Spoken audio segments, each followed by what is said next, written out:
Welcome, welcome.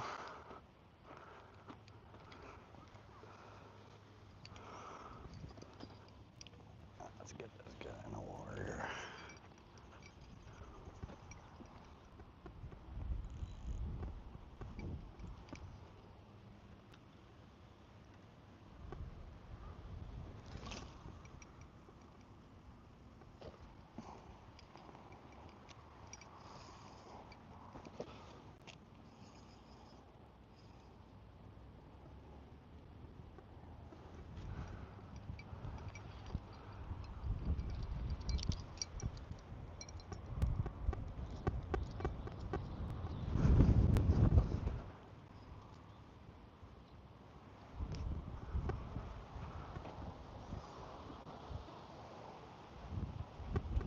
Good luck. Thank you.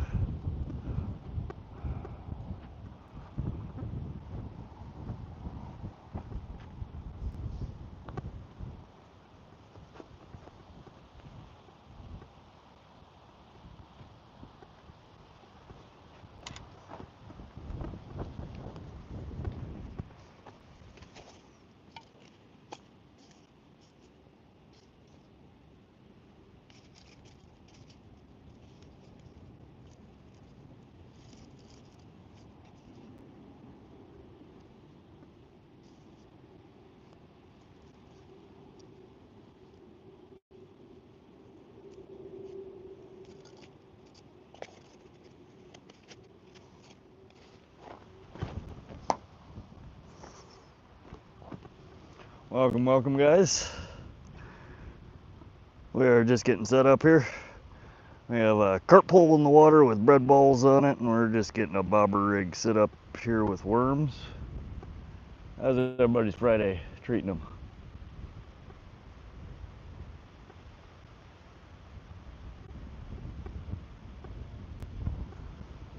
All right. What did I do with my bobber? There it is. What's up, guys?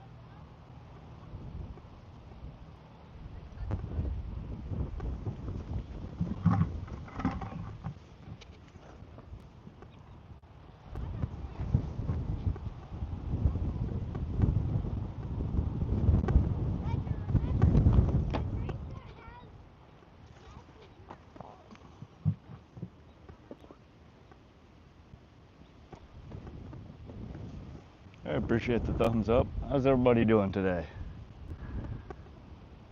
I just finally got off work. It's a little windy today, but it's still nice out. We're gonna see if maybe we can get a bass to bite today. Bass or carp or perch.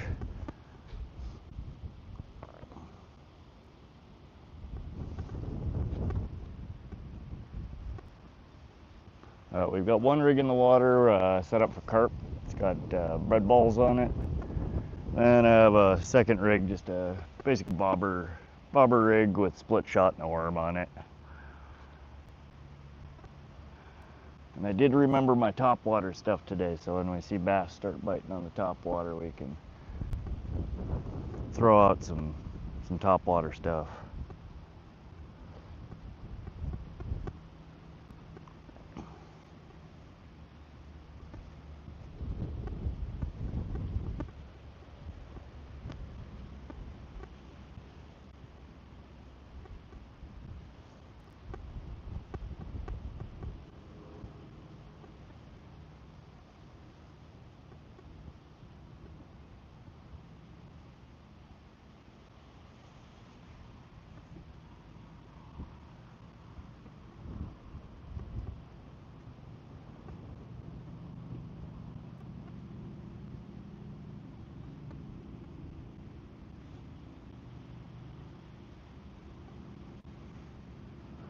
What's everyone up to today? Where are y'all from?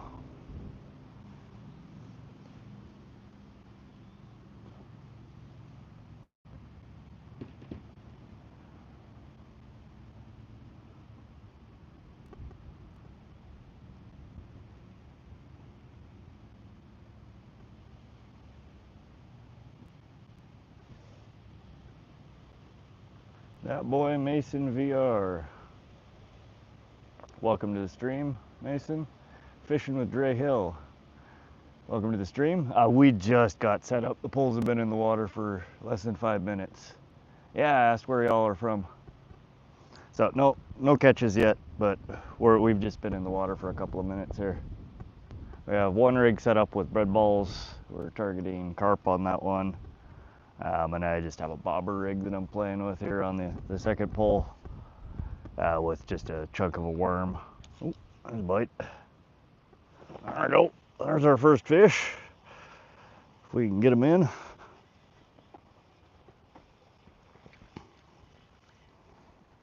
Alrighty. Caught ourselves a monster. Let's go. Got a little bluegill action going on here. Bakersfield. All right, you're out in the desert. Deserts of California.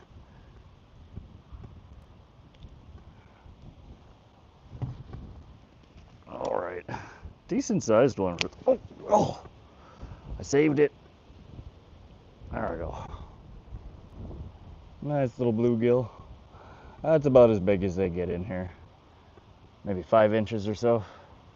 I think I've seen maybe 1 6-incher. We're gonna get her back in the water and get the pull back and see if we can get something. Oh, come on.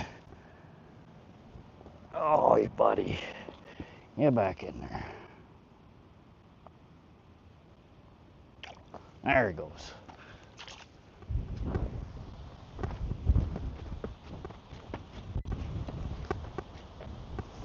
Man, it's windy today. That boy Mason, you're from Maine. All right. Baby forehead. My biggest bluegill, 6 inches. We don't get very big bluegill around here in central Montana. There is one pond about 90 miles from here in Helena, Montana, that has, they're like 10, 11 inches. They're pretty good sized bluegill. This pond, they're super stunted growth.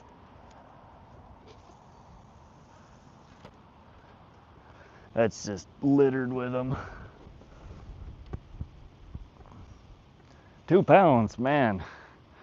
I know that our state record here in Montana is, I want to say it's a little over 2 pounds for bluegill. I don't know where it was caught out of, but it definitely ain't around here. We just get, in this pond, they're itty bitties. That's a good size bluegill though. I'd love to catch a 2-pound bluegill.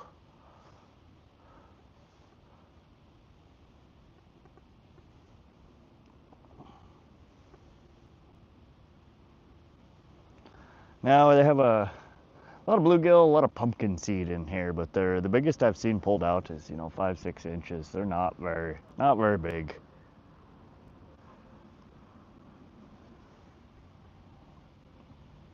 Caught it on a hot dog. Yeah, bluegill will eat anything. When I bring my son here fishing, I usually take one of the micro hooks and I just take, a little chunk of plastic, some garbage I pick up off the ground. Usually green or orange works good. But just throw a chunk of plastic on there and they eat that all day long. They're not very picky.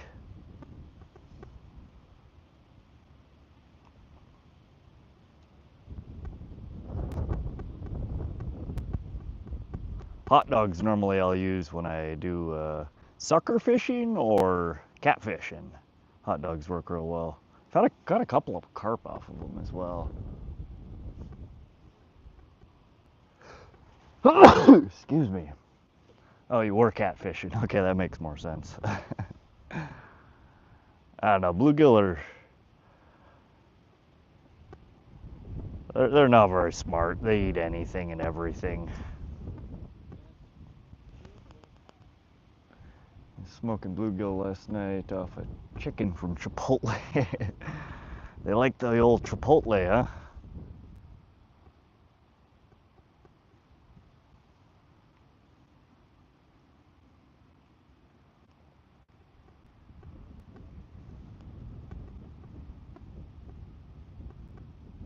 And a buddy of mine's streaming right now. He's fishing at his local pond, and he's trying to see if he can get anything to bite off of raw potatoes.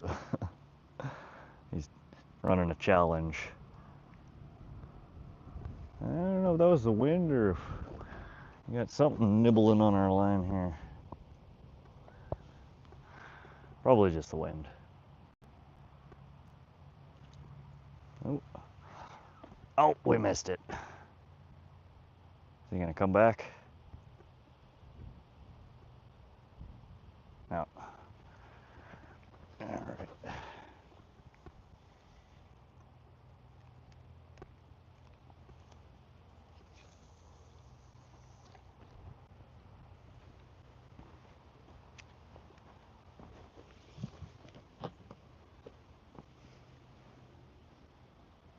Yeah, he's just doing a random challenge. Yesterday he streamed and was trying to see what he could get to bite off of a grandma's cookie. I think actually though he ended up catching a bluegill off of it. Fished the day before with nothing but bread balls and actually caught a catfish, good sized largemouth bass. I was surprised at the amount of different things he got to bite off of bread balls.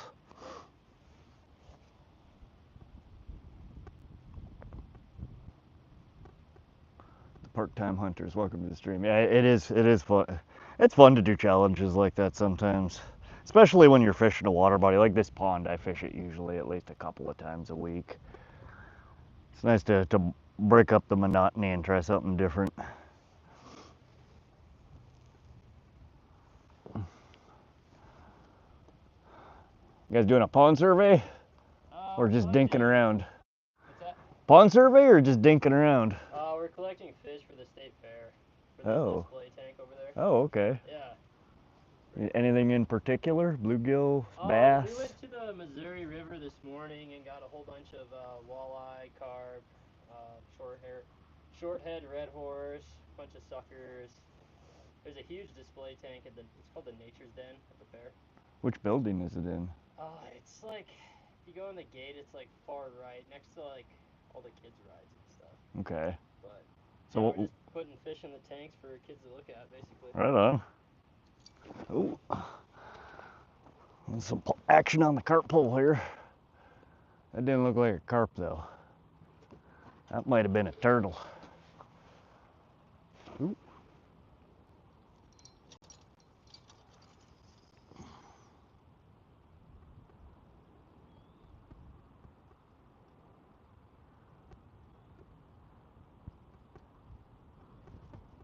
Yeah, it was a guy from Fish, Wildlife and Park. Apparently they're catching some dinks to put in the fish tank at the local fair. Oh, yeah, something's nibbling at it. That ain't a carp. I think we might have a turtle playing with our line here. That or I did catch a white sucker off a bread ball here a couple of weeks ago. These are just timid bites.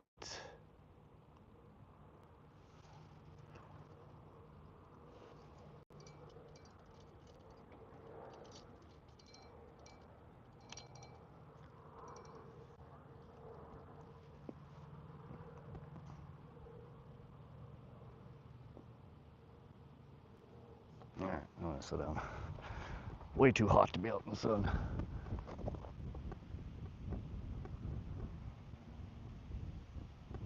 You never know what fish we'll be into from day to day anyway. It's so true.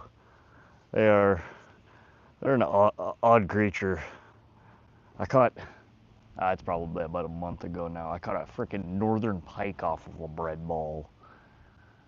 You never know what they're gonna bite on.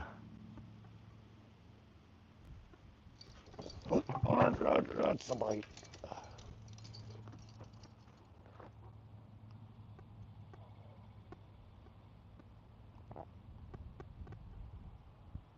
Come on, take it.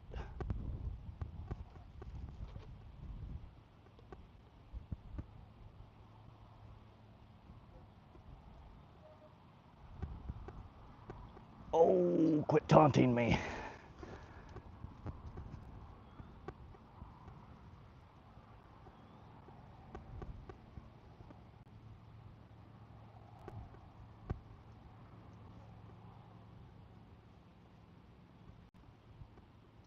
Yeah, I really feel like this is a turtle,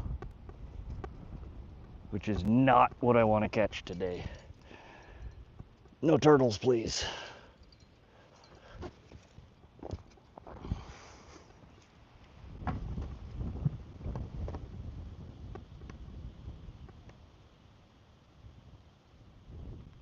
Last cast. Yep, Carbon X. So I'm running the Ugly Stick Carbon. They're a medium light fast action, and then I have the Piscifun Carbon X2 reels. Like it's a 1000 series on one of these and a 2000 series on the other. It's my favorite, my go-to combo. I like the 1000 series more than I like the 2000 series. Cheap, really cheap reels, and they've been really durable. Smooth action, really nice to cast. But yeah, really good rig. About $100 bucks for this setup, and it's one of my favorite combos that I fish with.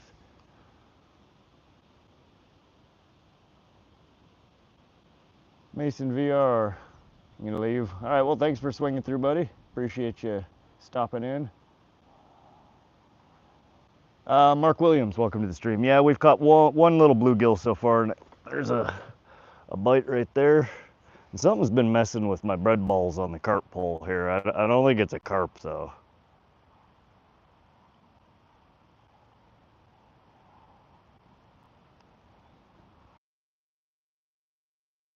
I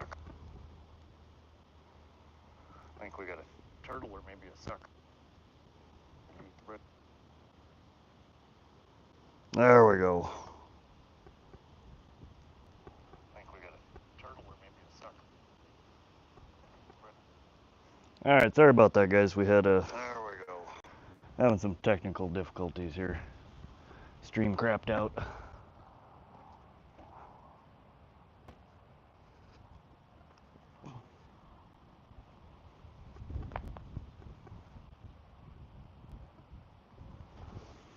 Welcome back, welcome back.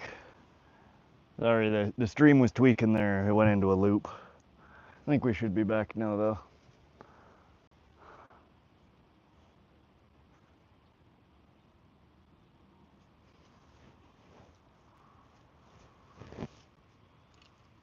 Oop. Oops.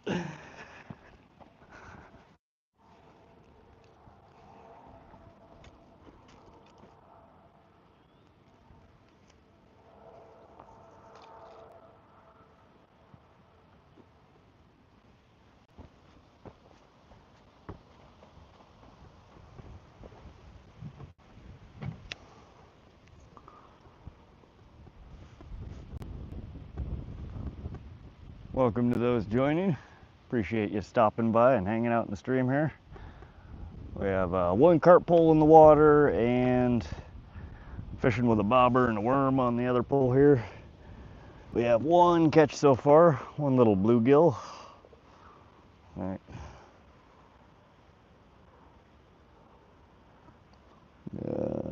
Update the pinned comment here. Ooh, is that a fish?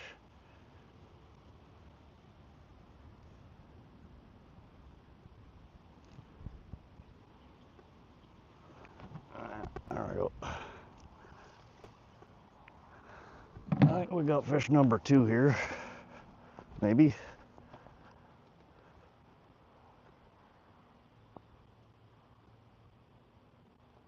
They gonna take it?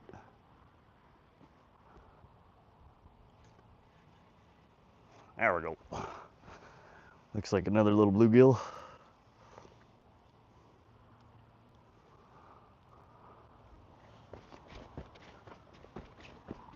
Alrighty. There's fish number 2, guys. This one's a little smaller than the last one. That's a itty bitty little bluegill. And he just engulfed this hook, unfortunately. Let's see if we can get it out without wrecking him.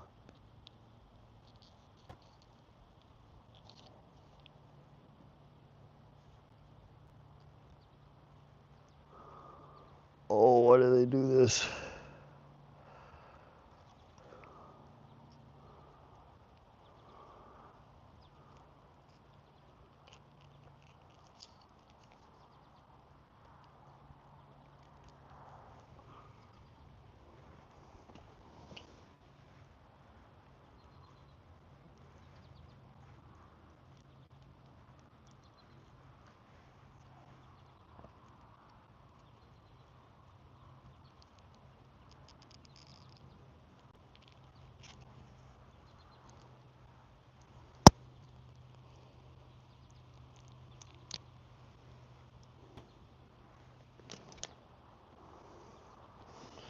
Alrighty, another little bluegill catch. That's fish number 2. We're gonna get him back in the water.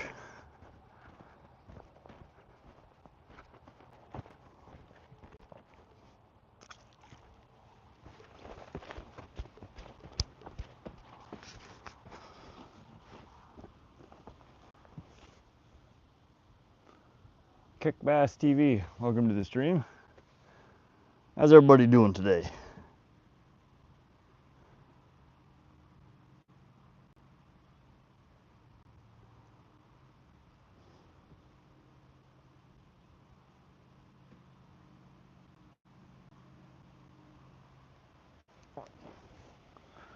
Alrighty, and he did steal my worm, so we're gonna have to bait the hook back up here.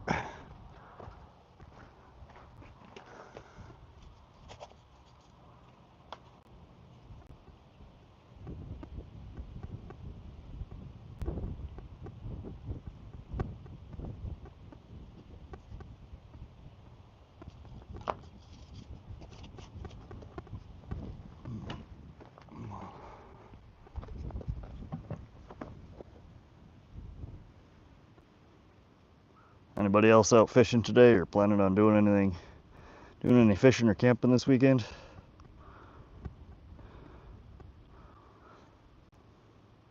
I think I'm gonna try and take the boat out tomorrow. Just need to figure out where it's not going to be super windy.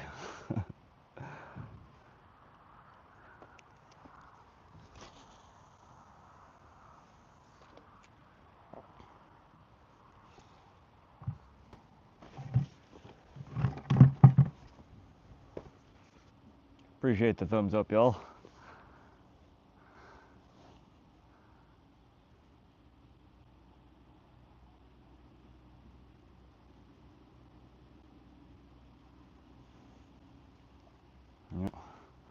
Yep. Just saw a little perch jump right at the bank here.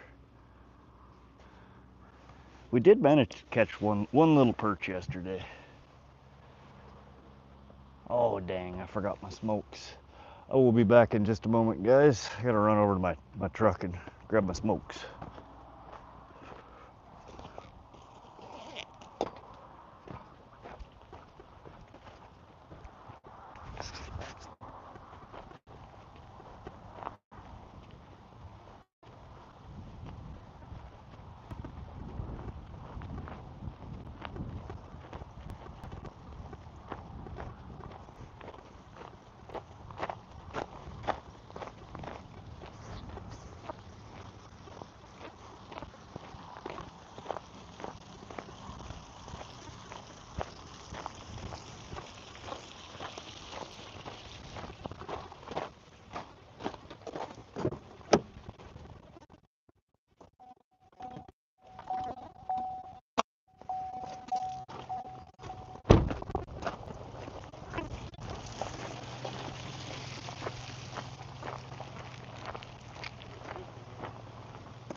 Alrighty, what did I miss?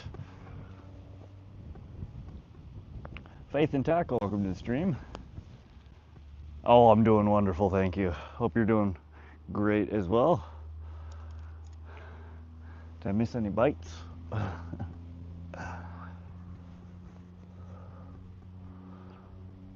Someone was messing with my my carp rod there a few minutes ago. Had a couple of decent nibbles at it. Looked like a turtle or a sucker bite though.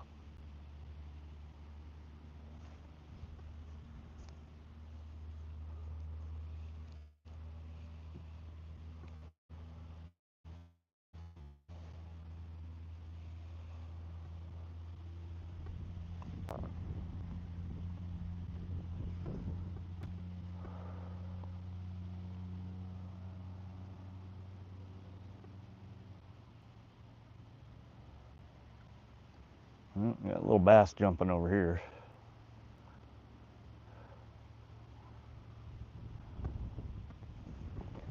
Ah, the water's getting so low in here. You can actually see the weed bed now.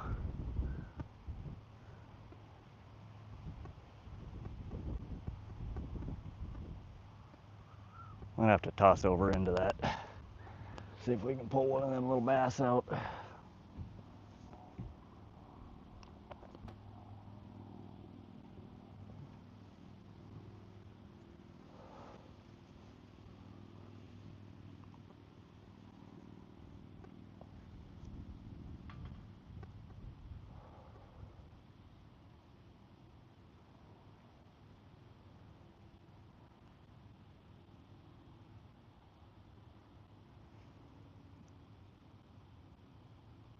Thanks for the thumbs up, guys. Appreciate that.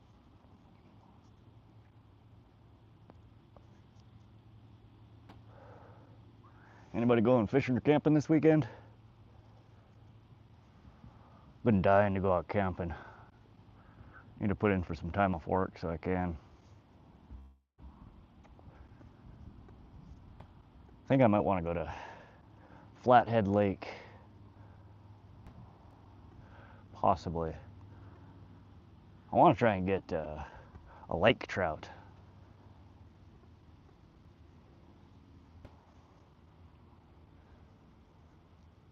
It's one of the big species here in Montana that I've never managed to land one.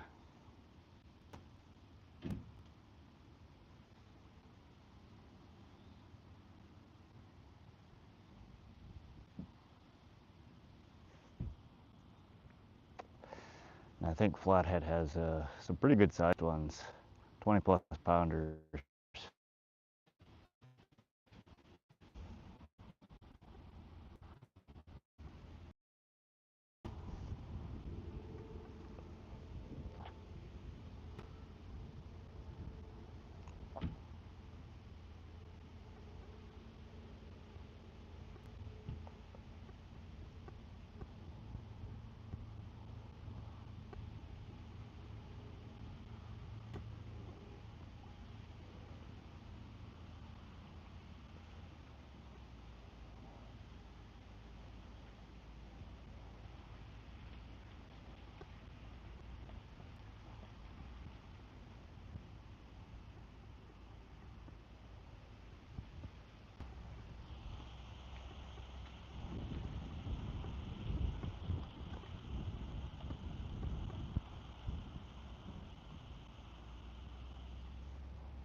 Alright, well they are jumping like crazy down here. I think I'm gonna pull my line in, toss it over that way.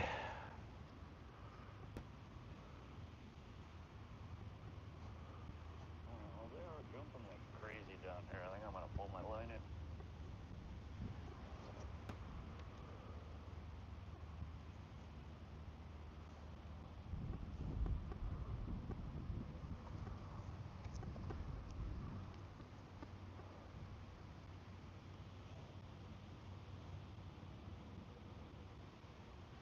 Everybody's so quiet today. It's all right. You could just watch in silence. I don't mind. But y'all are welcome to join in and chat as well. Just saying.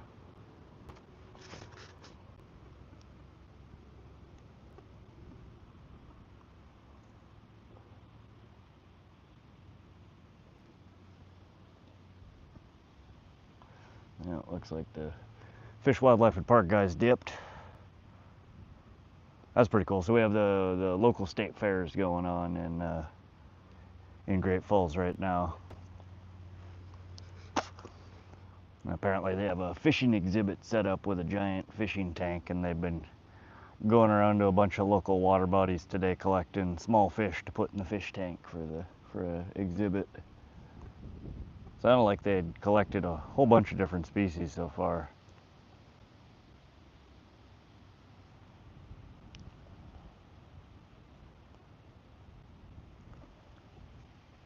Well, that was a good sized little bass that jumped there. Probably 10 inches.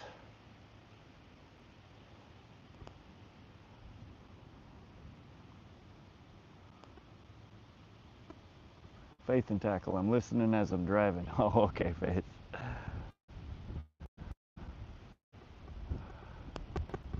Well, I appreciate you hanging out and checking out the stream. We're probably going to be on for a good amount of time today. We had a really short stream yesterday. I only got a couple hours to fish before I had to pick Miyazaki up from work. Today I'm probably going to be on until 10 p.m. or so, so we got a good 6.5 hours to stream.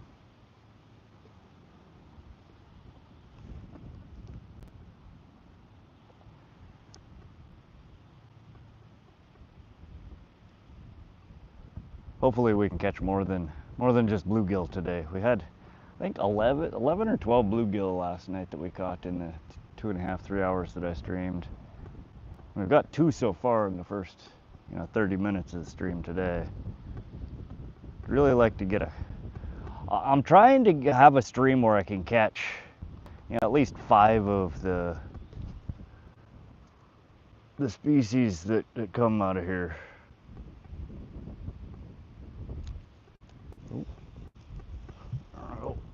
Stay on, stay on. We got ourselves another bluegill.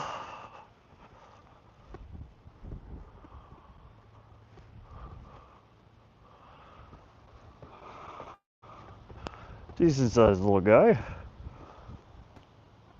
That's just another probably 5-incher. God, he's got really big eyeballs.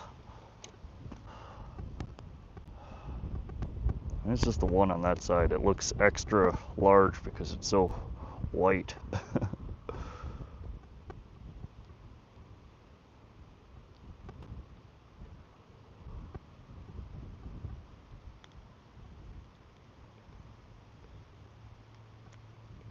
There we go. Nice little bluegill.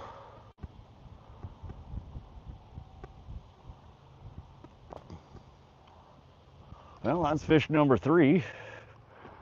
Go ahead and get her back in the water. See if we can get something besides a bluegill.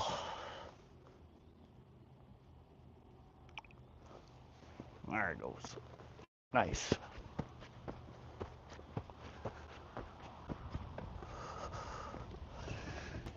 Do we keep our worm? Nice, we still have a worm. All right, I'm gonna toss her out by this weed bed out here, see if we can get one of these bass to bite.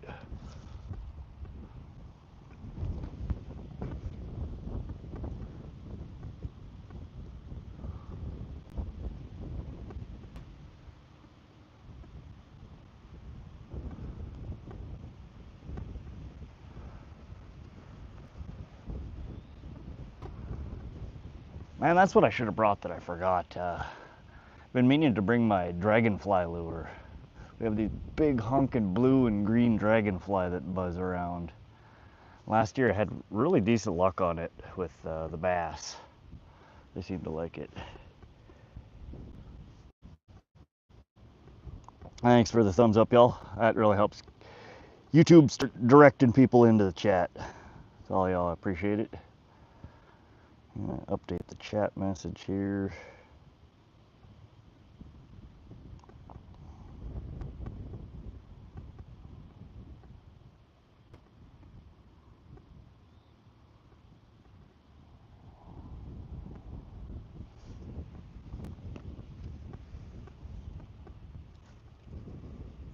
Oh, the bite. Did I get him? Nope.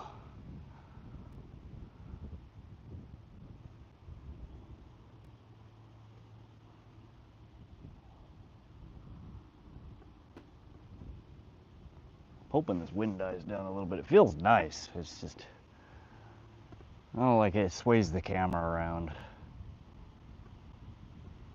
Need to get an actual tripod, I think.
So, Faith and Tackle, where are you from?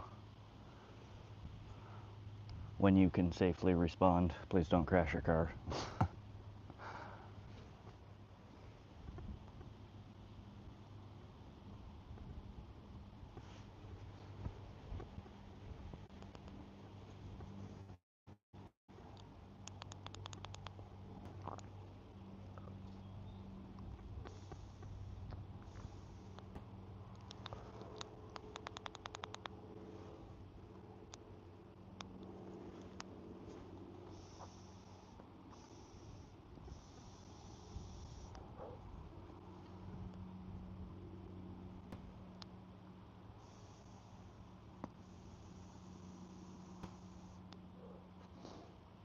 Oh, dang, my vape is toast.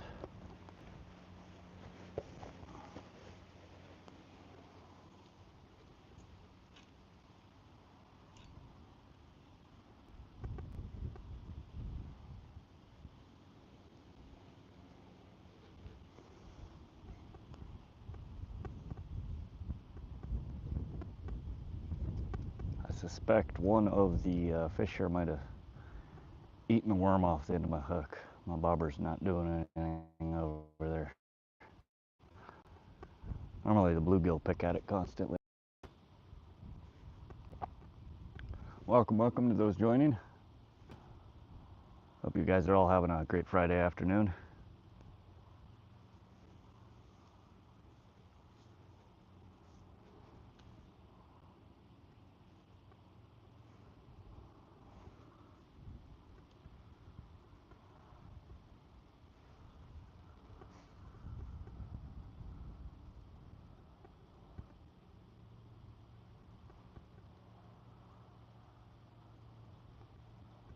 I should probably pull my carp pole in and check and see if I still have bread balls on there. I have a sneaking suspicion that the oh, there's a bite.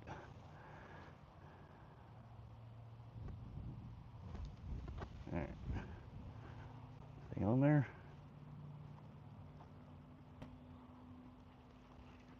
Nope. Do we still have a worm? Yes, we do. Alrighty.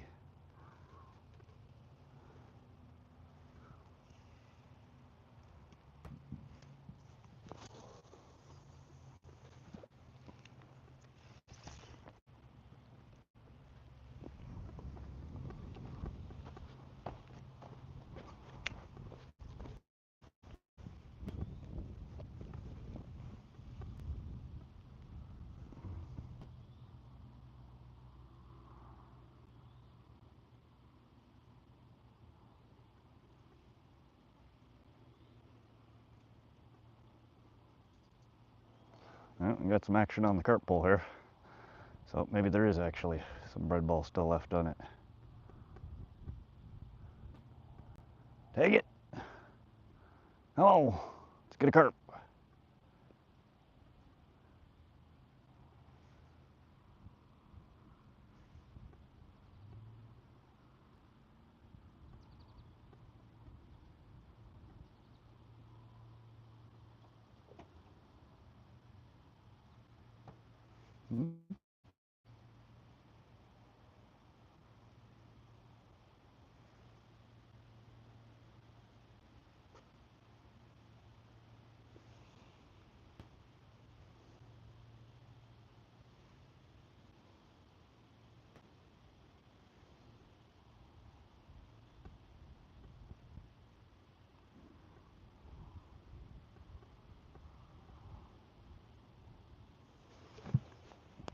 Tighten this up a little bit.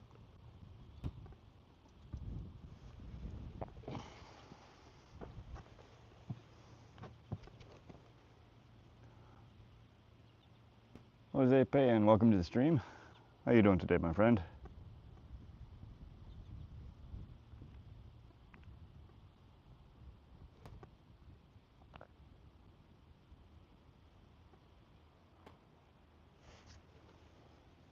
Oh, did the stream crap out again?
Vertex says, chat, deep sea fishing, no more skunk days.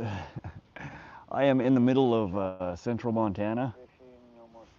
We don't have any deep sea fishing here. And we've already caught 3 fish, so we're not getting skunked today.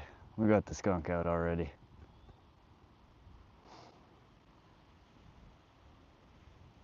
We've been live for about 45 minutes here, and I've caught 3 fish so far.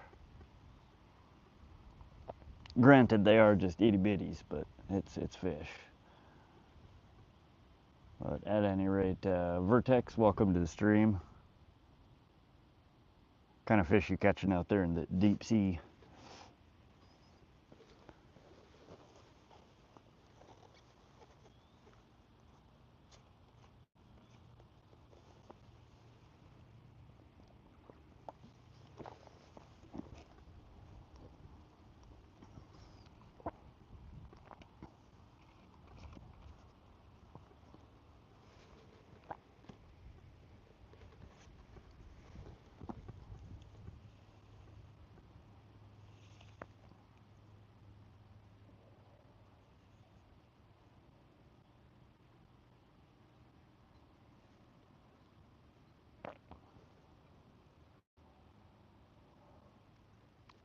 Luke, welcome to the stream. No, we have had like 3 or 4 bites on the carp pole so far, but none of them look like carp. I think we got a turtle messing with it. But welcome back to the stream, Luke. How you doing today?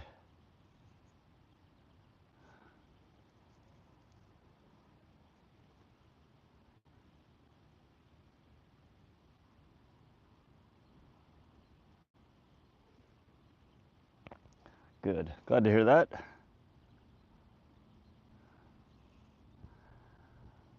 We just got off work, so we're down here streaming for a bit.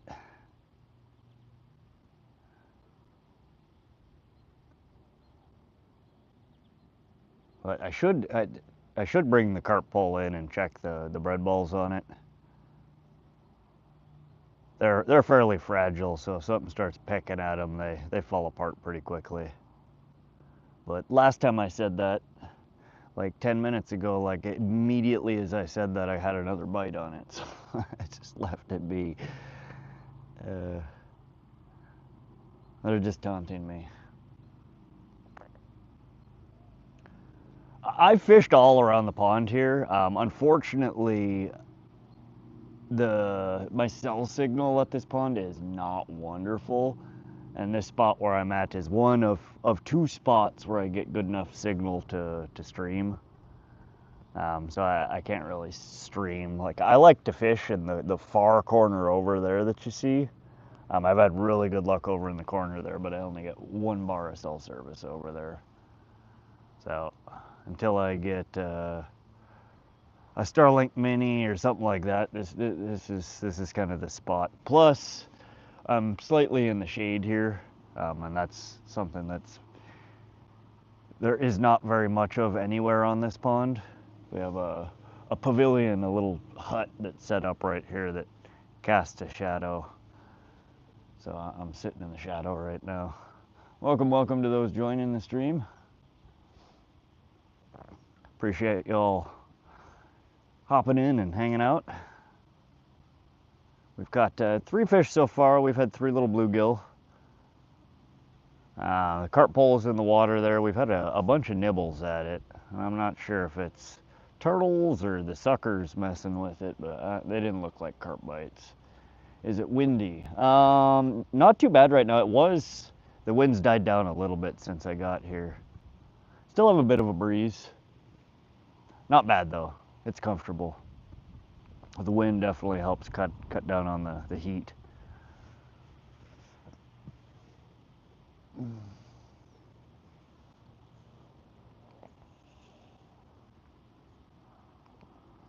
It is fairly warm out here today. I want to say it's probably high 80s, maybe low 90s. That's what it feels like. As I can see here. What does the old weather app say?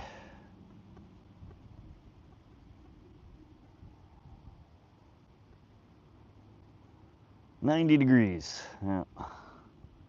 I was right.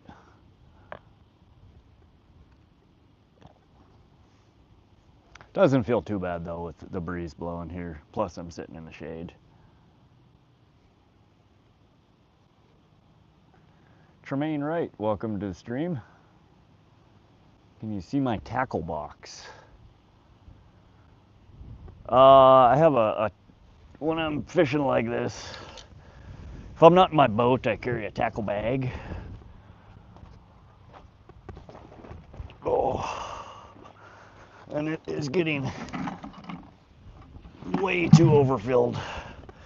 Yeah, this pretty nice bag, kind of expensive, but bust the front open and we got, it fits 4 of these medium-sized tackle boxes in it. We have one of jigs, one of some spinners, another one is spoons, and then another one, this is, I call it my bullshit box. This is all found tackle. When I go fishing places, I usually take a quick scour around and I find so many lures and sinkers and swivels and all sorts of stuff. And then I did bring, today I finally remembered to bring my, oh, I got a bite. Finally remembered to bring my topwater box out of my boat. So once the topwater bite starts here, we can throw some whopper ploppers and a few other things that I have. Ooh. There we go, fish on. Looks to be another even smaller, yeah. That's an itty bitty bluegill there. We got bluegill number 4. Let's try and get him off the hook. This one, at least this one didn't scarf the whole hook down. These things are about as bad as the bullheads around here. By the time you get them out of the water, they're getting ready to poop them out. Really pretty coloring on that one. Normally they don't have quite the vivid lines on them like this one does. Just an itty bitty guy. Let's get her back in the water. That's bluegill number 4. And that is the smallest of the day so far.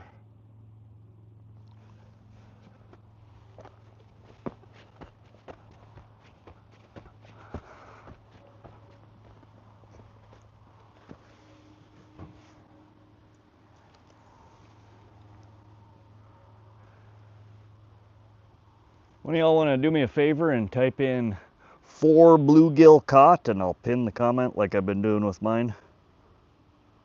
Saves me the hassle of having to open my other phone up.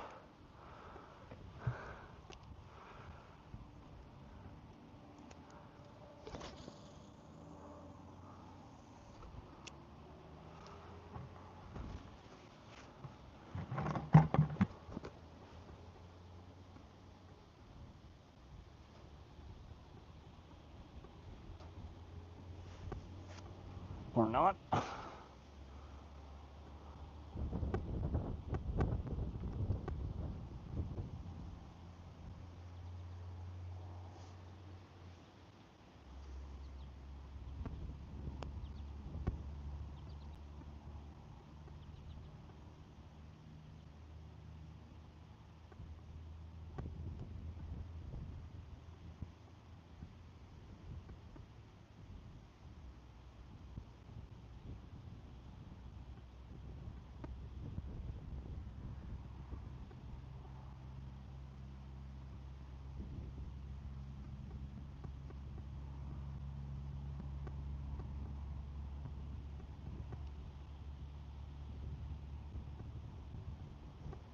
Alrighty, can y'all see and hear me all right?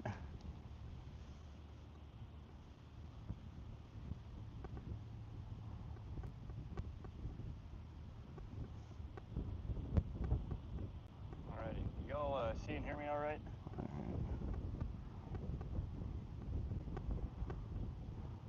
Looks like it's going. So Tremaine, how you doing today? How's everybody's Friday treating them? I'm just glad to be done with work for the week.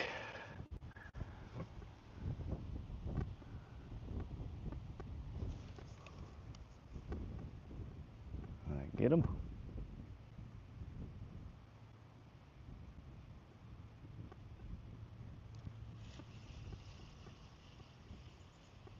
Oh yeah, we got something on there.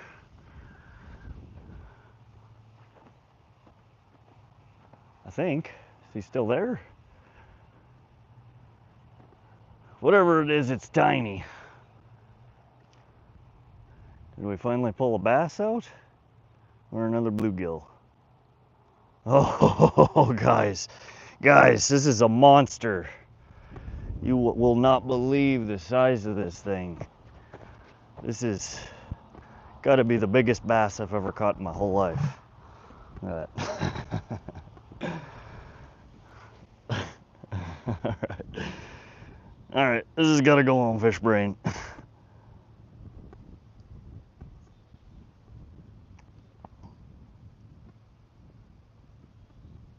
Alrighty, we're gonna put her on fish brain. If you guys use fish brain, it's a really cool app. I track a lot of my catches on there.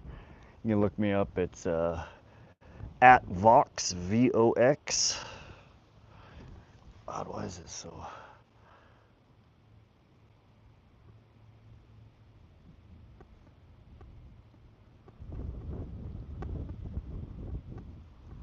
There we go. All right, calm down, buddy, calm down. All right, well, that is our first bass of the day. Got this chonker here. He is, oh, let's throw her on the old measuring stick here.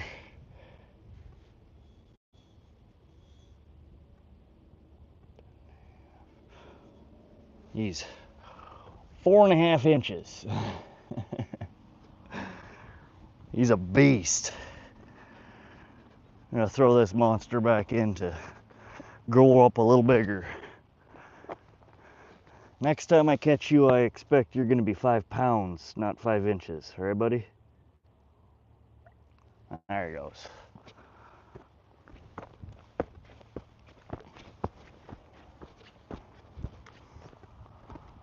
Alrighty. Well, we caught our first bass of the day. It was 4.5. I'll put her on the tape.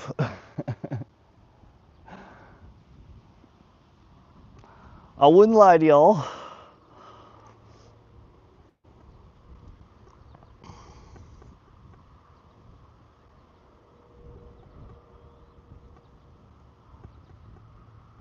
How you doing today, Black Smithereens?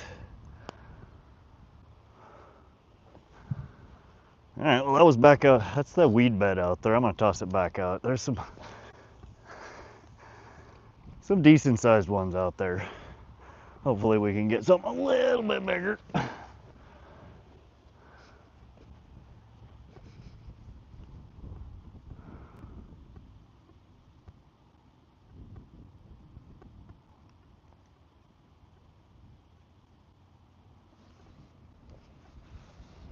All right, let me. What? That's not.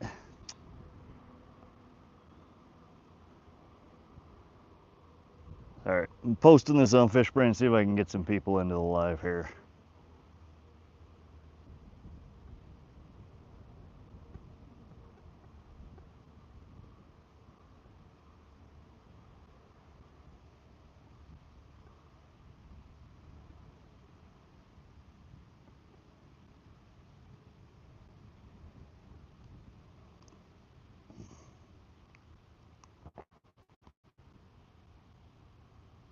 A moment here.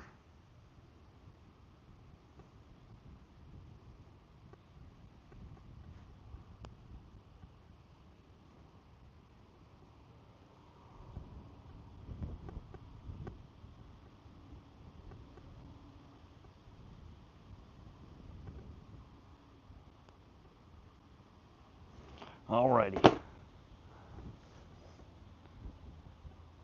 Not bad, should be fishing. I got a chest mount, goes around neck. That's actually, I'm looking at getting one of those. I have just the normal GoPro chest mount.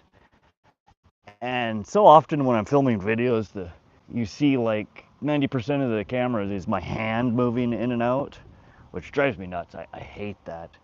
But I've seen a couple of people with like they're like a necklace one, so it just holds it up a bit higher.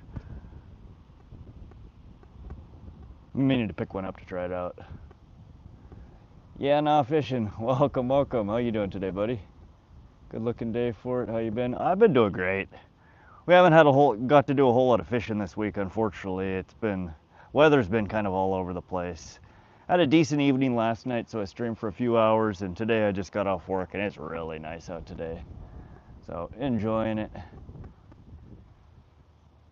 Tired, might take a nap, too hot to fish here. Yeah, it's about 90 degrees out here right now. We do have a bit of a breeze, and I'm sitting in the shade though, so it's not too bad.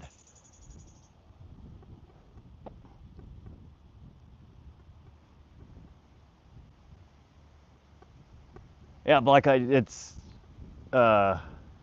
it looks to be a good alternative to the chest mount. I know a lot of people do like the hat mount, and I can't stand watching most of those videos either. You move your head around way too much, so it's back and forth, back and forth. It's almost nauseating to watch those cameras. But the couple of channels that I've watched that the people had the neck mount, it did look really decent. It keeps the camera up higher, so you're not staring at the reel spinning the whole time. And they look to be fairly cheap, so I think I might pick one up just to try it out. The other one that I've seen a handful of people use that I really like the camera angle that it provides, they're like a shoulder mount. It like hangs up and kind of sticks. But I think that would be kind of a pain in the butt. I think it would get in the way of things. It does have a really nice camera angle though. Thanks for the thumbs up, y'all. Appreciate that.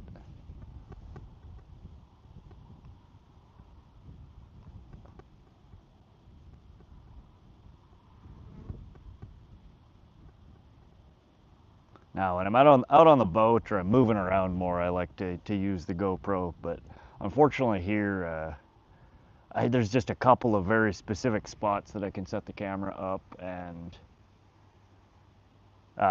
get a decent cell signal. And a couple of times that I've tried streaming with the GoPro from here, I don't have good enough signal.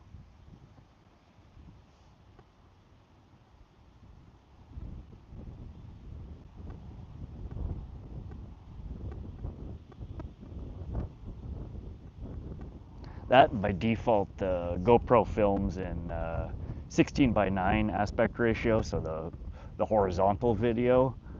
And while you can stream in horizontal, you don't. It seems like most people who are viewing live streams are doing it on a mobile device. So you're giving them just a tiny little screen to look at in the horizontal view. Plus, it doesn't put you in the vertical feed, they call it. So you get much less traffic to begin with. So I tend to stream from my cell phone.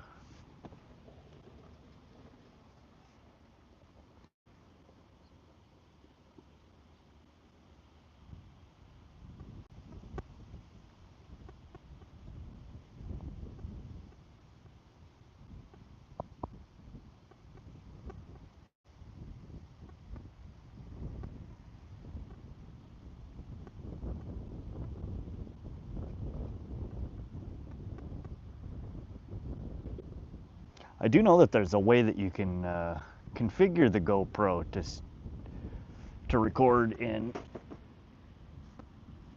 portrait instead of horizontal. I haven't messed around with it though. Trains for Life, welcome to the stream. How you doing today? Yeah, nah, fishing says, yeah, probably over 90% are on mobile. Yeah, everybody these days seems to use mobile for 99% of the things they do online. I don't. I'm still old school. I prefer my laptop for everything, so I'm one of that, 1% that doesn't. But again, when that many people are on mobile devices, you kind of got to cater to that audience.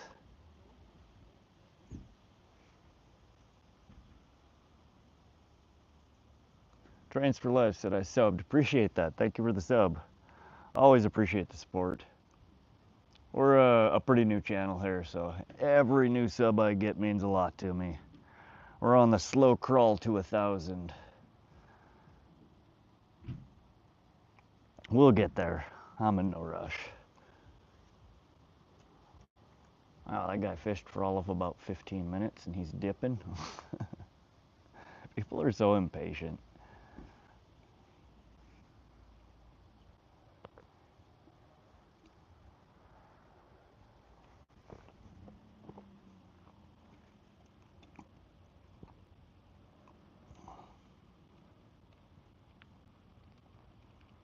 Not as slow a crawl as I am. Yana. How many you got, Yana? I mean, I won't lie. I've had pretty good luck so far. The first 50 were a real struggle, so I could get live streaming unlocked. Once I started live streaming, I've had pretty decent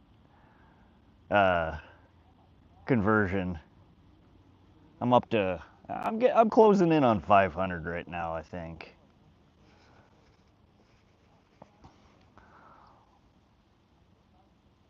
But I don't get to stream as often as I would like to. Especially, I've been spending a lot of time trying to scope out new spots to stream from. I don't want to stream from this pond every time I come live.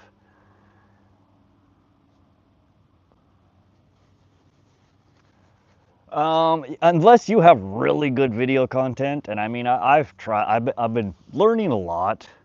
You know, if you got really good shorts, really good live content, you can get a ton of subs from that. But for me, I mean, I will work like 3 hours, 5 hours, 8 hours. You know, if I do a full content video, you know, I've spent 8+ hours, and out of that, I get 100 views and, you know, 1 or 2 subs.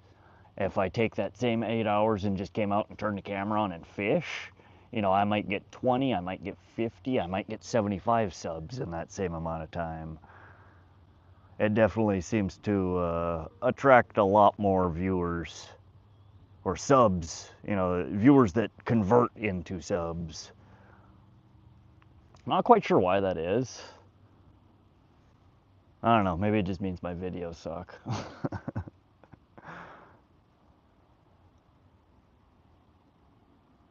We'll keep at it though. Whiskey, welcome to the stream. My stream's not as strong now that I'm 45. It was stronger at 25. I know how that goes, Whiskey. I feel for you, brother.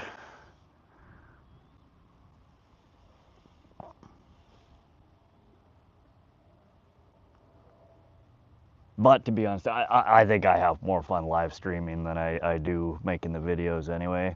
I do enjoy. I mean, I've had some fun creating the shorts, and I think the long form content is even more fun for me because I can kind of be goofy with it. It's hard to do much in a short. Your short is either going to completely suck and get no views, or you got to kind of just keep it very fast paced and short, or you don't, you know, get the retention, you know, or the engagement, and then YouTube stops showing it. But I have more fun, I think, editing the long form content because I do goofy stuff like the sound effects and, you know, the silly music, and my son and I sit while I'm editing the video and laugh like crazy. But I think I get more enjoyment out of the editing than anybody else does. I post a video and nobody watches it. When you start leaking, that's the real problem. Well, I have not yet reached the leaky stage, so I'm gonna have to take your word for it there, my friend.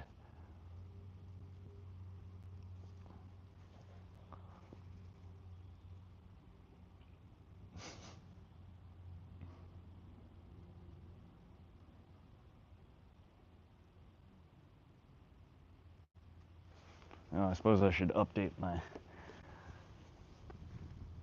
pinned comment here. Every time I try and do this, I get a bite.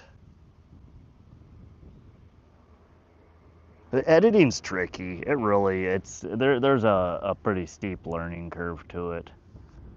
And I am very, very low on that curve still.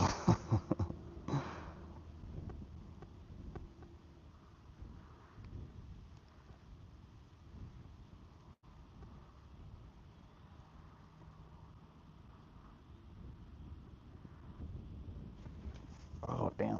These freaking horse flies, man.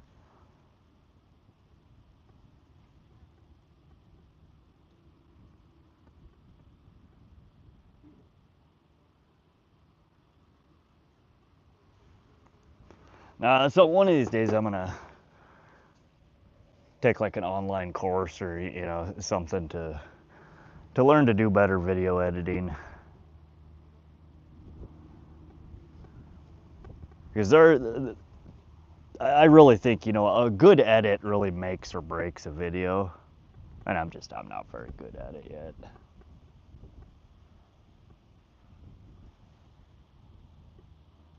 Until then, I'll just keep live streaming and posting the junk that as I'm learning.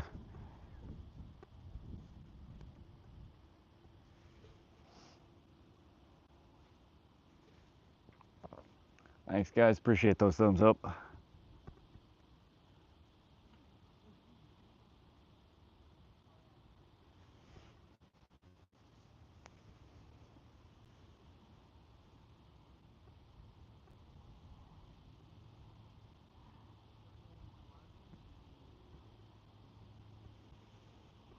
Well, something's playing with the bobber over there.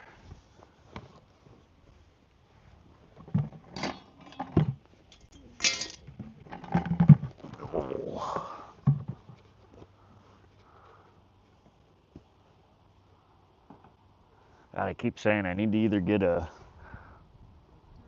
padded bucket or a fatter ass here. My bony ass and this hard bucket are not a good combination. Ugh.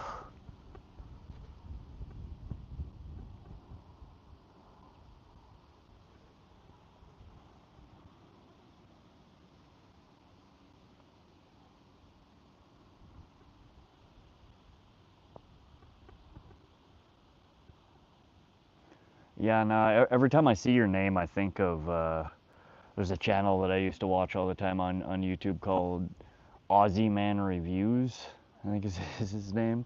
Dude is fucking funny as hell. Whiskey Rebel, I just figure if I'm gonna fish, might as well turn on the camera and share the fun. Whatever happens, happens, you know what I mean? Whiskey, exactly. I mean, that's been my motivation the whole time too. I fish so often, and most of the time I'm fishing by myself. And I know when I'm not fishing, oftentimes I am watching fishing videos or fishing live streams. I was like, man, I could do that, and that ain't hard. Throw on a camera and let her fly.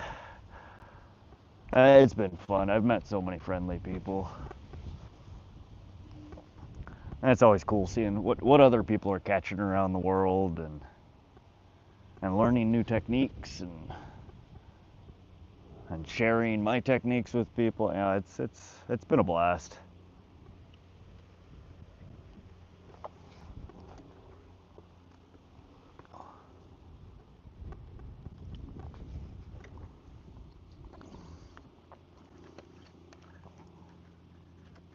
Oh, I should have brought a cooler today.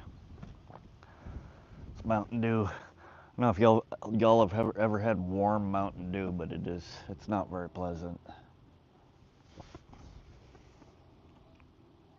Definitely not as refreshing as when it's ice cold.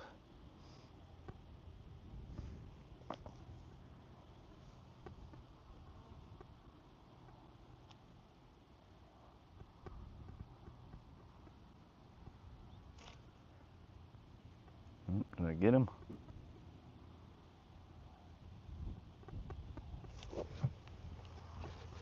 Maybe. Are you on there?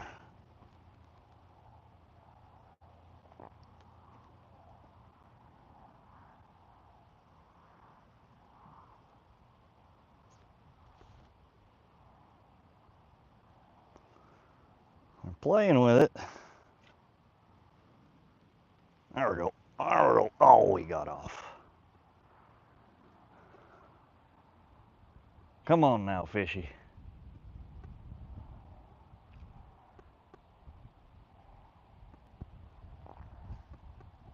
That's all right. I didn't want you anyway.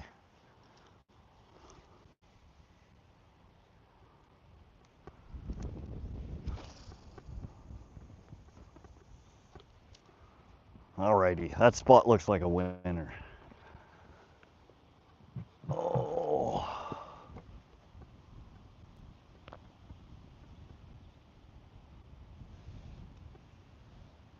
I honestly need just a slightly smaller split shot on there. Like 3/4 of my sinker's underwater. All I see is just a very itty bitty little tip sticking out.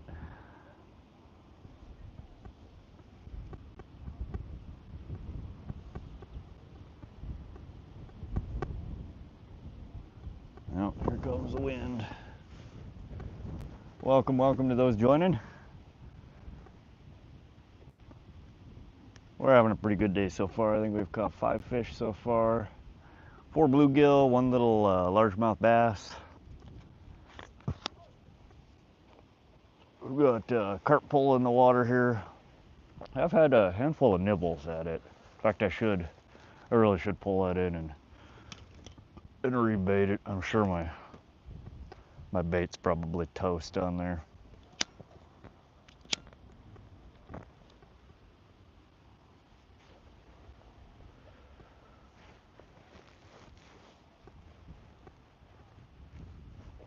Oh, let's bring her in.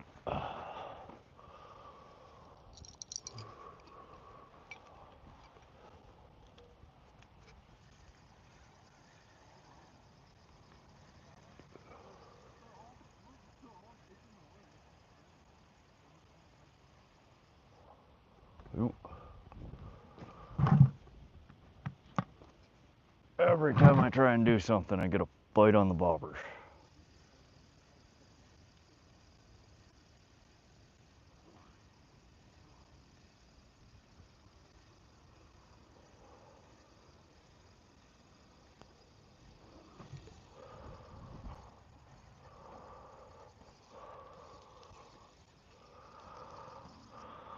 Yeah, our bread bowls are gone. All right, so we're gonna bait this rig back up. Really simple setup here. We have a high-low rig, which is like a 34-inch steel leader, which is really overkill for carp fishing, but it's what I use. It's got 2 standoffs on it, which just help keep your leader off of the line.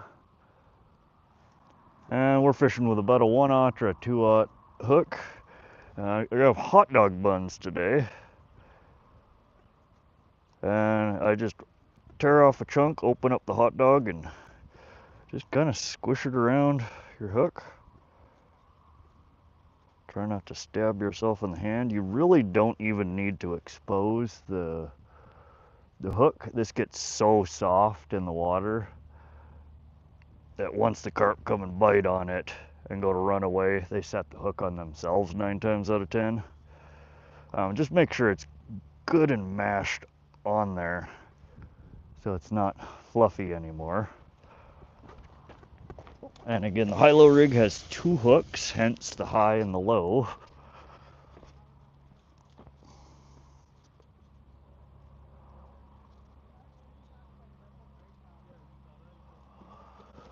And we're going to do the same thing on the bottom hook here.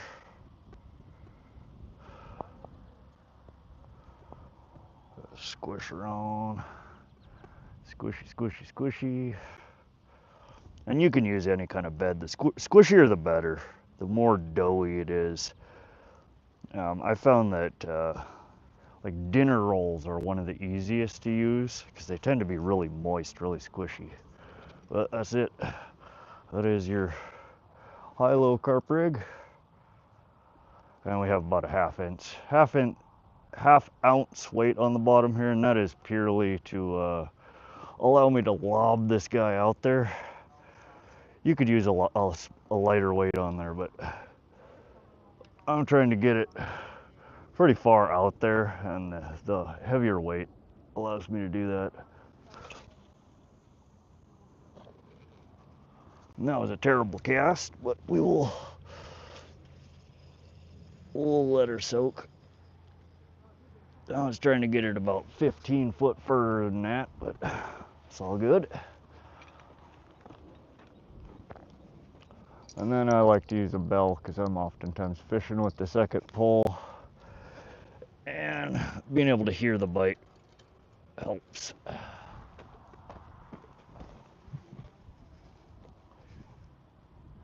Peter Addy, a day. Welcome to the stream. How you doing today?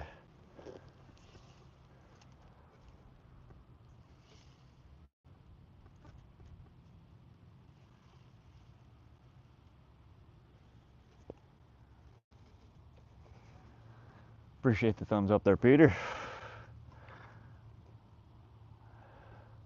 What's everyone up to? Everybody off work, chilling at home for the night? Seems like we're still having a heat wave everywhere. Josie, welcome, stranger. Oh, it's going pretty good. We've been streaming for hour and 20 minutes, hour and 25 minutes. We've had 5 fish so far, 4 bluegill and one itty bitty little bass. And we've had a bunch of bites on the carp pole, so it looks like it's going to be a decent fishing night here. How are you today, Josie?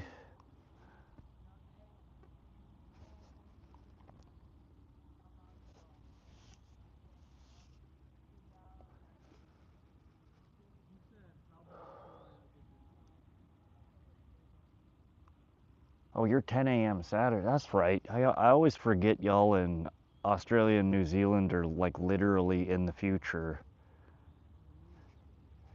You know, like already daytime the next day. Time zones are weird. I don't know. Time zones have always weirded me out.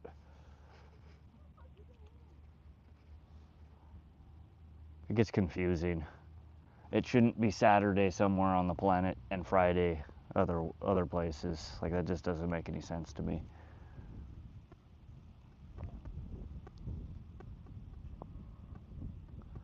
Sounds like a pretty good day. I'm in the woods getting ready to shoot the bow. Right on. You just doing some target practice, or are you hunting?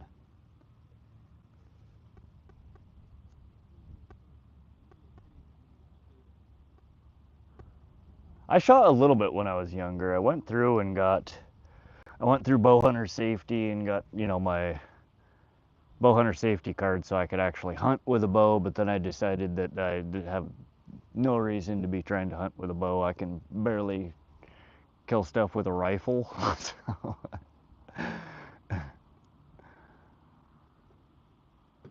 there's a bit of we canceled that plan. It was fun shooting though.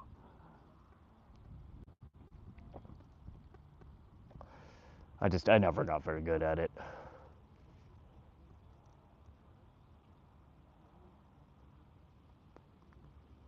Practice hunting is until September. Oh, okay. Yeah, it's been so many years since I've hunted here in Montana. I don't even remember when the seasons start and end.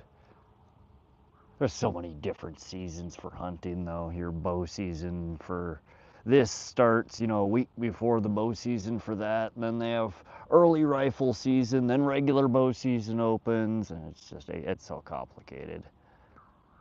I can't keep up with that crap. All I know is I can fish all year, and that's good enough for me. Those 10-point crossbows look like the shizzle. My mate just got one with the optics. See, now a crossbow, I could do a crossbow, I think. I don't know. Some of them look pretty gnarly to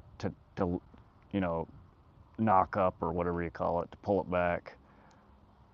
Like, you got to have a whole separate apparatus to frickin' pull it back because they're at such high poundage.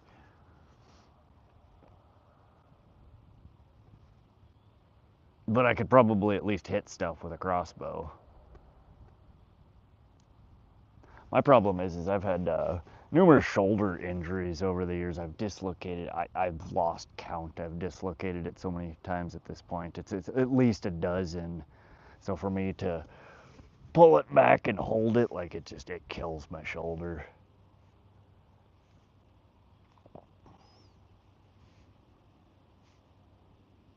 One of these days I really need to get surgery to fix that. I dislocate it in the stupidest ways now. Like the last time I dislocated, I was rolling over in bed. Like, just stupid. The time before that, I was starting the lawnmower. Just... One of these days, I'm going to dislocate my shoulder trying to wipe my butt. So I don't need any additional ways to throw my shoulder out. Use a compound bow. Yeah, that's what I used to practice with, is a compound bow. Got a little winch built in the 10-point, can unload it with it too. Oh, okay. So it's all built in. That's handy. I don't know, I think the crossbow videos that I was watching a while back were much older crossbows, and they had, you know, like a little winch that you had to attach to it and crank it back. And my luck, I'd be misfiring the damn thing and shooting myself, or a hole in the wall, or something stupid.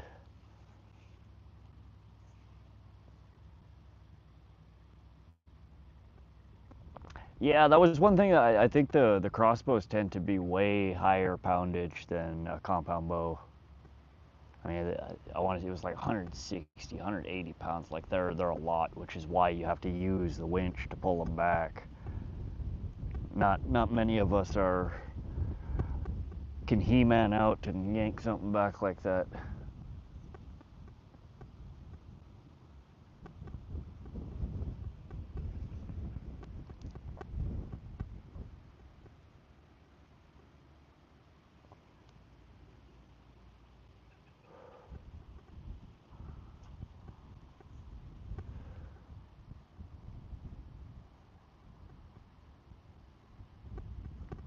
We're stuck on weeds here. Go weeds!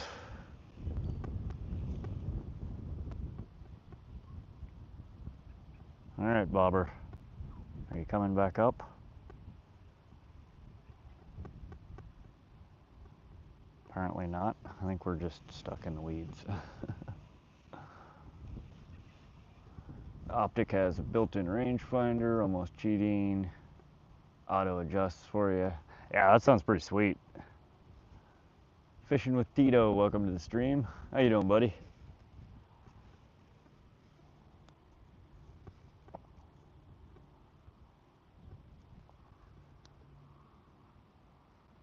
Stuff like that's fun though. I love toys. I used to have a whole bunch of guns. I just have one handgun now. Been meaning to go pick up a shotgun. I think out of all the guns that I've shot in my life, I had the most fun with a 12 gauge.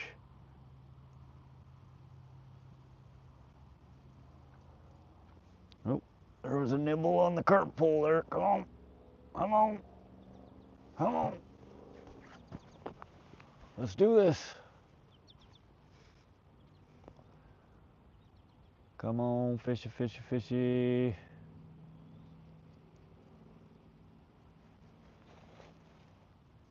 You know you want it. It's delicious.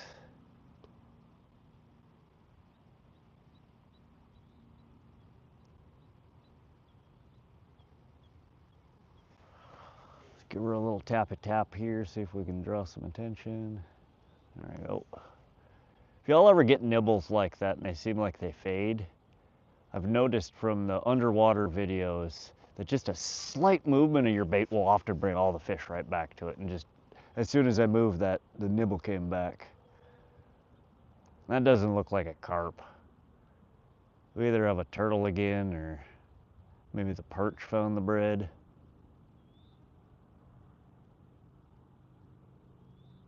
Yeah, it's definitely not a carp.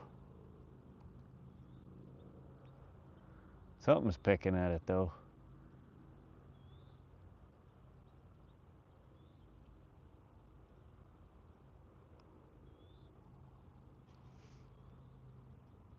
Yeah? Nah? Are we doing this?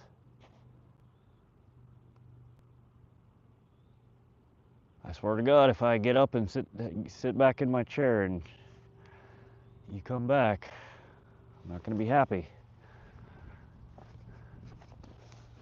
Oh.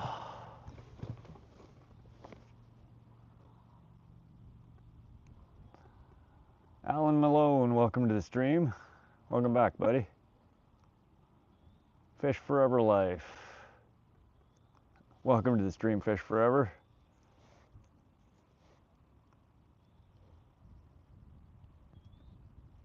Looks like we got a few new people in here. Thanks for stopping by, you guys. We're having a pretty good day so far. We've been fishing for a little under 2 hours and we've had 5 catches so far. 4 bluegill, 1 largemouth bass, and something has been nibbling on my bread ball almost the entire time I've been here, but nothing big enough to set a hook on.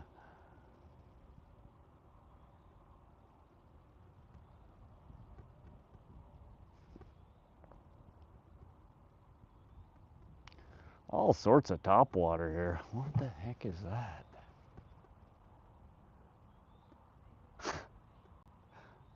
Pretty sure that was a bluegill trying to eat a grasshopper about the same size as it. Man, they're jumping everywhere right now. Might need to swap over to one of these whopper ploppers for a few minutes here and see if we can get one of these topwater bass to bite.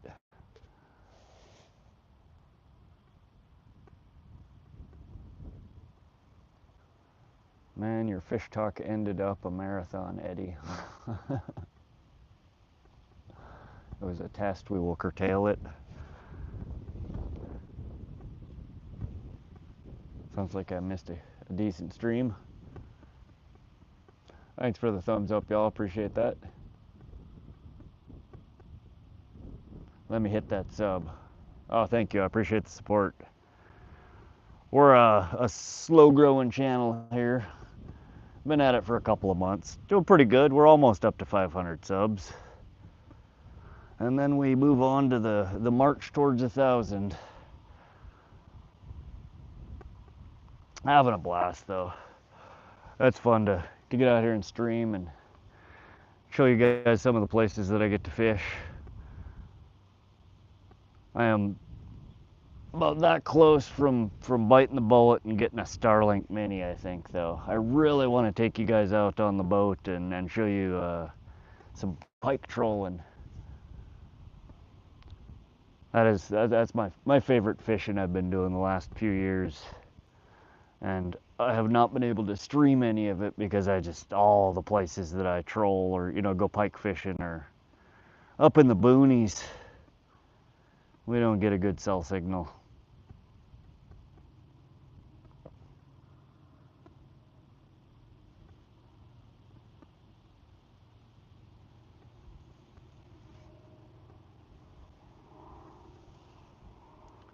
I don't know, maybe here in the very near future. We have a company laying fiber optic coming into my neighborhood finally, so I think I can dump Starlink for my main internet and get fiber for like half the cost, and then I can use those savings to put towards my Starlink Mini for fishing.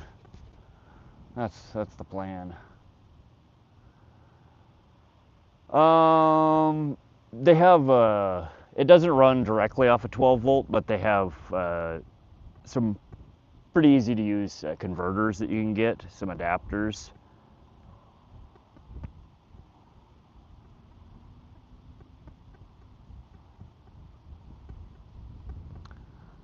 The battery setup that I was looking at would allow me to stream for about 12 hours off of it, it looks like.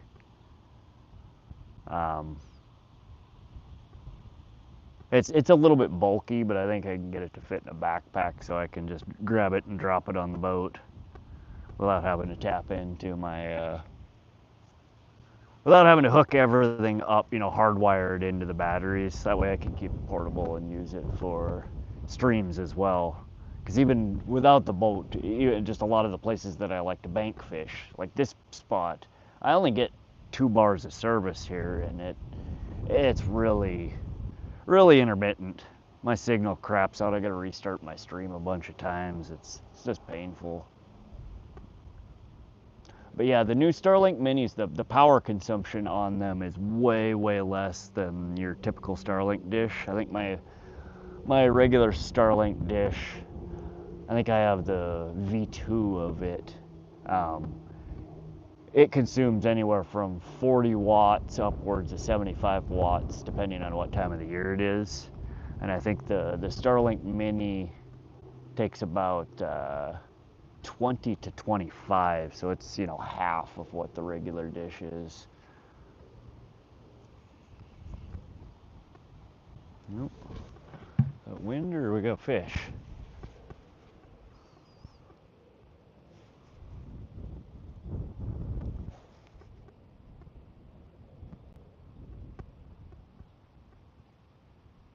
I was hoping to hold out because Starlink is supposed to be, they're working right now, I think, with T-Mobile's the carrier that they're partnered with currently, that they're beta testing Starlink satellite connection from your phone. I think they've just rolled it out for text messaging right now. Later this year, though, they're supposed to roll it out with T-Mobile for talk as well as data. And then sometime next year, they're supposed to be rolling it out with Verizon, I think, which is the phone carrier that I use. So that would be sweet. Then I wouldn't need, you know, the dish and all the extra crap. I can just continue to stream from my phone using Starlink, you know, data connection.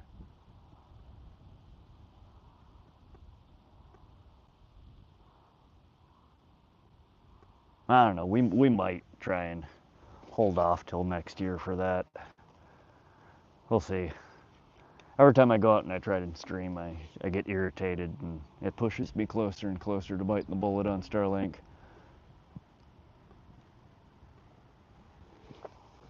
Yeah, so for the home internet here, the non-roaming package, it's $120 a month, which is fairly expensive. It's unlimited bandwidth, and I get, you know, 20 meg up, 200 down. For the mobile, for roaming, they have a $50 package that gives you 50 gigabytes of 20 meg up, 200 down. But for streaming, I mean, I would go through that in probably 2 streams. So to get unlimited data on the roaming in my region, it's $165 a month. So it's not cheap, it's expensive. But you can also, you know, stow it when you're not using it. So, you know, if you're not fishing the whole season, you can basically put your subscription on hold whenever you want. Gardner, welcome back to the stream. How you doing today, buddy? Of course I remember you. You're in almost every one of my streams.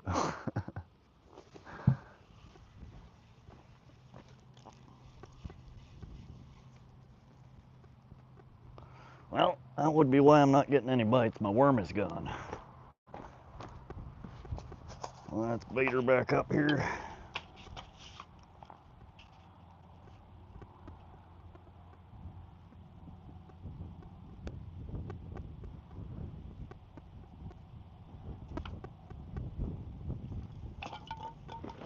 Oh, knock it off, wind.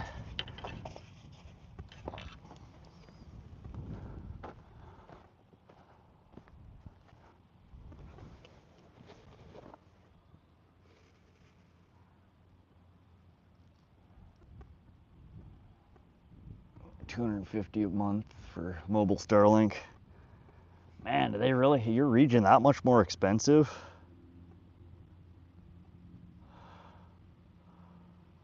Yeah, that's expensive. Even the 165, I mean, it's absurd, honestly. But, I mean, like for my home internet, the 120, as much as I hate paying that much for internet, my next best option currently is DSL, which is just ancient technology through the phone lines. You know, that was the next iteration after dial-up. It's, you know, like 2 meg up, 10 meg down. It's just, it's atrocious. You can't do anything with that. You can't stream off that. And I work from home, and I work in, you know, IT security development field. So I need a fairly decent internet connection at home to work. And so Starlink was my only option until now. I'm not sure when they're going to finish laying the fiber. They've been running it down my block all week. So hopefully sometime in the next month or two they'll finish it up, and it'll actually be available to purchase. Gardner, what's your favorite rap song or singer? So I stumbled across a couple of years ago a rapper called Prof, P-R-O-F, and he has quickly become one of my favorite artists. I jam Prof constantly. He's he's goofy. He's like if I always tell people he's like a cross between Eminem and Weird Al Yankovic. He's goofy, but he's good. Check out Prof. God, what's a good song? Butter or Prof. Oh God, let me see here. Fire Lessons. I'd play it, but YouTube will smack my channel with a copyright.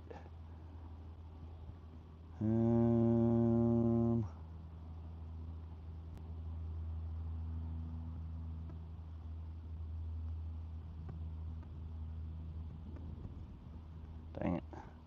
Trying to come up with a playlist here. Oh, there we go.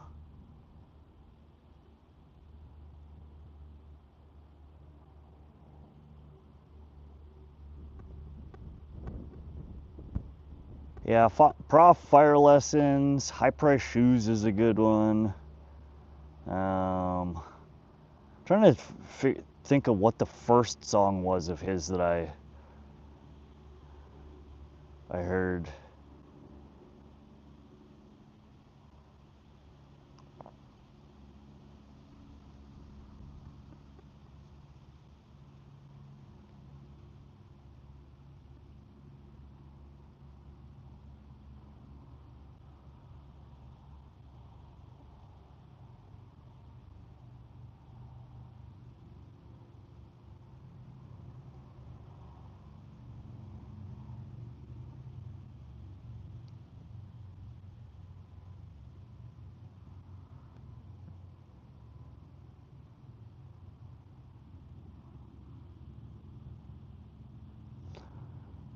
Oh, where are you?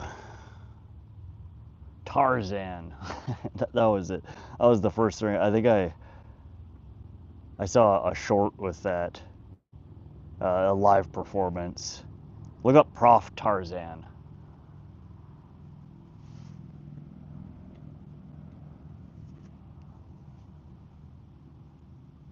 Devil's Gate, yes, yeah. Featuring Kevin Gates, yeah. Good song.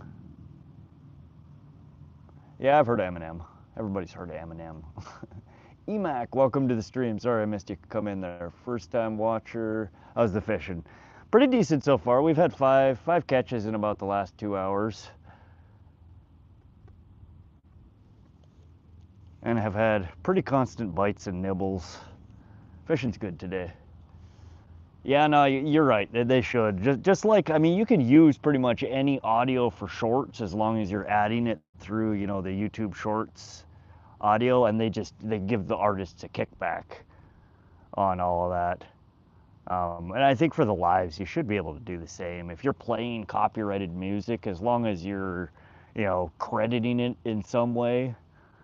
I like when they have the when you're posting a video, you know, it brings up the copyright flag saying, hey, we found copyrighted content. Like, you should just be able to freaking click and add acknowledgement in the comments and be good to go. I mean, why is that any different than removing the audio, going and editing it, you know, through the studio and adding the audio back through YouTube?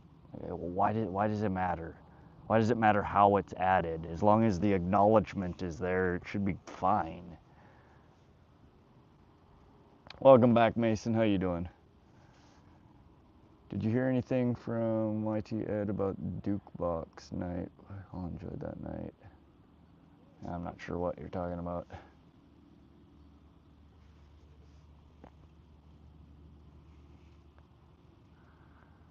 Oh, so Josie, you do actually listen to Prof? I love Prof. We went and saw him in concert last year, and he's coming through Missoula, Montana later this year, I think in September or October. And I'm gonna get tickets and go see him again. Really, really good show.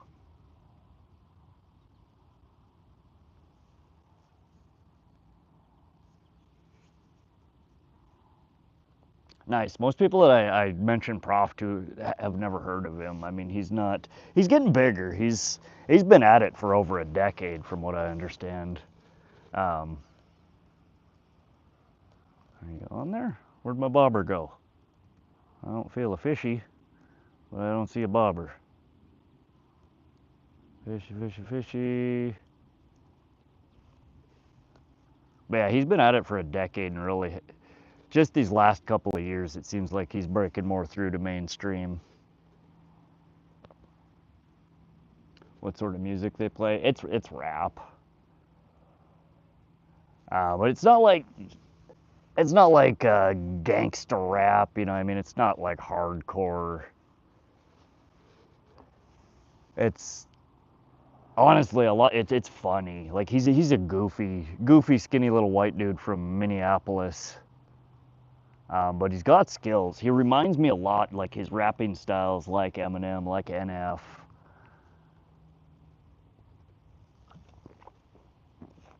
But funnier. And he makes all of his own beats too, I'm pretty sure. Which is rare in the industry. Most rappers rely on somebody else to make the music and then they just rap over it. He actually makes all of his beats.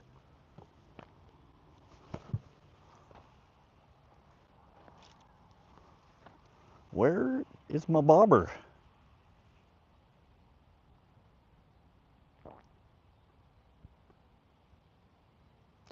Is there a fish on there?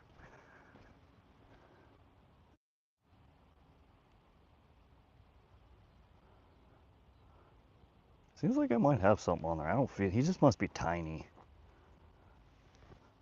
Oh, yep. Oh, and he, god dang it. He hogged that down, man.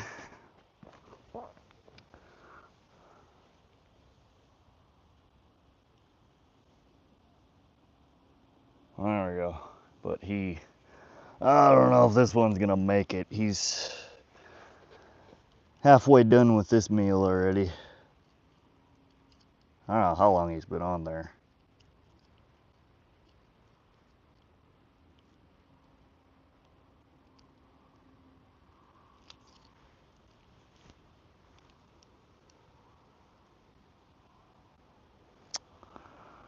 Oh, buddy.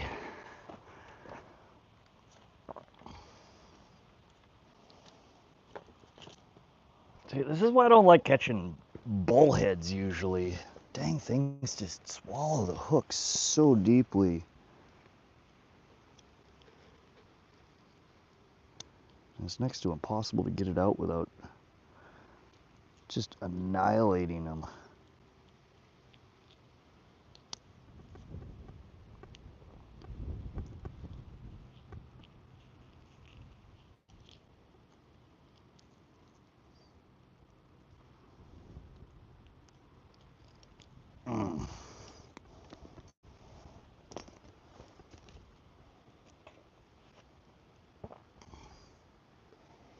Alrighty, that's bluegill number 5. I don't know if this guy's gonna swim away. He harked that down pretty deeply. I'll throw him over here and see if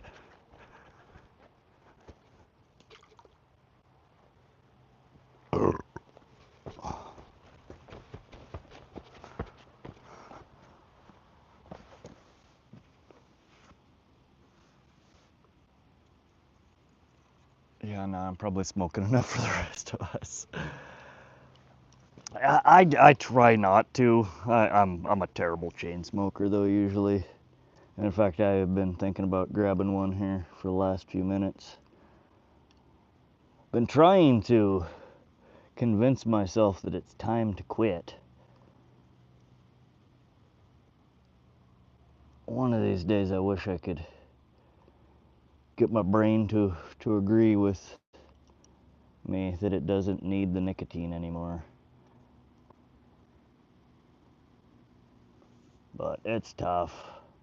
I've been smoking for, God, I think I started smoking when I was like 15.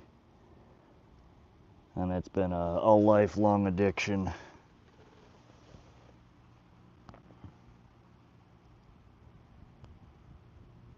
Oh, Mason, I'm sorry to hear that, man.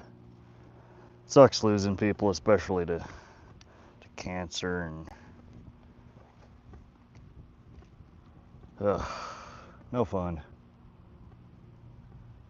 Yeah, nah, I'm on the 50-year suicide plan. From the days we could smoke anywhere, in hospital, on planes, you name it, now smokers are treated like lepers. I mean, yeah, it is a terrible habit though. I mean, honestly, it's one of the worst choices you could ever make in your life. I wish I could go back to when I was 15 and smack myself. But once you've started, it's one of the hardest things to stop. I don't know what the heck it is about nicotine, 1,000 other chemical compounds they put in cigarettes these days, but it's hard to tell your body, your brain, that you don't need it anymore. EMAC read The Easy Way Out to Quit Smoking by Alan Carr. Sounds vaguely familiar.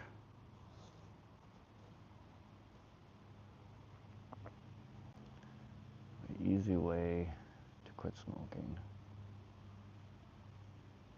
I will try and remember that, EMAC. Quit cold turkey after 30 years, so congratulations, man. I definitely give kudos to anyone. I mean, even if you've only smoked for a month, a year, a decade, if you can quit and you can stay off of it, you are doing well. I've tried multiple times, and I have quit. I think the longest that I quit was almost 8 months while I was in college. I stopped. I still struggled every day with it. Every time I would eat, every time I would wake up, certain things, that you crave that cigarette. I'd walk by and smell it on people, and oh God, it was a struggle. But the girl that I was dating at the time, we had both agreed that we were going to quit and we were going to struggle through it together. And I found out 8 months in that she never actually quit, and it was just me struggling while she pretended. And literally, I went out that same day just out of spite. I was pissed, and I went and bought a pack of cigarettes and started smoking again. So stupid. Met a former heroin addict who told me it was easier to give that crap up than smoke. I believe it, man.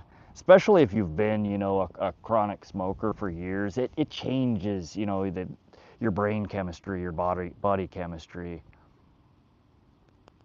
It's not just, a small addiction or a vice anymore. Like your body literally changes.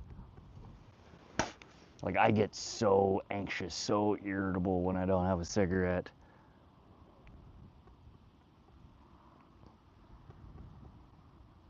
I feel like crap. I can't think about anything. I can't focus on anything but the fact that my body is craving nicotine.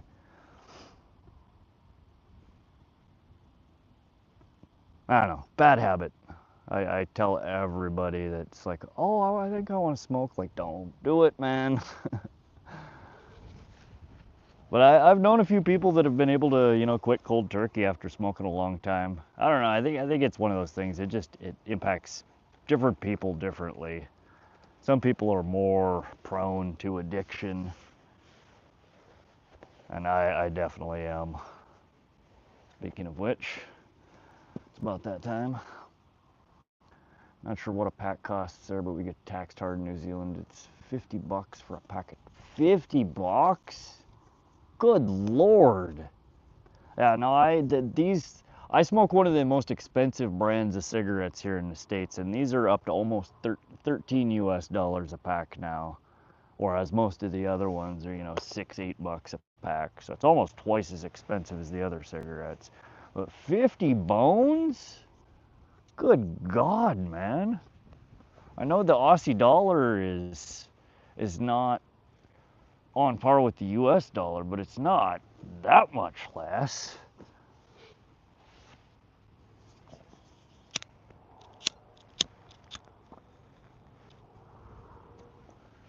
That's crazy, dude.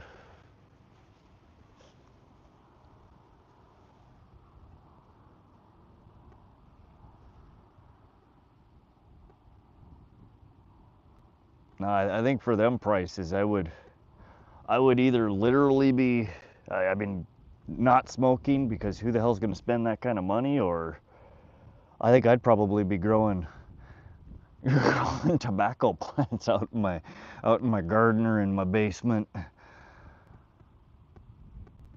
I'd be rolling some fresh cut tobacco leaves from my backyard.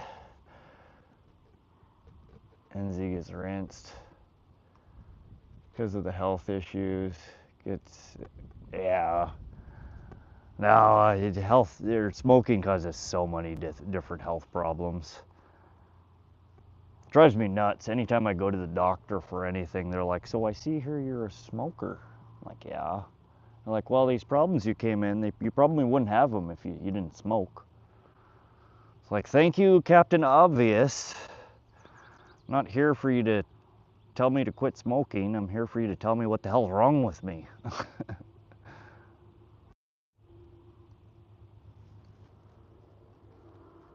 It does. It causes problems with so many different parts of your body. Really, really, really bad for you. We get pretty good healthcare system. Most stuff is free, no cost, even for hospital stays. Oh God, man, not in America. Even with good health insurance, they still bend you over. The last time I dislocated my shoulder, I had to go to the emergency room to have them put it back in, and I left with about $3,000 in bills. And that's after insurance paid for some of it.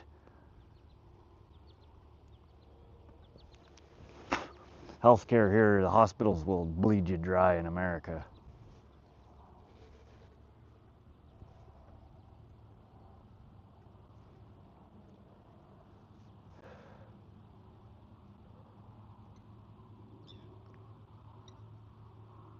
What the hell kind of bird is that?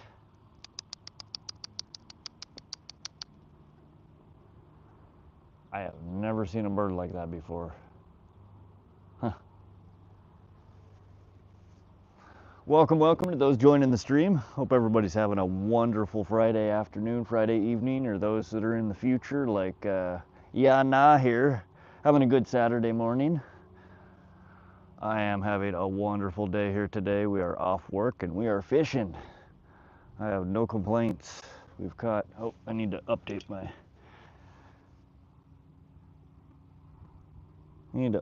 my message here. We have caught 5 bluegill. There we go.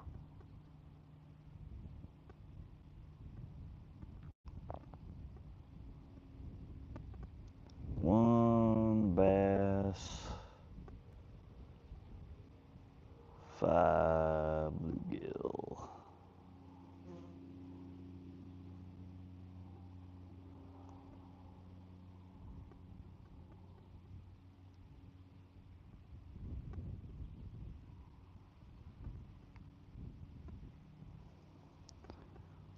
When I was last in the USA, I cut across the top of my hand on some sharp metal. 12 stitches cost me about $800. I nearly fell over. Yeah, you got off easy there, dude.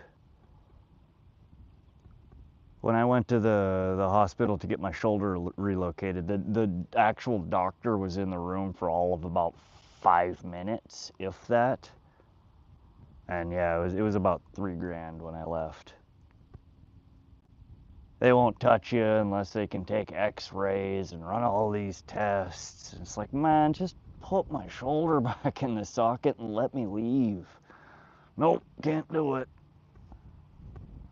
They nickel and dime you for everything they can. It's a racket.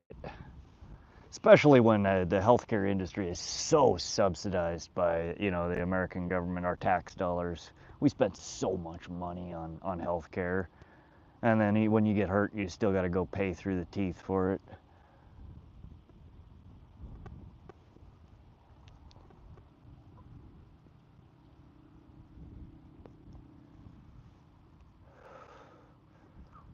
I'm lucky that I have not had many health issues in my life, so I don't, other than dislocating my shoulder every couple of years, I usually don't have to go to the doctor for much of anything. But I'm sure that probably won't be the case as I get older.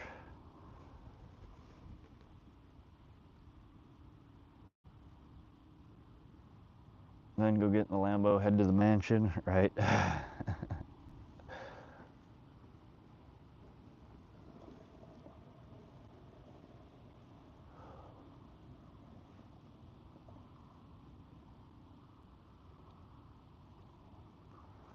Nope, no Lambo or mansion here yet. I'm waiting on the price of Bitcoin to go up a little bit higher. That's my retirement. I lucked out and got in Bitcoin years and years ago. I started mining it. I used to do, I don't know if any of y'all have ever heard of the SETI project, the Search for Extraterrestrial Intelligence. There used to be it's called the SETI client that you ran on your computer. And when you weren't using the computer, it would download data from NASA, and it would process that data. It's satellite data that they're collecting that they just didn't have the computer processing power to go through all of it. But anyways, the SETI client would download that data, process it, and then upload it back up to NASA. And then it would download another chunk, process it, upload it back to NASA. And I did that for years, you know. What the hell, you know, I'm sleeping, my computer's not doing anything. And then the one day I was reading about this new thing that came out, Bitcoin, and the way that it was describing Bitcoin mining was essentially the same way that the SETI client worked. You download it, it runs, it works, you know, in the background, and what? It doesn't just send it back. I can get magic internet money from it. I'm like, hell yeah, sign me up. So I downloaded the client and started mining Bitcoin. And then over the next few years, I bought more equipment and, you know, got more into it. And I ended up, over the course of about 4 years, I mined just over 100 Bitcoin. And I still have a really good sized chunk of it. So that's what I'm going to retire off one of these days.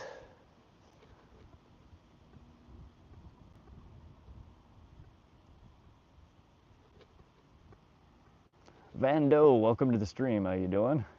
Jacob's Bass Fishing said, why are you smoking? It is bad for you. I know, we just had the discussion about how bad it is for you. It is a terrible addiction that I have not been able to kick. That's why I'm smoking.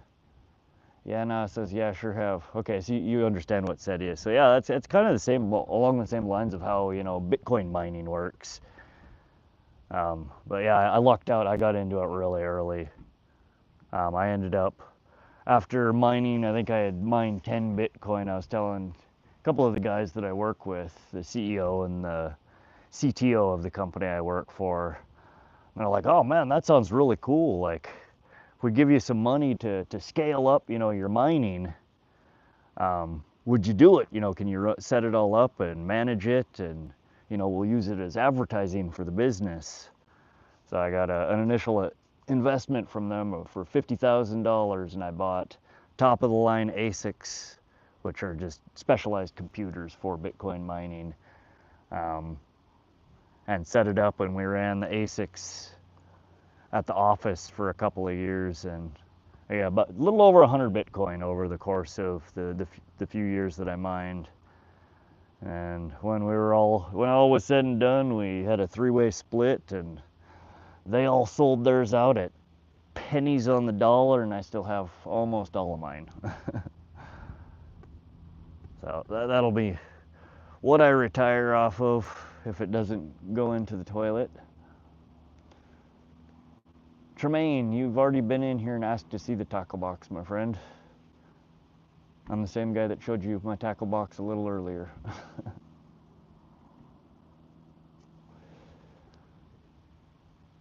Yeah, I got a good chunk of change sitting in Bitcoin.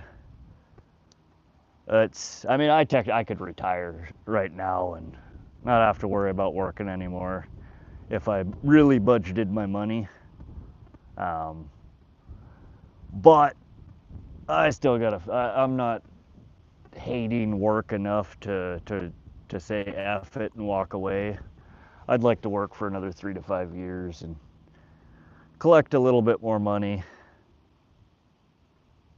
But yeah, I plan to chill and fish a lot in my early retirement. Roberto Medina, welcome back to the stream, dude. How you doing today? I think Bitcoin just hit a new all-time high a couple of weeks, or it's either last week or the week before that. It got up to 125,000 a Bitcoin. We're back down, I think it's 116 or 118. So it's going up. I think it's quite likely that in the next 3 to 5 years, if it hasn't completely tanked, that it'll probably be upwards of $300,000 a Bitcoin. So I just keep holding on to it. I sold a little chunk of it the first time it hit $20,000. Enough that I basically told myself I have more than paid for my time and effort that I put into learning how to mine and manage all of this. And the rest of it, I'm either going to ride it to fortunes or straight into the toilet. So, and thus far, it's just been going up and up and up. And I thank myself every day for not being stupid and selling it. Roberto, have you caught anything yet? Yep, we're at we caught 1 largemouth bass and we've caught 5 bluegill so far.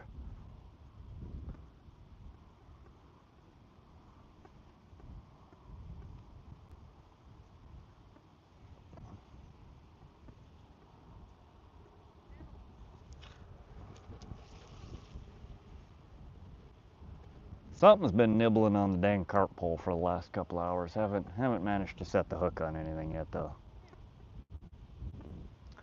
But welcome to those joining. Thanks for stopping by the stream.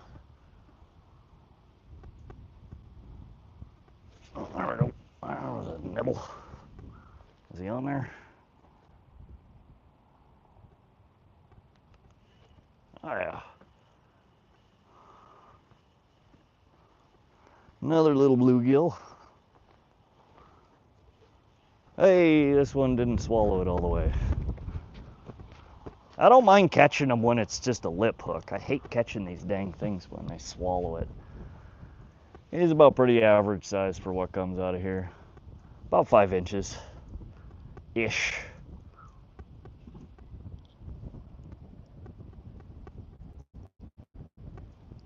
Oh.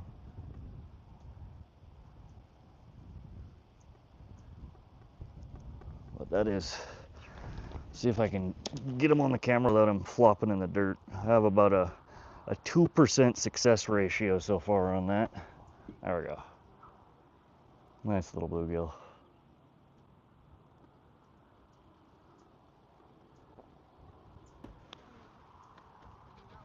Go throw this guy back. This one's got much more distinct bars on it. The last couple that I caught had just like blue lines instead of the black bars on the side. Really pretty color. And surprised we haven't caught a pumpkinseed yet today.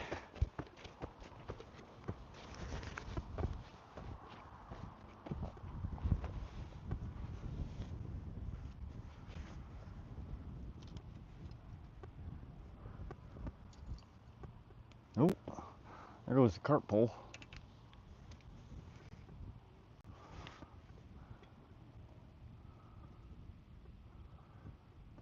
Roberto says, guess what? I caught a 5-pound bass, but it came off at the edge. It came almost at, oh man. Sorry to hear that, Roberto. That's rough. It's always so sad dropping big fish like that. We got some nibblies going on the carp pole here.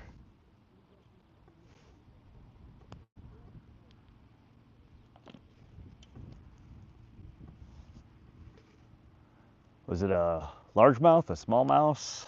Smallmouth? Rock bass? What kind of bass?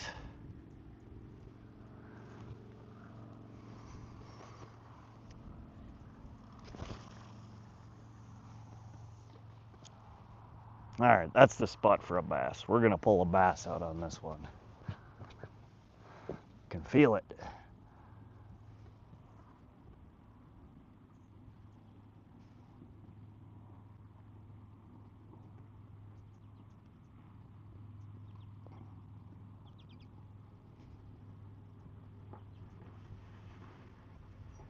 Well, I hope you have better luck next time, Roberto.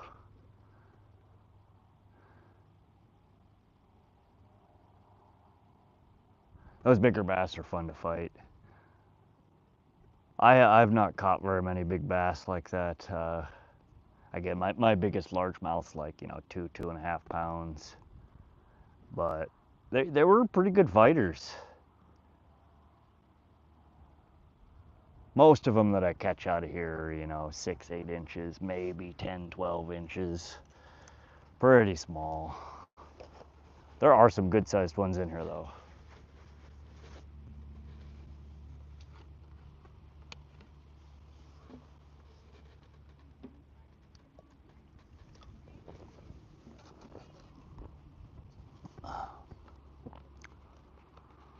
And they're surfacing all over out there along that weed bed. Right in where I got my line cast.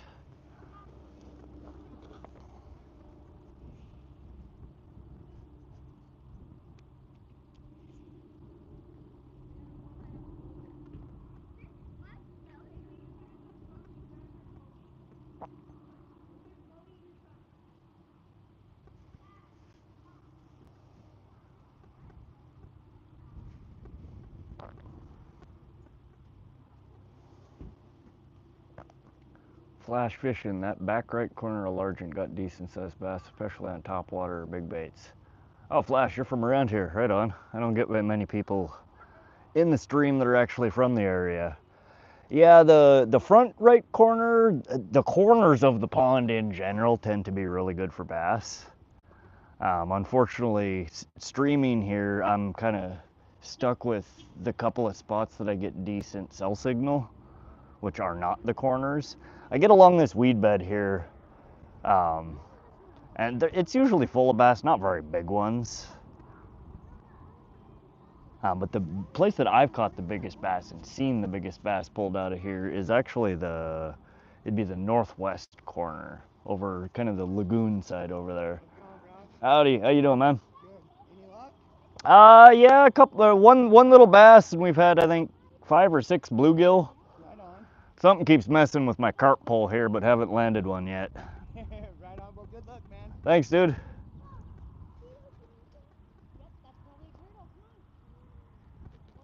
A 10-pound bass sounds amazing. I wish. Biggest I've ever seen pulled out of this particular pond is about a 6-pound largemouth.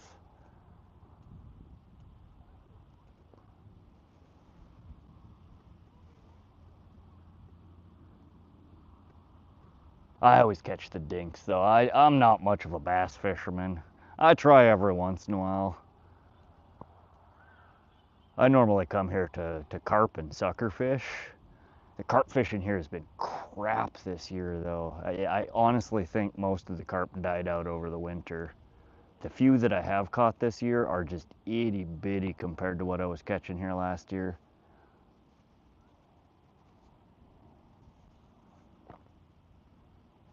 The Jimmy Spice Show. Is my stream tweaking?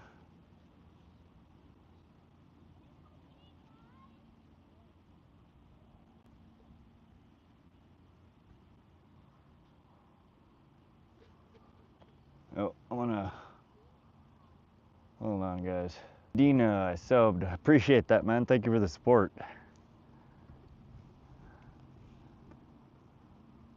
You guys let me know, is the audio and the video all right? I just reset the live. Sometimes it tweaks out for me. Like goes into a loop. Again, it's because the signal that I have at this particular spot is not great.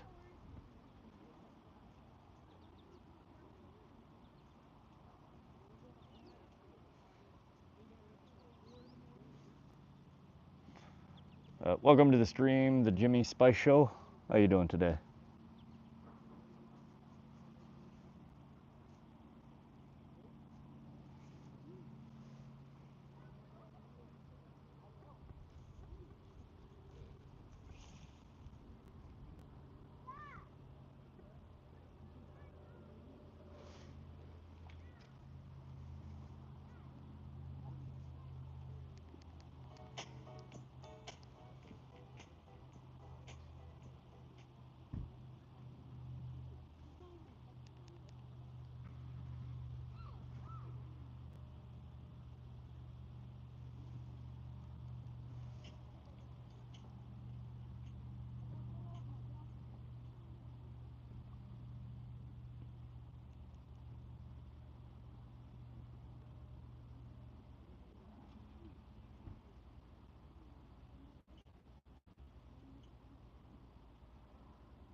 Roberto has left the chat. Well, I appreciate you swinging by and hanging out, Roberto. Hope you have a great rest of your day. We'll be streaming here for probably another 5 hours or so. We're gonna stream till dark tonight. Roberto has left the chat. So if you get bored and you want to come hang out, I'll be here.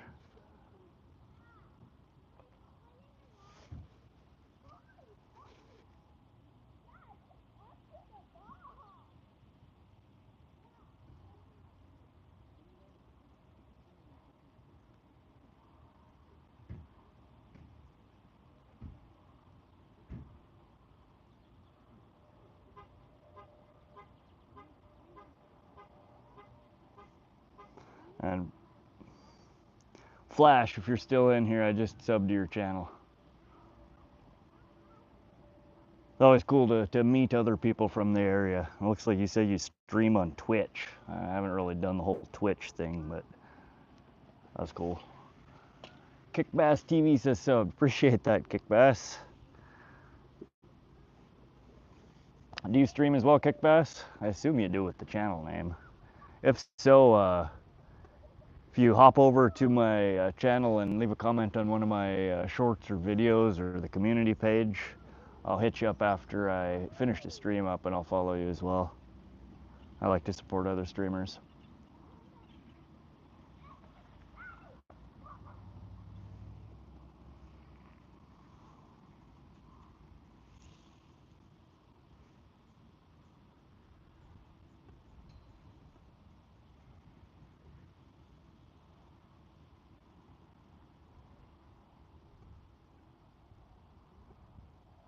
Man, I thought for sure with this cast I was gonna get a bass to mark my worm here, but it ain't happening. We have drifted out of the weeds.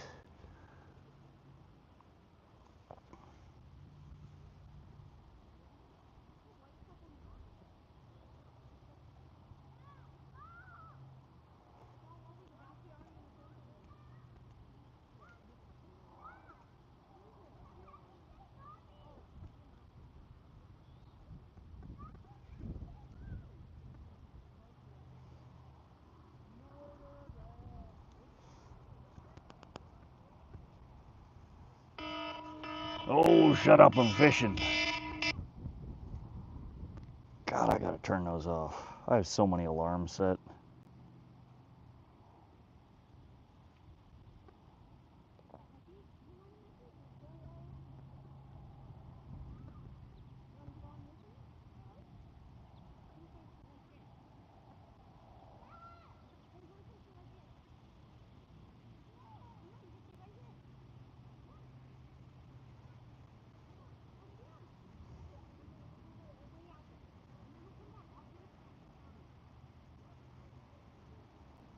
All right, all my alarms are turned off. I hate that. I'm like out in the middle of the frickin' mountains fishing. Don't even have a cell signal and my damn alarm is going off. Just makes me cringe.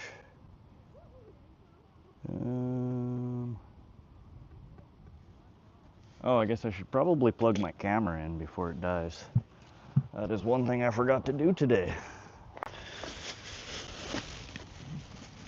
Need some juice.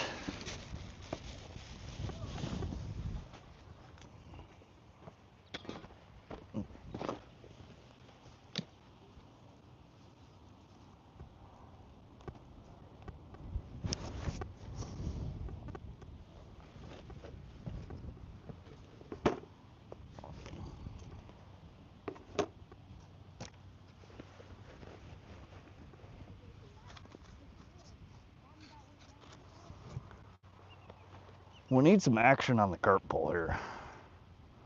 That is really what needs to happen right now. We've got plenty of bluegill.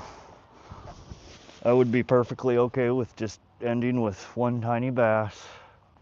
We need a carp, and then we need a sucker.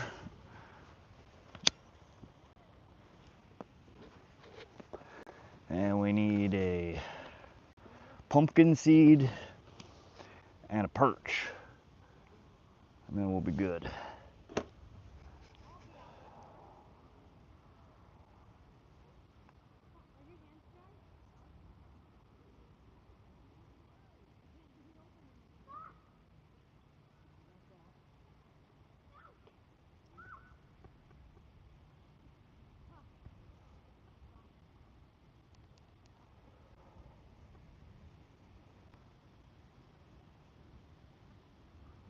What's everybody up to? Where are y'all from?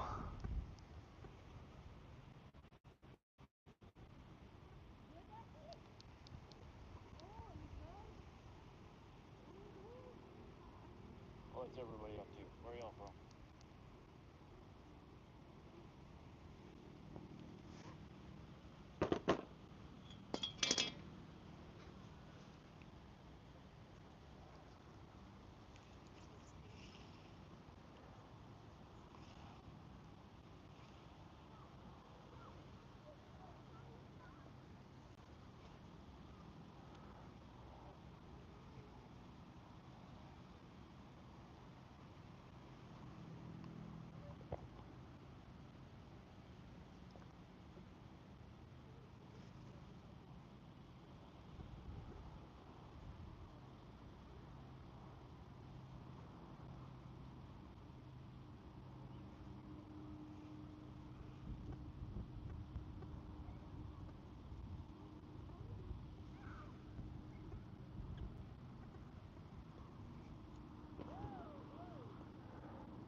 can't find a flat spot for my bucket here. There we go.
We're just slowly moving the bobber across the water here.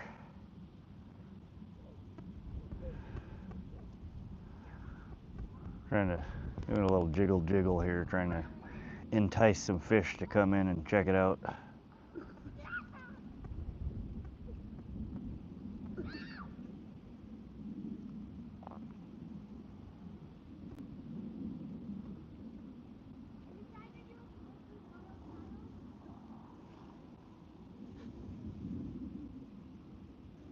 Welcome to those joining. How's everybody's day going? Oh, there's a bite.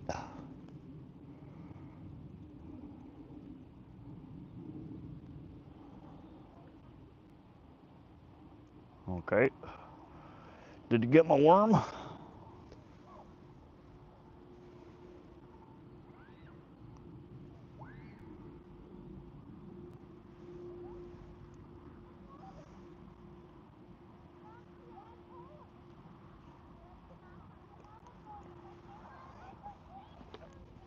All right. We missed the bite. Appreciate the thumbs up, y'all. Thank you.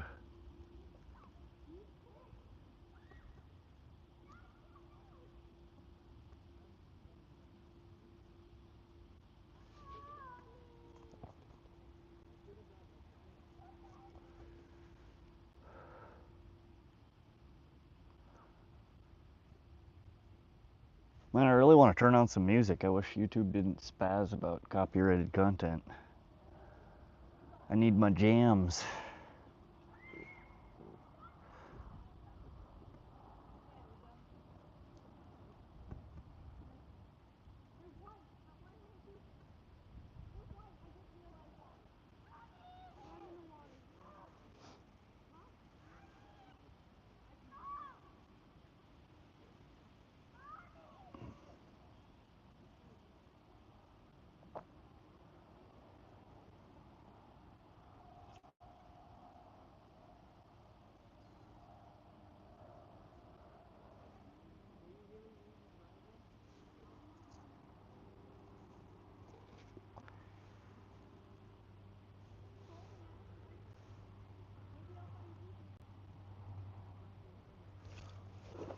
There we go.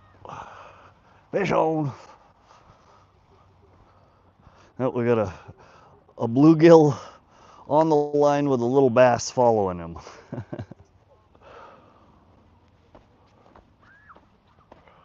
Alrighty, that is bluegill number 7? 7. Man, and we are literally ripping lips.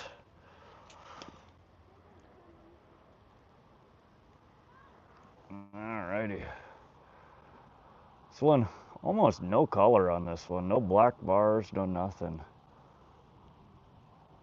I need to look that up. I don't know if that's a, like difference between male and a female, if the colorings are different. Anyone know? Like oftentimes they have black bars that run like vertical that go up the sides. This one's got like little blue lines, but not the thicker black bars. They're almost purple. I'm just wondering if that's, you know, the color difference is male versus female.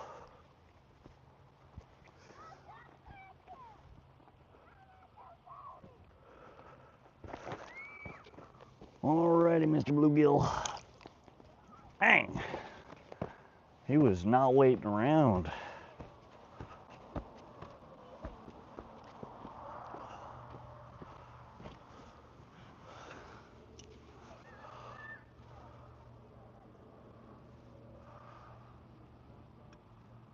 Alright, our worm is getting a little pathetic there. We'll give him a fresh worm.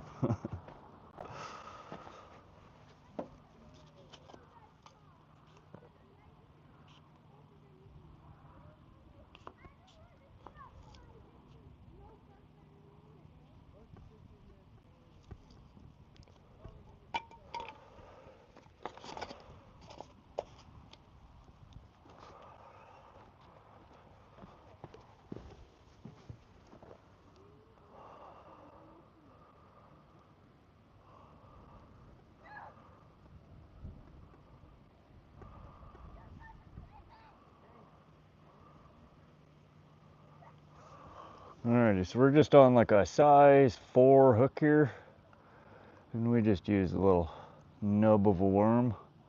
Pretty basic setup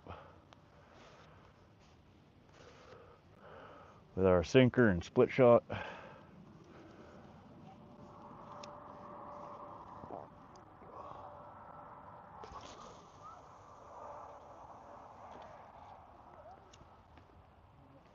I cast over by the dock and see if anything wants to come out and play.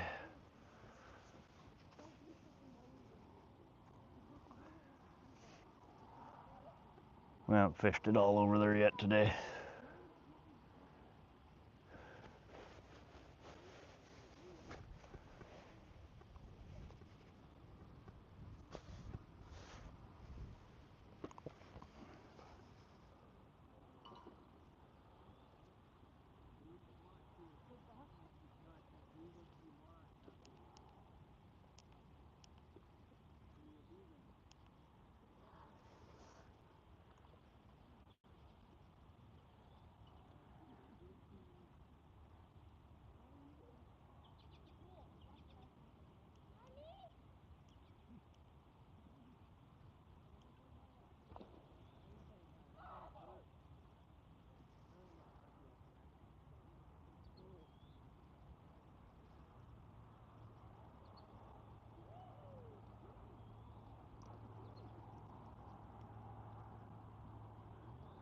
Nail, welcome to the stream. How you doing today?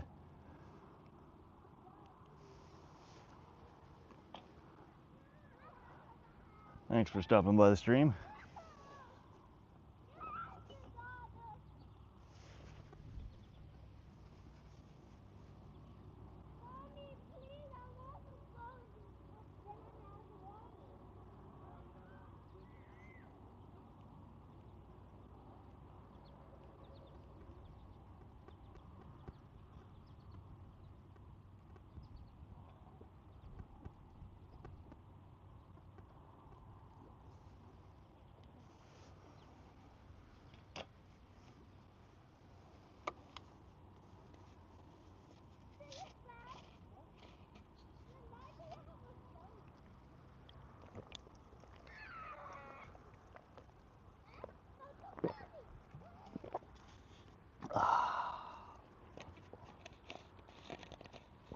Oh God, warm Mountain Dew is gross.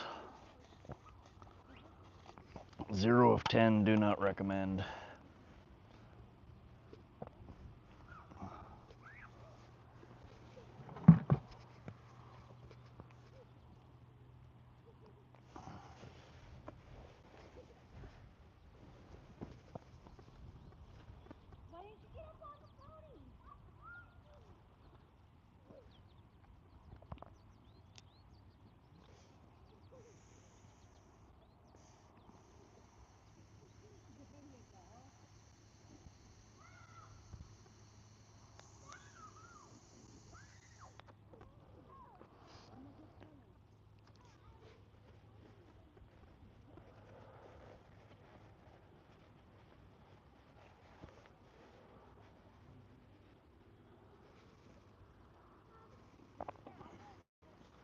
Yo, what's up, Mario? Thanks for stopping into the stream. How you doing today, Mario?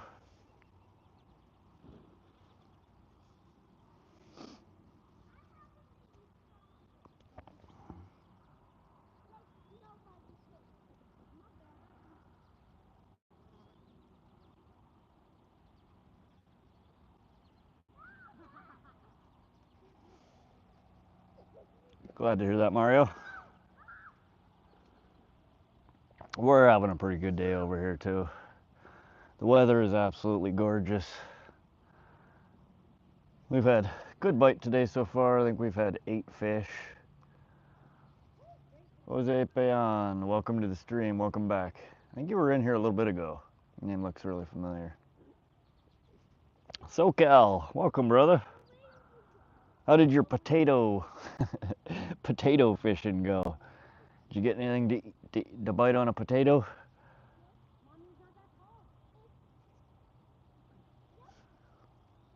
I think your stream popped up as I was driving here to the pond.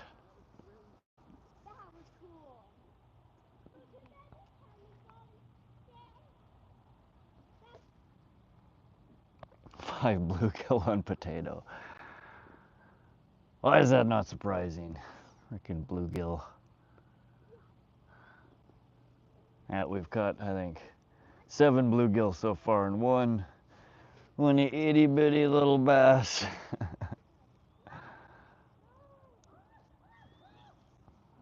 I've had something nibbling on and off on the bread balls on the carp pole here, but I haven't managed to catch it yet. Nothing else bet on the potato, eh?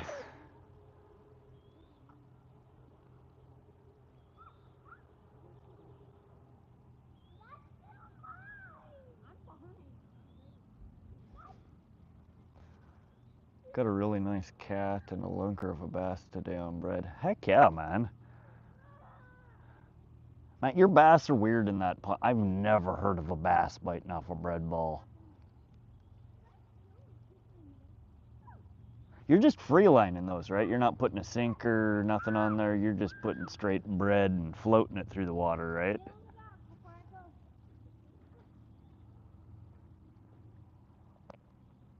Because I guess I haven't actually tried that. I always bottom fish with bread because I'm targeting carp. Skater, welcome to live, bro. Straight hooking bread. Okay, yeah. So you're mashing it up into a bread ball, not just leaving it fluffy.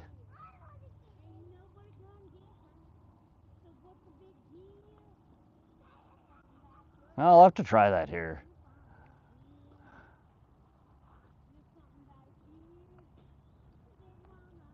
I think so far I've caught carp, obviously. I did get a white sucker off of bread, and then I had the pike catch off of bread. I think those are the only 3 things this year that I've had bite on bread balls.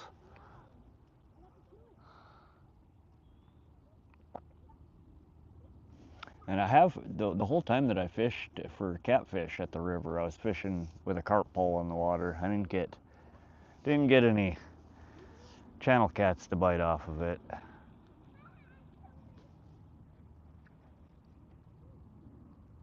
Pulled it over the hook and mashed it into a ball. Okay.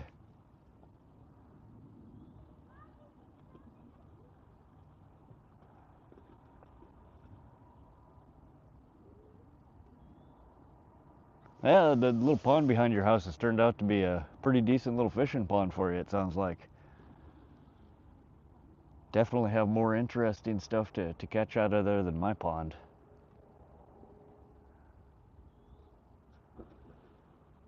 Still no carp in there, huh? Mario asked if you tried butterfly net fishing. No, I never have actually tried netting fish. I see there's oftentimes teenagers here swimming and hanging out on the dock. And I've seen a couple of times them take like, the plastic grocery bags and dive off the dock into the water and come up with a bag full of bluegill. Kind of like butterfly fishing or butterfly net fishing.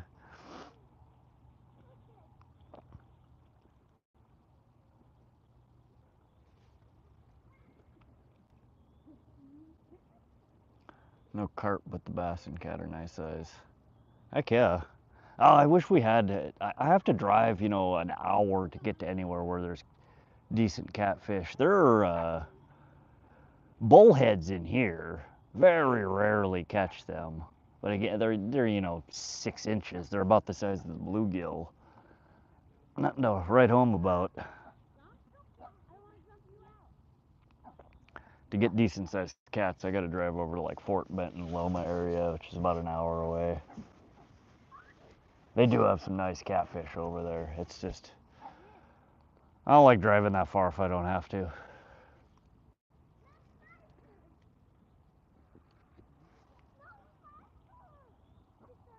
It's honestly surprising though that you haven't seen any carp in that pond.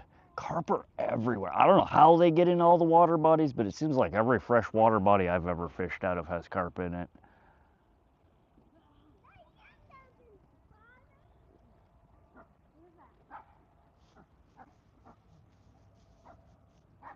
Pretty sure you got the biggest bass and cat out of the pond today. Heck yeah. Sounds like you had a good stream. Stream's been a little slow for me. It was slow last night and it's been slow today so far as well. But I've been popping into a handful of other people's lives today as well, and it seems like everybody's kind of been slow today. Do you have a decent amount of people in yours? Mario asks, is Josh your friend? I mean, I have some friends named Josh. I don't know who you're referring to though. It's been a slow week. I don't know, I figured with yesterday, you know, the last couple of days it's been nicer. I assumed that a lot of people are out fishing instead of watching streams.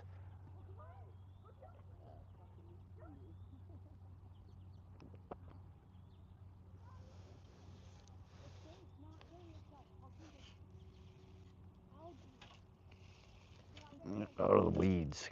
Good God. Swear one of these times I'm gonna bring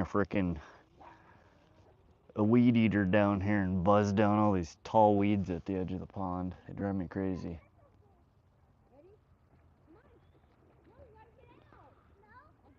Had 83 at the one high peak. That's a good number of people to be in the stream. I mean, in my stream today here, I think the most I've seen is like 20. It's been really slow.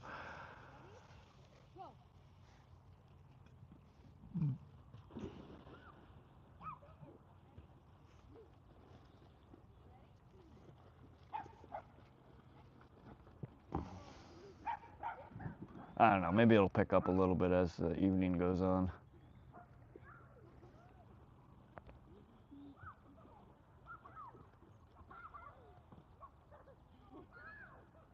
We'll see. I was hoping to maybe break 500 tonight. It's not looking that promising thus far though.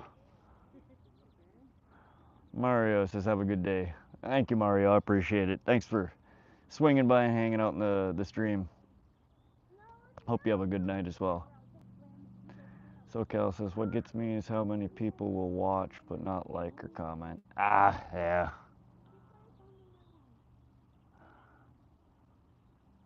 I usually don't. I try not to ask for it. I will thank people for, you know, liking the stream, but I generally don't ask them to. I figure if they like it, they'll hit it without prompt.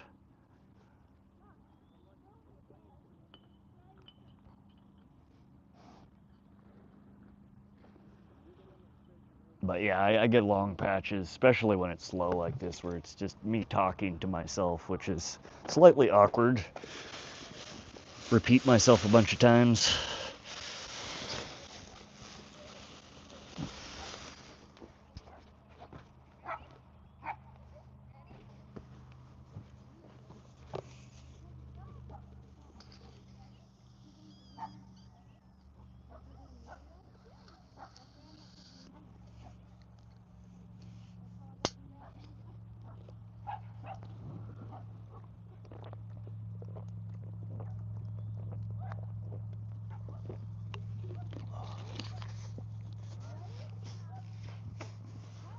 You're getting a bunch of fish.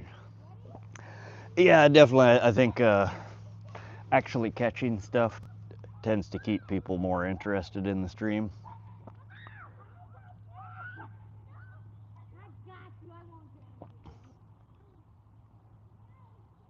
I don't know. I could be fishing right next to the shore here, pulling bluegill out left, right after left, but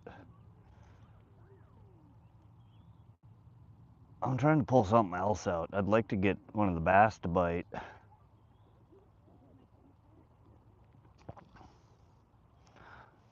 Y'all see that bird just swoop down and catch the fish? That's pretty cool. He just torpedoed himself into the water.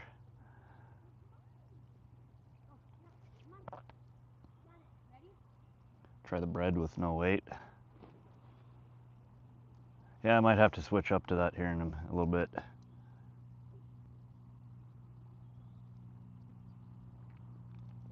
What size of hook are you using with that? I'm on the itty bitty micro hook right now. I'm using like a size 4. They're pretty tiny.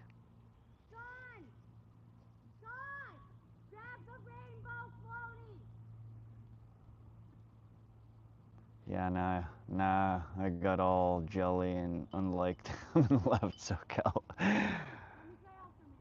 That sounds about right.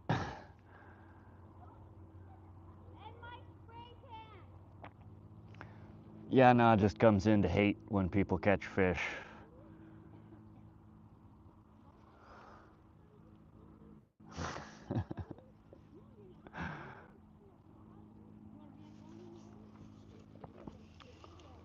That's why I join fishing streams. To bitch and moan every time somebody catches something because I'm not out catching.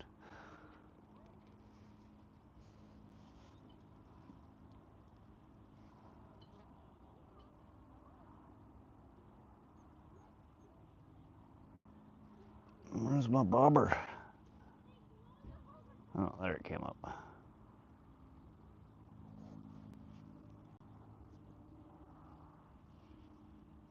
I really need to dig through my tackle box and find a smaller split shot. This one's like way oversized for this bobber. Like just the itty bitty little tip of it pokes out of the water instead of like the whole top. So it's really slow to surface again after I move it.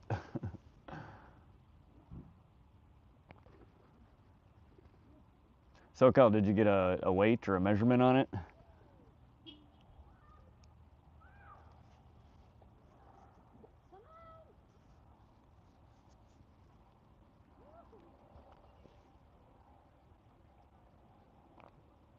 Welcome to those joining the stream.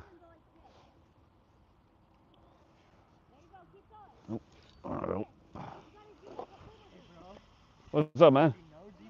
That a charger off of the wall battery? Heck yeah. Where do you scoop one of them up at? I got it off Amazon. I bought it last year for camping. Dang. And you get so much like charge time out of that one's like a 5 amp or 4 amp battery. Yeah, no, they're a little bit spendy. I think it was like 60 or 70 bucks for the little adapter. But yeah, they're great, man. I have, probably a dozen DeWalt batteries. Right, I got a bunch of Milwaukee. I'm sure they make it for that Yep. too. Oh, no, they're handy. Yeah, that's pretty slick. I buy like for example, I use this to run my GoPro off of, and it's like 20,000 milliamps or whatever. Dang. And this only it lasts just under 8 hours. I get probably 16 hours off of that. Damn. And this is like 200 bucks, and that's like. Vice versa, yeah. If you already own the batteries, just keep them for sure. Right on, man. We'll take it easy. You as well. Like a YouTube channel? Yeah, I'm streaming on YouTube right now. Oh, right on. Yeah. Good luck, man. Yeah, if you want to check it out, it's "Want to See My Rod." There you go. I won't forget that. All right, so here's our. Oh, I'm telling you, man. Every time I try to show a fish to the camera, it's got to take a dirt nap first. At least one, sometimes two. There you go. There's the dirtiest bluegill you ever seen. Cute little guy though. I'm gonna go give him a bath.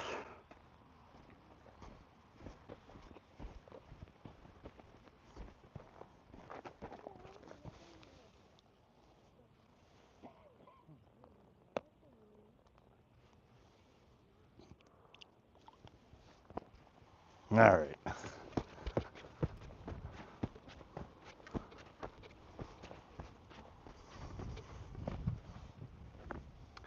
Albin, welcome to the stream. How you doing?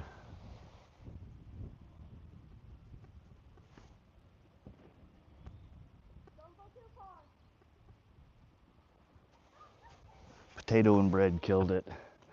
Yeah, it's cool. It's cool trying different baits like that. It's always interesting to see what random crap fish will actually bite on.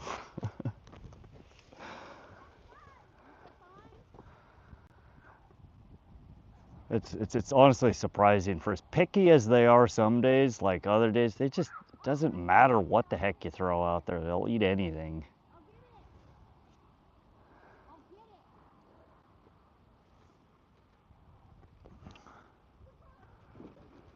Not sure after the live buffers. I'm gonna make a short so people can comment what they want to see next. Yeah, it's a good idea asking for viewer input.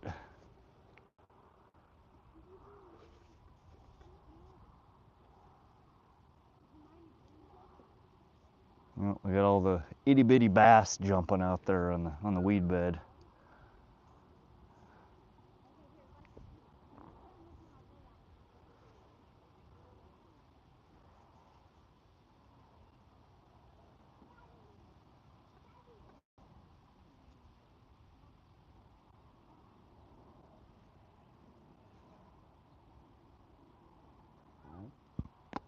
Oh.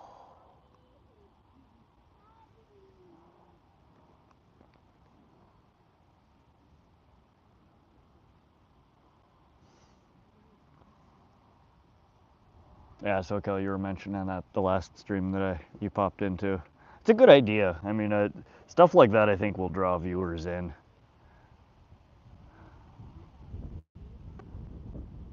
Everybody's seen somebody catch stuff on worms and the same lures that we all throw. So I was like, I did one stream where we had stopped at McDonald's after I dropped my sake off at work and had a little bit of time to kill while we were eating. So I drove on down to the river and we fished for like an hour to see if we could catch fish off of McDonald's. I did have a couple of bites off of French fries. Nothing wanted the hamburger though.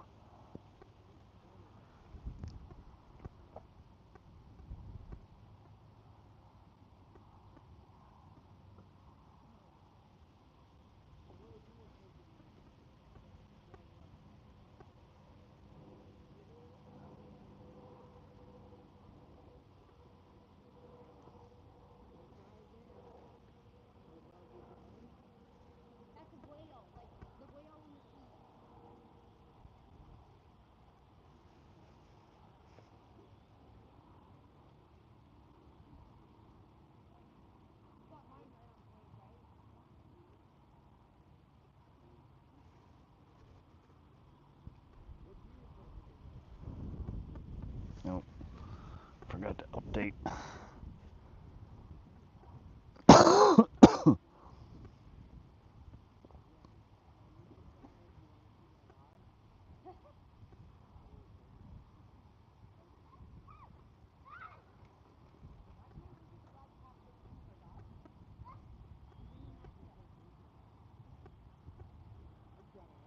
McDonald's chicken nugget, I'm sure a cat would bite that. Probably.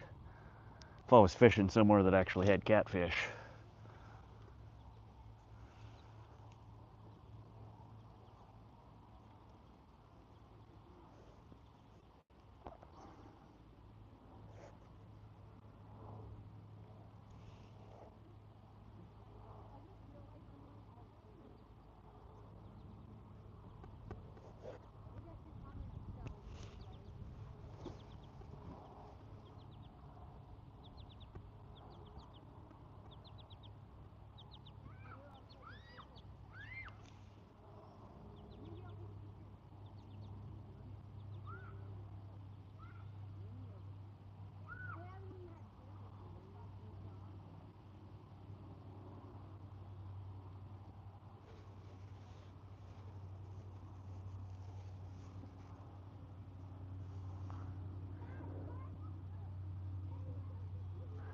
Try a spread called Vegemite. Apparently they catch on it in Australia. Man, I think I tried Vegemite. I was in like grade school. Somebody for show and tell brought a jar of Vegemite to school because they had just been to Australia on a family trip. Man, that was some of the grossest shit I have ever put in my mouth. I don't know whose taste buds tell them good when they eat that stuff, but it was just bitter and salty and blah.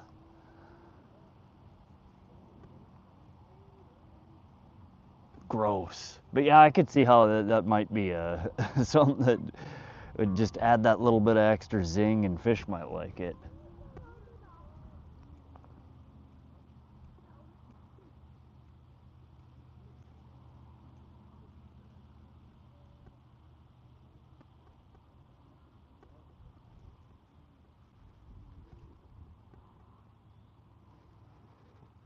End up trying some outrageous stuff on votes. Oh yeah, I'm sure. Leave it to people to suggest things. You're probably gonna get some crazy stuff.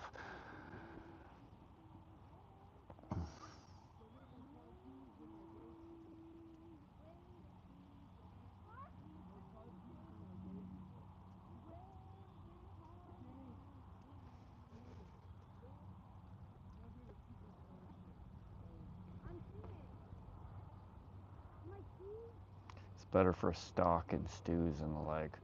I don't know, man. Again, it's been eons ago that I tasted it, but I remember it being super salty and super bitter, and I think we just had it spread, just a little bit on like saltine crackers or something like that. It was just putrid. I couldn't understand why anybody would willfully put that in their mouth. I don't know, I'm picky though. I feel the same way about like Nutella. People love Nutella, and that shit makes me gag. So gross. Like what's wrong with just peanut butter? Stick with peanut butter.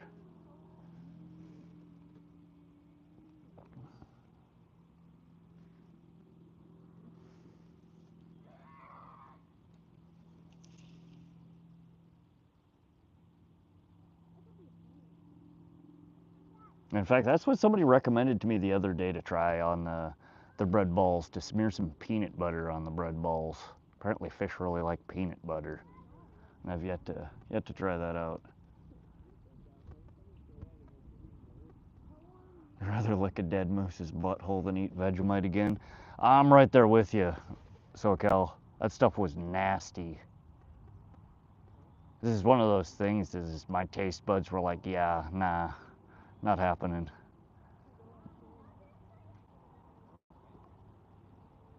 It just makes me wonder how somebody could eat that and actually think it tastes good. Oh, I'm getting a nibble over here. Oh, take it.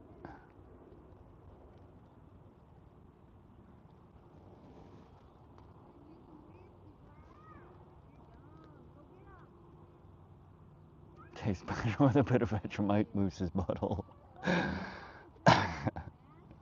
You would say that. Loch Cheatham, any tips to use a spinning reel? Tips for a spinning reel? I mean, that's what I've fished off of my whole life. Tips? I mean, it's pretty straightforward. Are you struggling with anything?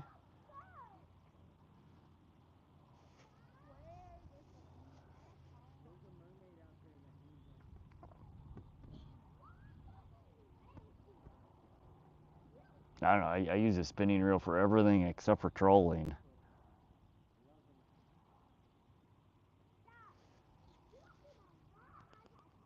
I can't even think of a tip to give about a spinning reel. I mean, there's not much to it. Load it with braided line. That's about the only tip that I can give you. Don't waste your time with mono. Fluoro's too expensive to do on your full reel. Throw some 20 to 30 pound mono or braided line on there. Call it a day.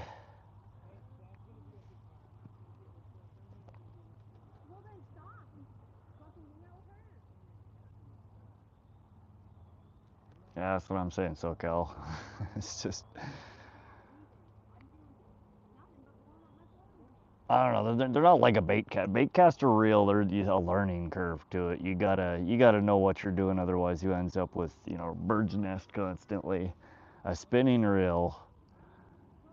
I mean, as long as you got decent line on it, you're pretty much good to go.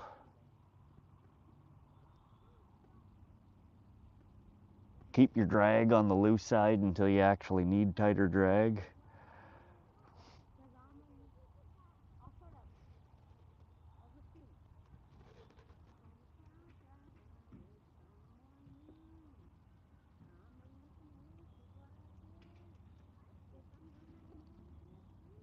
I use braid on everything.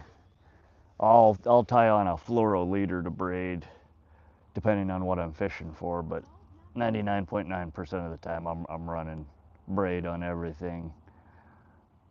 20 to 30 pound on these medium light fast action rods. I usually don't go any lighter than that. My catfish pulls I will go with anywhere from 40 to 60 pound braid, but most of the time that's overkill. 30 pound braid is kind of my go-to for most everything. It's heavy enough that you avoid losing a lot of lures. When you get snagged up on stuff, you can really tug on it. You'll oftentimes bend a hook before you break your line. But you go too much heavier than that, especially on a smaller reel, and you end up losing some casting distance.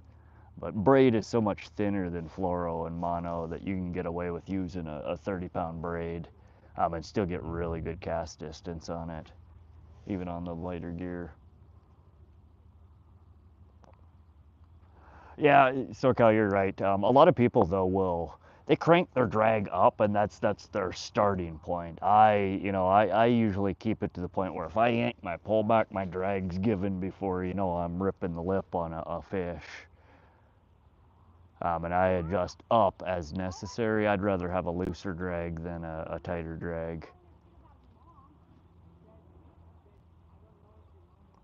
Once you get that fish worn out a little bit, you can tighten it up and pull her in.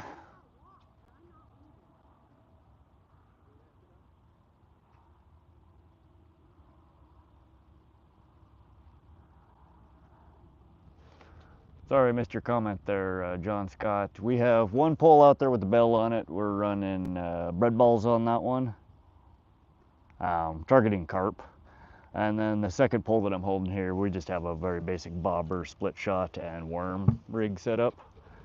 And we've caught bluegill and bass off of it so far. Dang line stuck in the weeds here. I'm blowing up a floaty. What am I doing wrong? What? I'm not doing anything but blowing up a floaty, Lexus. Wow, we got some people raging on the dock over there. Never seems to fail. Every time I come here, there's some kind of drama. I don't know why people can't just come out here and have fun.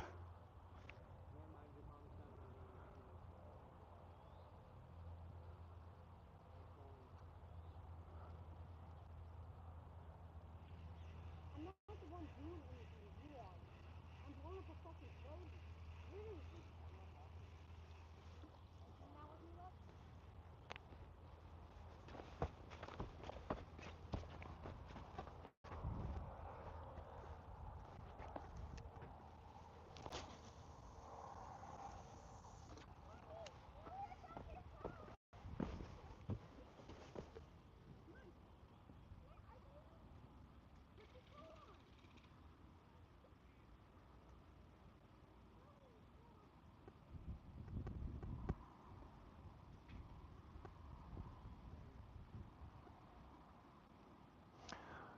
Jason says, are you using your usual bait or are you open for country style bait? What do you mean by country style bait? And yeah, I'm using just my basic setup here, bread balls and worm. Oop, there's a bite. Where is my bobber? Are you ready, Joseph? I'll take you home and come back myself.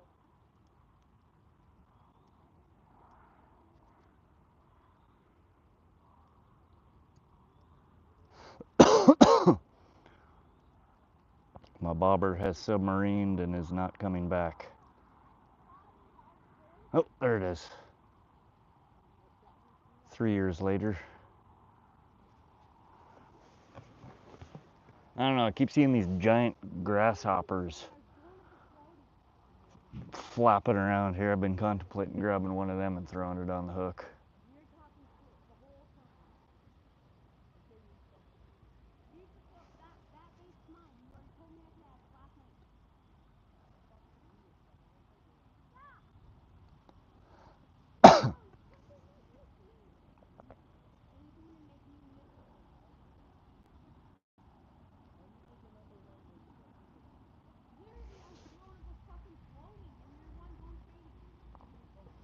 Jason's got chicken liver and red hot soaked in Dr. Pepper. Chicken liver and red hots and Dr. Pepper. That sounds like catfish bait. Is that what you're catching off of it? Catfish?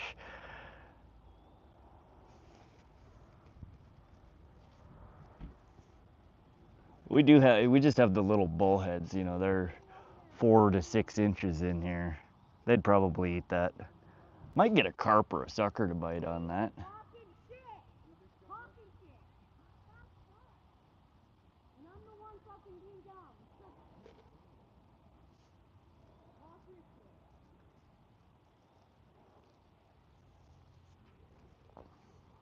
There's a dragonfly on my foot. Sounds like really good bait. Try one. Well, if I had some chicken liver and some Dr. Pepper and red hots on me, I'd definitely give it a go. Maybe for the next stream. I'll see if maybe I can. Maybe I'll join SoCal on his next "What Can I Catch with Random Bullshit" challenge. We can team up on our stream. We'll do a split stream and see who can catch the weirdest stuff, or catch stuff with the weirdest baits. I'm not even sure. I guess probably the grocery store around here's got chicken livers. I think I've seen them in little plastic containers in the deli.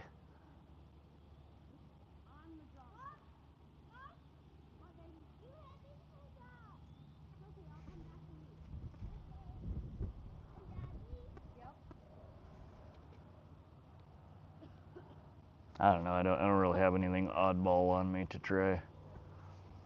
We've just got bread. I have some fish eggs. I have some trout power bait. Got some of them little garlic floaty balls.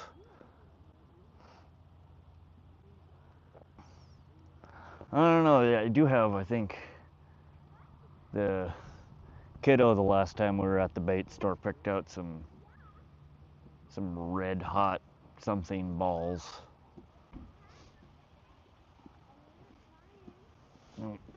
Everybody's leaving. Did my stream crap out again?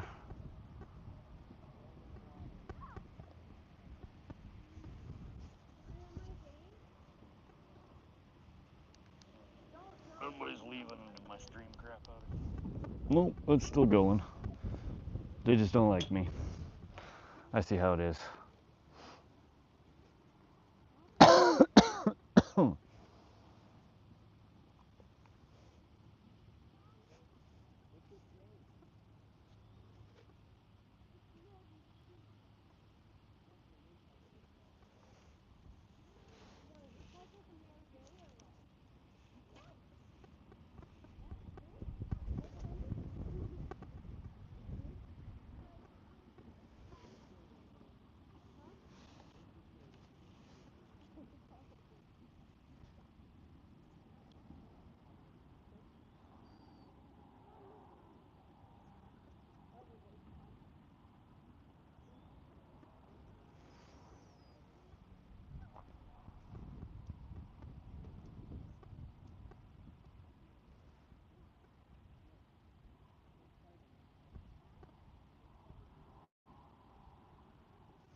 camper that's fucking 2x2. What cheat on me again?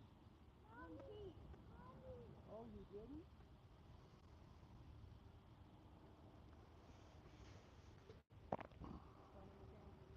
Welcome to those joining. Hope everybody's having a good Friday evening, Saturday morning. I'll be there for 2 months and then I'll be out. Watch. No. I'll have a place to live, I'll have a job, you watch.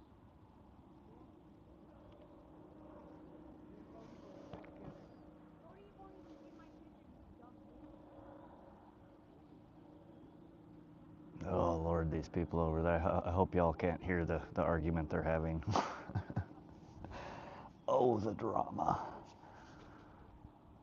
Let's be that fucking loser. Am I? I bet you I can hit it. I'm not gonna play. Bet you can hit her too. I've held this job a lot longer. Oh yeah, you have. I've got pay stub after pay stub after pay stub. What do you got? No pay stub. I have nothing else to say to you. You'll be able to prove they've worked longer. Huh. Not me.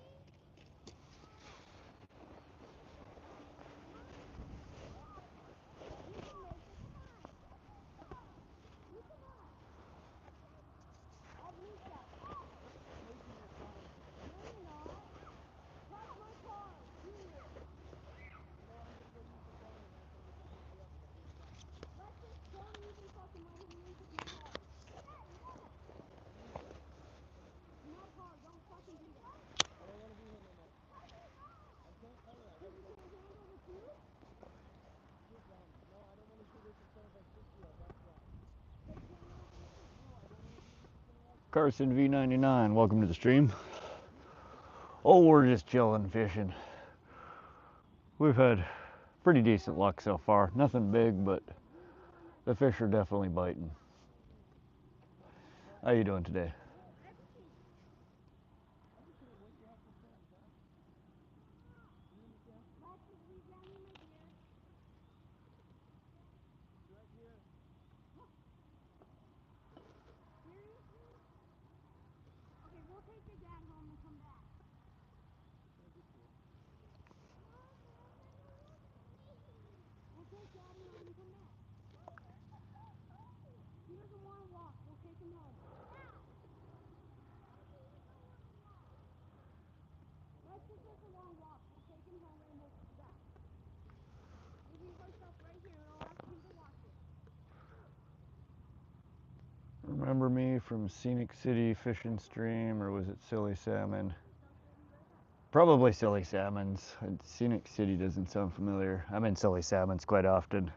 And yeah, Carson, your name does look very familiar. SoCal, I think just one bluegill you might have missed. Nothing exciting.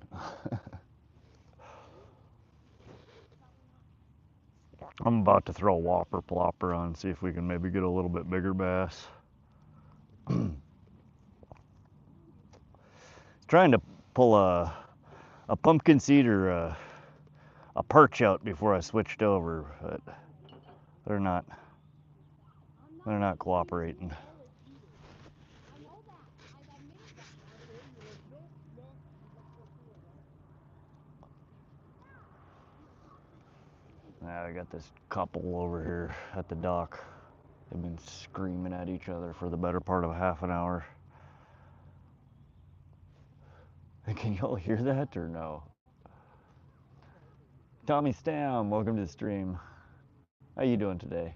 Yeah, we've had decent luck. Nothing big, but I think we've caught 9 or 10 fish so far.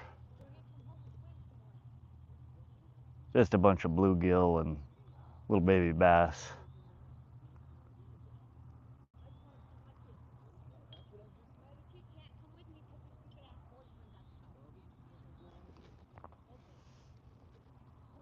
I love whopper ploppers. Yeah, it's one of the few topwater lures that I fish. I have a whole bunch of different ones. I've just never gotten very good at using any of them. Whopper plopper is about as straightforward as it comes. And the water has The wind has died down. I like to fish them when the water gets, you know, super calm. And our still got a bit of a breeze, but it's calming down. We're getting almost to glass. So it's almost time for the plopper. Oh God, you guys can actually hear them. Tommy says, better than my trip to see. I had 7 fish today. 5 flounder, 1 sole, 1 eel. Oh, that sounds cool. That's not bad. I think I'd rather catch what you caught than what I've caught. Use jitterbugs. I've heard of a jitterbug. I don't know offhand what the heck a jitterbug is. Oh, that was a bite. Did I get him? Oh, there I go. What are you? Ooh, this doesn't look like a bluegill. What are you? Oh, there we go. We have, behold, the pond lunker. Not really. It's a itty bitty little yellow perch. But at least we got something different. Oh God, he harked that down. Give me a second to perform surgery here. Because you're fucking being fake. Fake. He's on YouTube, guys. Oh. He's streaming live. Mom, fake. Look at you. Hey, hon. What's up? What's Watch up? those. We'll be right back. Yeah, Like 10 minutes at the most. no worries. I'll be here Cool, thank you. pulling in monsters. Hopefully. All right, you guys. Look at this beast. He is a behemoth. That's a yellow perch. They're such pretty little fish. Oh, they have the sharpest little fins there. And right, the very first one is like just murderous. Always get caught with those. Really pretty little perch though. All right, we have 3 species so far.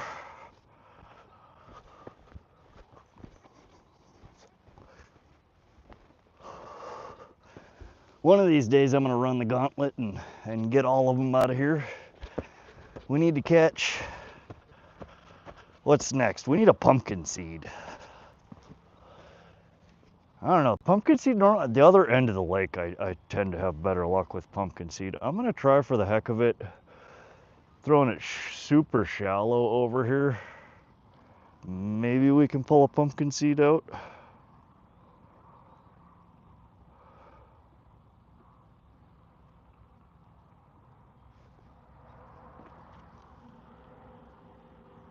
That's a water heifer, oh yeah. Thank you, Tommy Stam, I appreciate it. That saves me so much trouble.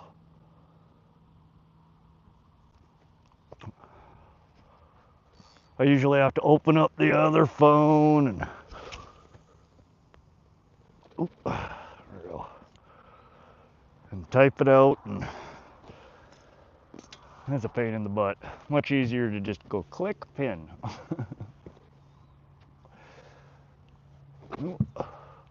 We're getting bites already down there.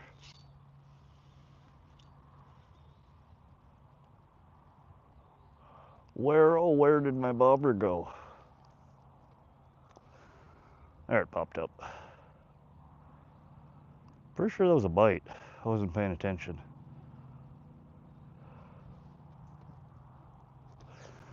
Come on, pumpkinseed, then we can move on to something different.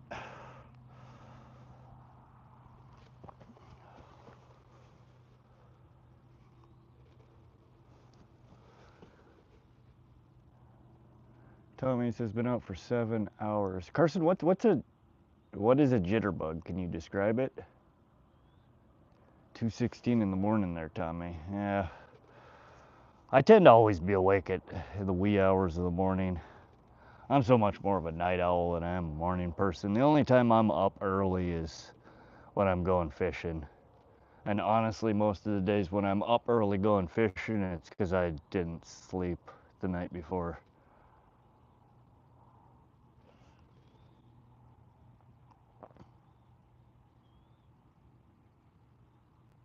But Tommy, what's a sole? I've heard of flounder and eel, but I'm not familiar with what a sole is.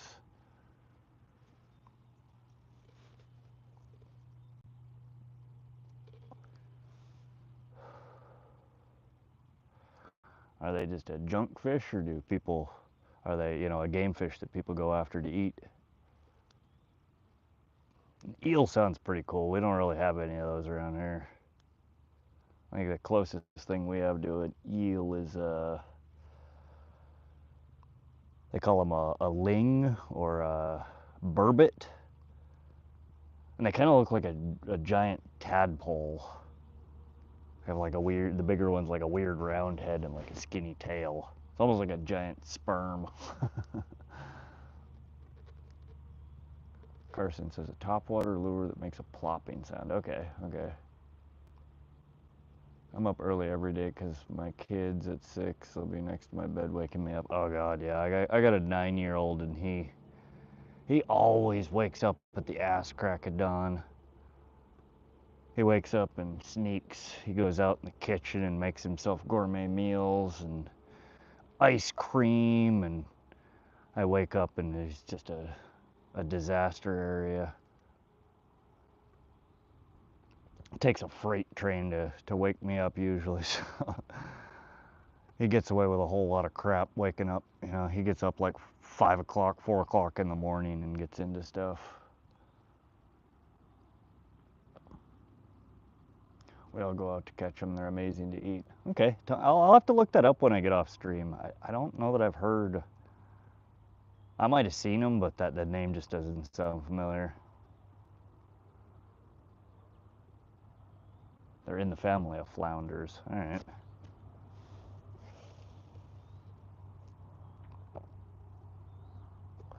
Yeah, you guys get so much variety when you're fishing in the sea or the ocean like that. Saltwater and brackish water always has really interesting stuff you can catch. I mean, there's about 10 different things that are supposedly in this water body, but most of them aren't all that interesting. We got something on the line here. I'm kind of tangled up in the weeds though. Is he still there?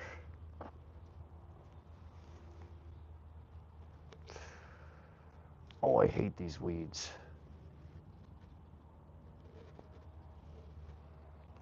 Dang, that one felt sizable. I think he's gone though.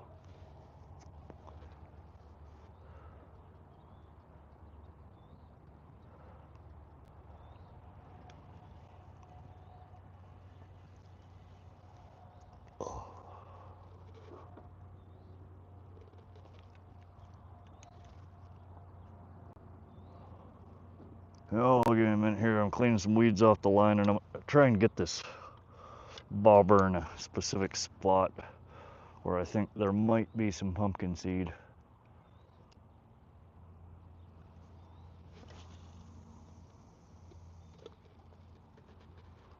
There we go.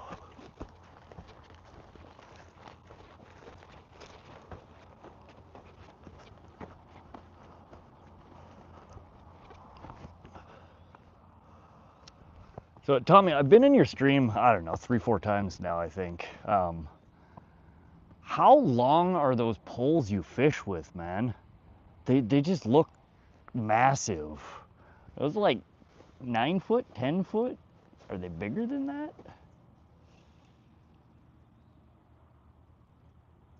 12 foot, good God. Yeah, I think that the longest pole that I fish with right now are my planer board rods that I troll with, and they're just under 9 foot.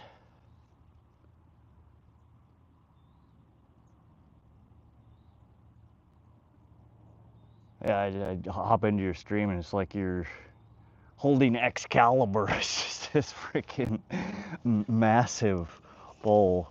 I mean, I guess when you're fishing in the, you know, brackish water or salt water like that, you got to have them bigger poles because you never know what kind of lunker you might hook into.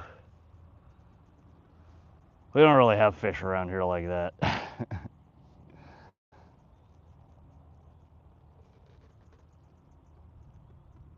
15-footer, good God, man. Yeah, I guess some of the bank ocean fishing videos, I've seen people with big poles like that. They get that big old wind up on them, launch that shit out there. It always looks interesting. It's an interesting way to fish. Surf fishing, I guess they call it.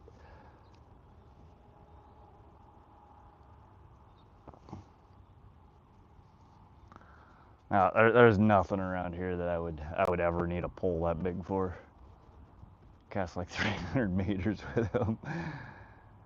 I imagine that takes some practice getting the hang of whipping them big old baits out there that far. It's where in the last couple of years, I've seen a lot of people that do that kind of fishing that have switched to, they use drones.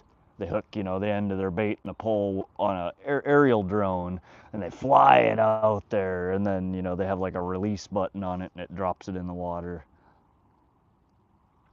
I've wanted to for years. I want to get a little remote controlled boat and get a fish finder to attach to it, and then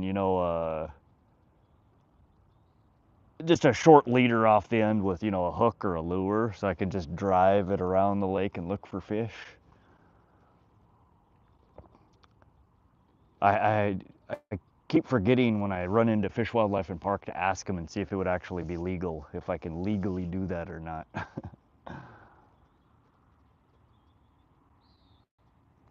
Yeah, so I looked it up. I thought for sure I had come up with a unique idea, and I looked up, and yeah, they already make them. I've never seen anybody fish with one, and definitely not here in Montana. But that's one of my pet projects. One of these days I'm gonna do it. I'm gonna spend, $500 or $1,000 on a decent remote controlled boat.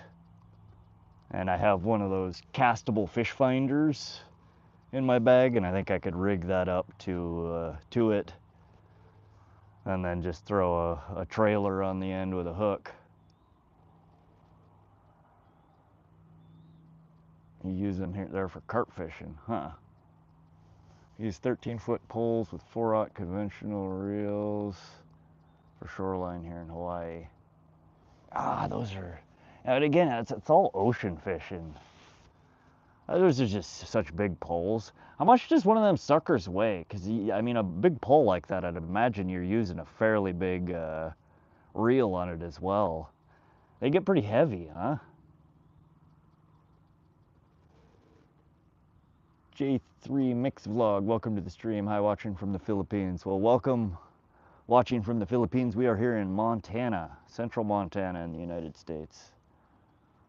You're going for shark tomorrow with Danny the Stinger Manny. Oh, I've watched some of Danny's streams. Okay. Mark Baldwin says not too heavy. Huh, I would have figured they'd weigh a ton. I guess not with, the carbon fiber and the different technologies that we have these days. Oh, that's a big honking pole.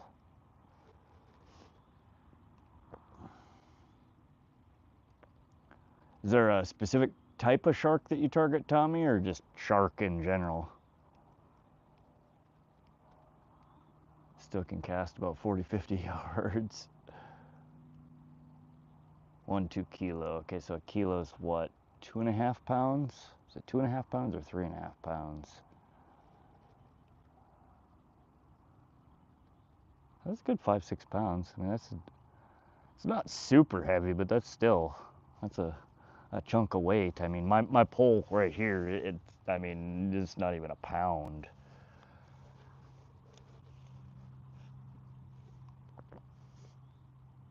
Dogfish, okay. Yeah, SoCal was catching, I think, some of those on his stream, fishing in the bay in Southern California. They're also, they call them a dogfish or a guitar fish. I think that's the same thing. 378 kilo tuna. That, my friend, is one big fucking fish. Good God. I assume you're on, you know, a boat fishing for something like that.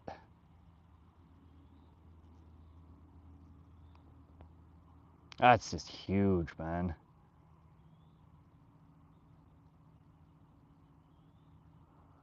Do you keep it and butcher it, or you throw something like that back? I know tuna's good eating. Mark says we use drones also with the 4-hour reels. We have about 250 yards worth of line. So to use the drones to carry, because a lot of the times that I see people fishing like that, y'all are using, you know, cut bait or, you know, big chunks, big heads, big chunks that be hard as heck to lob something like that out. So are you just using it? You'd use the drone to fly your bait out and then you drop it? And how the hell do you rig up the mechanism to drop it, if so? Is it just a pre-built drone for that purpose, or are you customizing it in order to be able to fly the baits out? Tony says, yeah, I was on a boat. Okay. You go pretty far out in the ocean when you're fishing for stuff like that? I've only been in the ocean on a boat twice, but it was just in the bay. The company that I work for, we have a yearly company meeting, and oftentimes they'll rent, you know, a small or a medium-sized lot, and we just putter around in the bay. I've never actually been on a boat out in the open ocean. It looks and sounds fun, but it's also terrifying. I have kind of a phobia of drowning, and being out on a boat and, you know, waves and raging water like that. I think it would make me uncomfortable. I don't know if I would enjoy myself.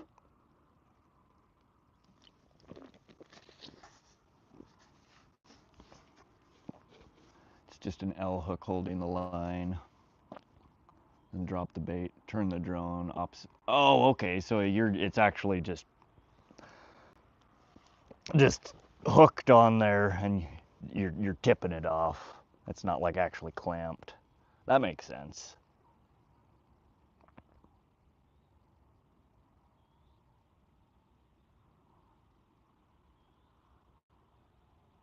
Yeah, I still want to do a little remote control boat. It'd be fun as heck in a little pond like this. Be able to drive around and troll with a little toy boat. There are some parts in this pond. So like you can see right here, there's an island, and then there's actually a channel that runs between, and then there's another island, and then there's, you know, more water, and then the other side. So there's this channel that runs between the two islands. And I've heard a couple of people say that there are brook trout out there, and they kind of just stay there.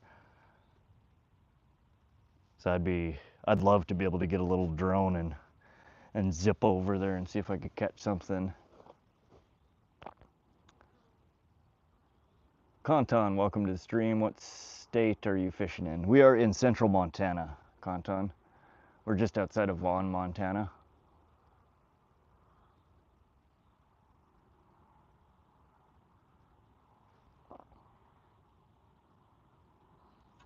Yeah, I gotta check with Fish, Wildlife, and Park and see the legality of fishing with a little remote control boat. I'm sure I would be able to do kind of like what you guys do, to be able to, you know, just drop bait off with it, but I'd like to actually hook my rigging to it, not have a pole, and just, you know, troll around with it. And I'm slightly suspect that they may not technically allow it.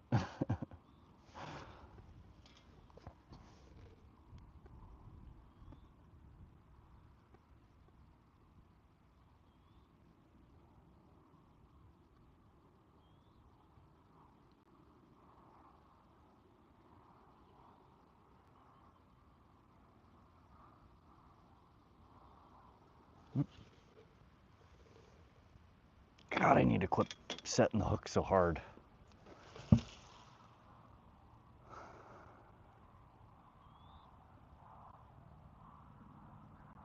Are you on there? We might have something.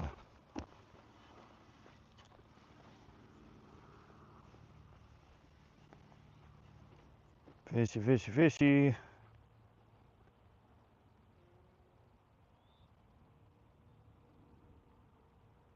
Oh, come on. I walk all the way over here and it's gone.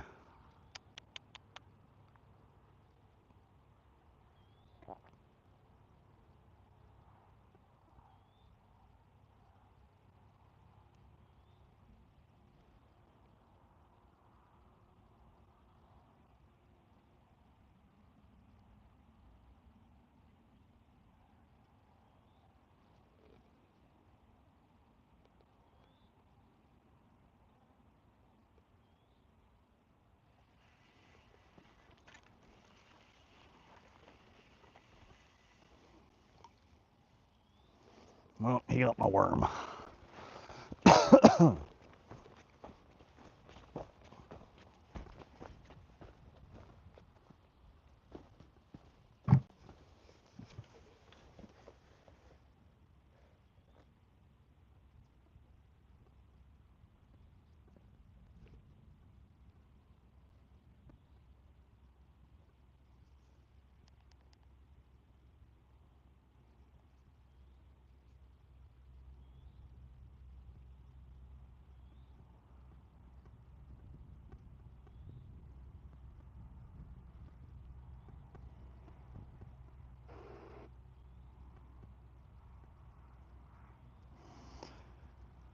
Mark Belbin, if you have a chance, YouTube Alua Fishing Hawaii. Alua fishing from shoreline.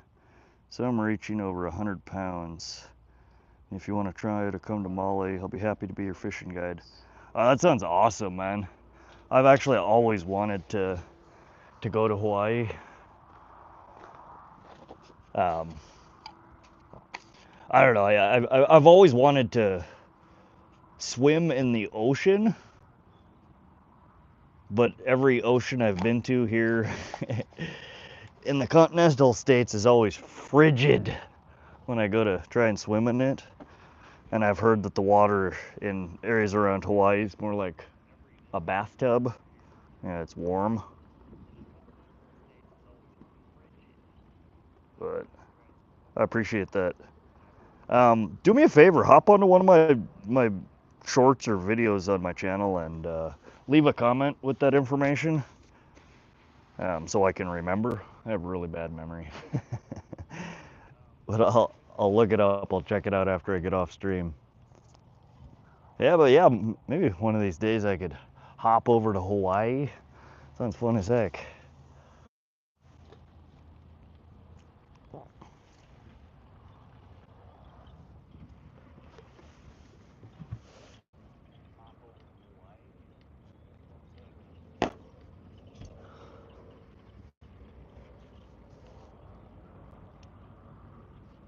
Nah, sometime in the next few years, I'm gonna start doing more traveling to fishing. I'd like to visit some of the bigger water bodies here in Montana. My goal is I'd really like to get in the record book here in Montana for at least one species. And again, I'm nearing retirement, so I'm gonna have hopefully the time and the money to be able to travel around and do some fun stuff like that. But I'd definitely be open to traveling to different places in the States and maybe even abroad to do some fishing. I don't know if you guys have ever watched, I'm sure you guys have seen it, Jeremy Wade, the guy that does the River Monster series. He travels all around the world catching, the biggest fish in the biggest water bodies.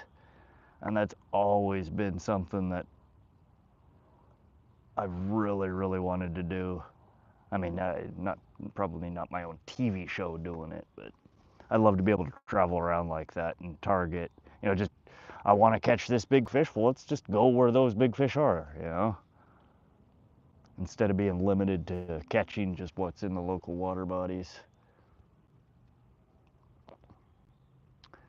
Ben Daring, welcome to the stream. What state do you fish in? I'm new. We are in central Montana, Ben. Thanks for stopping by the stream.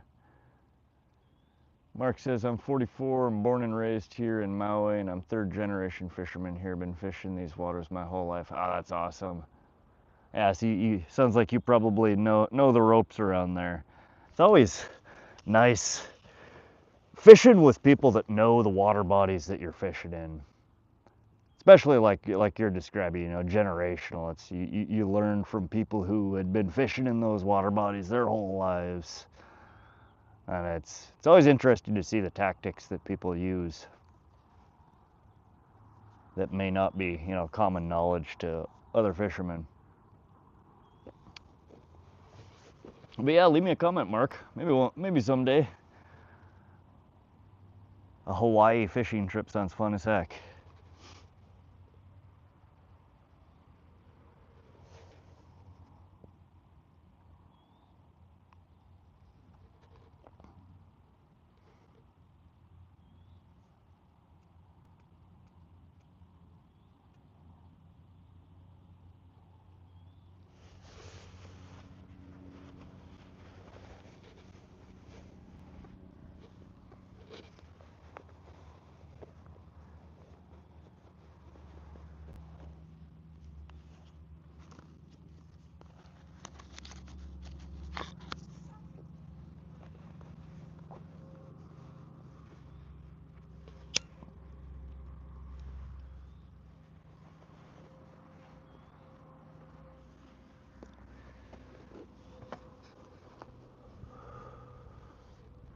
And just subs, we'll be talking stories again. Nice to meet you. Likewise, Mark, always nice to meet a fellow fisherman. And I appreciate the sub. So yeah, if leave a comment on one of my videos, though. A short video, just pick one, leave a comment there. And again, just remind me that you're from Maui, so I can remember who you are.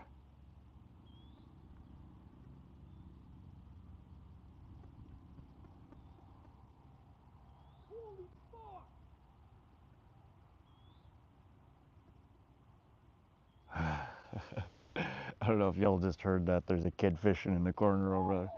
Sounds like he just got a nice bass.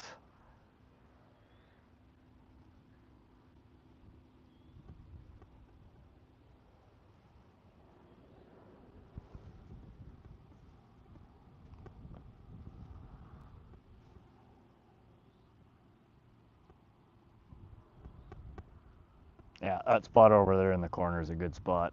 I wish I could stream from there. I only get one bar of service over there, though. It's not strong enough.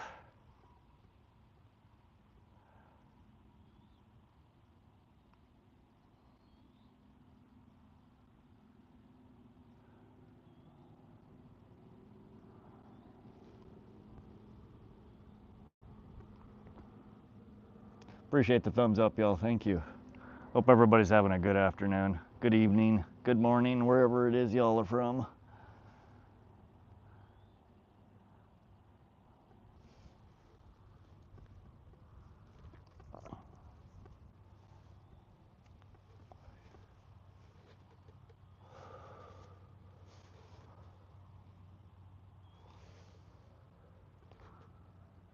Amanda Degenhart, welcome back to the stream. I remember you from, you were in my stream a couple of weeks ago. How are you doing today, Amanda?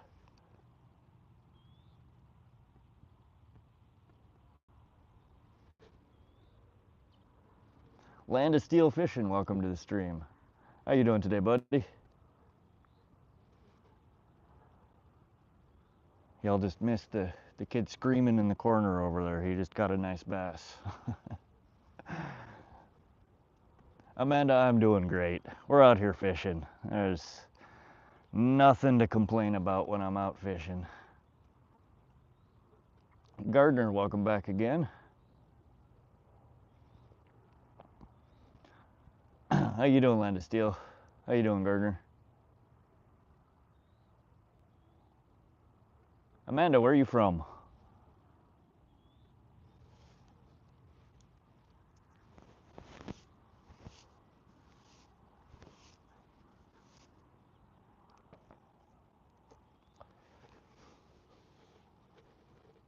Bowling Green, Kentucky. I do believe I drove through Bowling Green once upon a time. I think I only stopped there to get gas though. Welcome back, SoCal. Mark, okay, I will, as soon as I'm done with my stream here, I'll hop over there. I'll give you a follow back and we'll keep in touch. Yeah, Kentucky was nice. It was a nice area when I drove through there. Can't remember. I think maybe I was on my way to Florida or Tennessee. I can't remember which when I went through there. Do you do any fishing over there, Amanda? Or do you just like to watch fishing streams?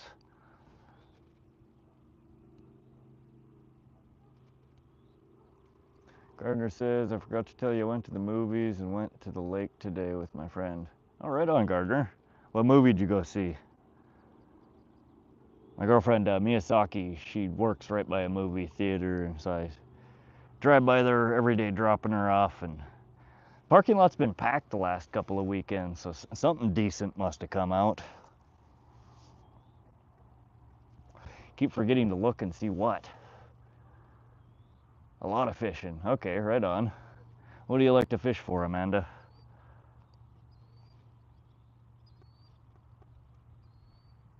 Jurassic World, okay. Yeah, I think I saw the original Jurassic Park back in the day in the theaters. A couple of them since have been okay.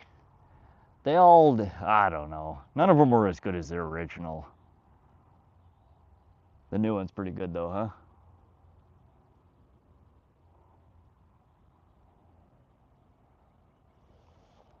Largemouth, smallmouth, bass, bluegill, sunfish, barracuda, snappers. All right, yeah, those last two I think would be really fun to fish for. We get largemouth, smallmouth, bluegill, and get a couple of different kinds of sunfish here, but no barracuda or snappers. Those definitely sound like they'd be fun.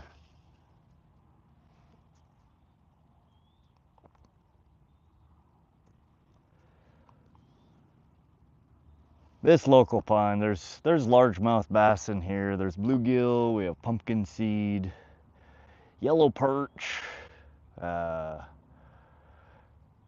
common carp, the white sucker.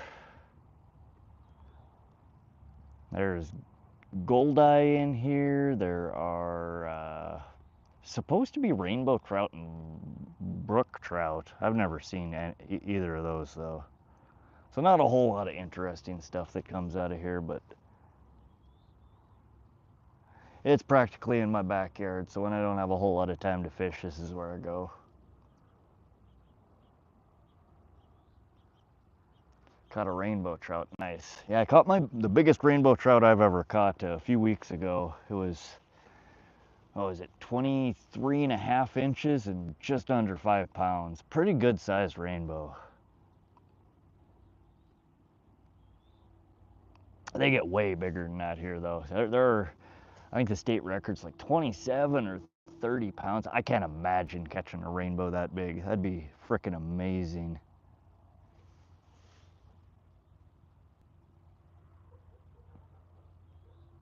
Five feet? A rainbow trout? No way. I don't think they get that big, Amanda.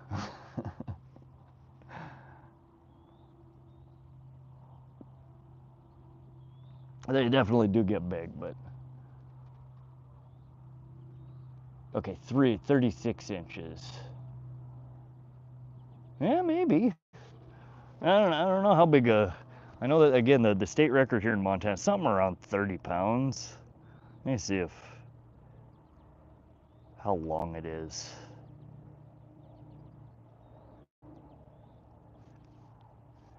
Siri, what is the Montana state record for rainbow trout? Here's an answer from SwedishHill.com.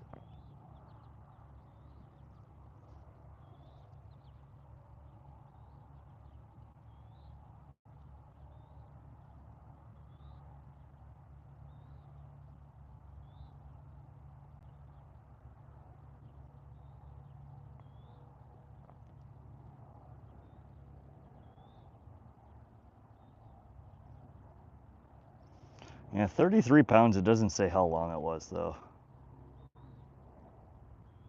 Now, what I'd really like to catch here in Montana, there's two species of trout that I really, well, three species of trout that I want to catch. I want to catch bull trout, which get really big and are apparently some of the best fighting trout that are around. And then we have lake trout, and those suckers get big, well over 30 pounds.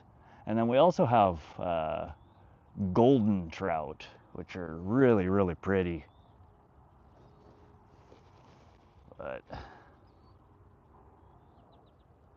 Ashley B, welcome back to the stream. How you doing today, Ashley?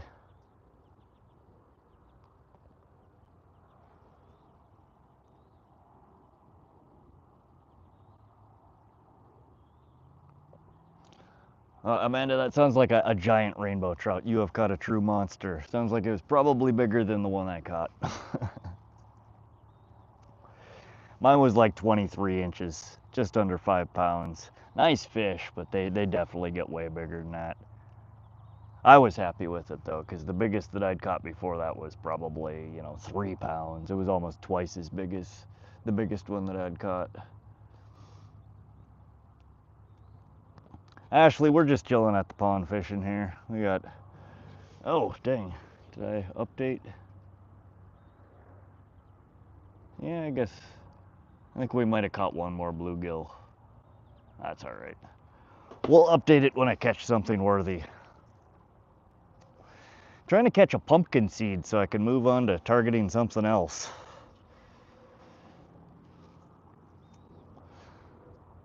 Really should start throwing topwater here in a minute. Doing beautiful, thanks for asking. I went live earlier today catching crawfish. Oh, right on. What are you using a trap or are you just flipping rocks catching them? Normally when my son and I go out, he loves to flip rocks and catch crawfish. I think the last time we went out was the first time that he actually picked one up himself. I've been showing him every time. He finds them and he's like, come pick it up, come pick it up.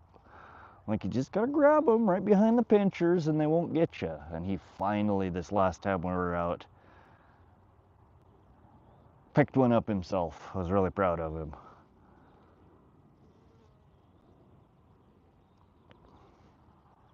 You just catching them for fun or do you eat them? Flipping rocks and stones, looking for them.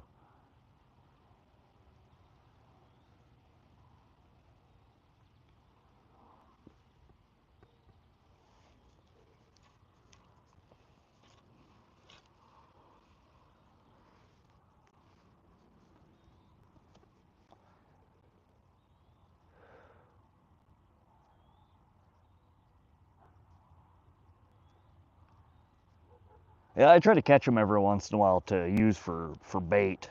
Every time I harvest a fish and clean it, I always open the stomach up and they're always just packed full with crawfish. I can't seem to actually catch a fish off one. I don't know what the hell I'm doing wrong.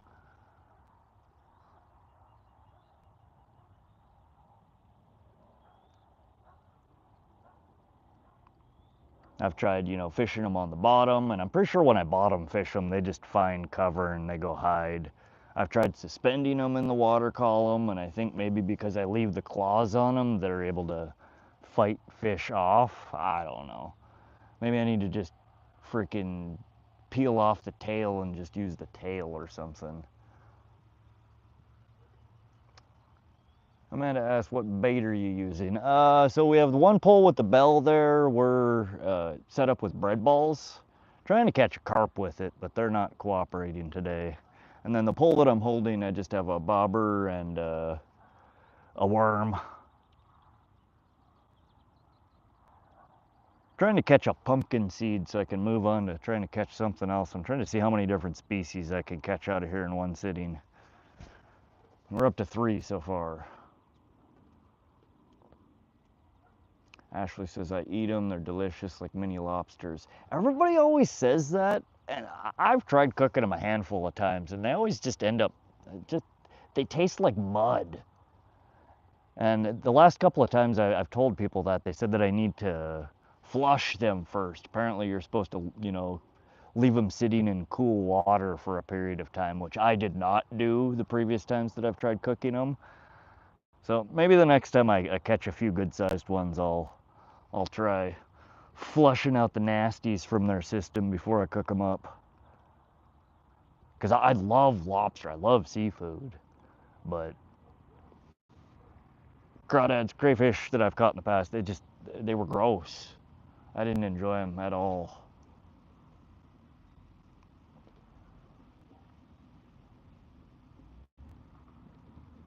Leave them in a cooler for a few hours before I clean them. Okay. Yeah, we used to, when I was younger, we would just go down to the river at night and set up a lantern near the edge of the water and throw out, a couple of chunks of hot dogs, and they would just swarm towards the light and the hot dogs, and you could fill, a half a cooler in an hour. So we'd catch a ton of them, and pretty good sized ones too, but they were nasty. And I don't like harvesting things if I'm not actually going to enjoy eating it.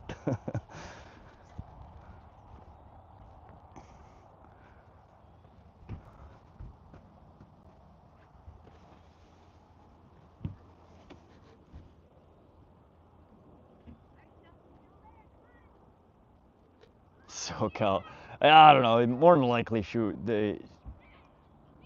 we're probably catching them somewhere near Kentucky, maybe not in Kentucky. Maybe they're driving down to the southern coast or, the Atlantic Ocean on the east. Because, yeah, I don't think they're... You're welcome. Oh, that's very nice of you, but no thank you. Come on, he doesn't want none right now. No thanks, sweetie. Thank you, though. Come on, let's go swimming. They clean themselves out and taste way better. You also take the poop vein out. Oh, so you just gotta wait for them to kind of flush themselves out. Yeah, somebody was telling me that to fill, like a 5-gallon bucket with cold, clean water and leave them in there for like 24 hours, and that you might need to change the water out a couple of times if it starts getting murky, but that it vastly improves their taste. And I never knew that. I'd never heard of that, when I had harvested them before. It sounds like it'd be worth trying.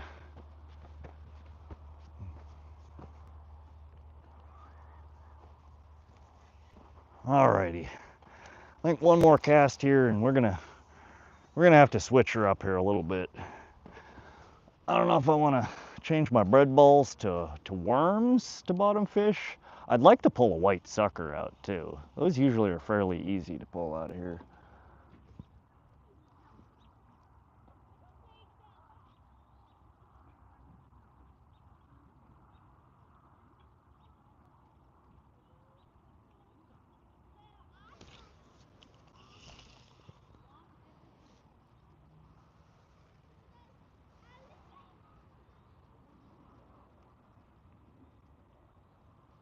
Oh, where's my bobber? Where did you go?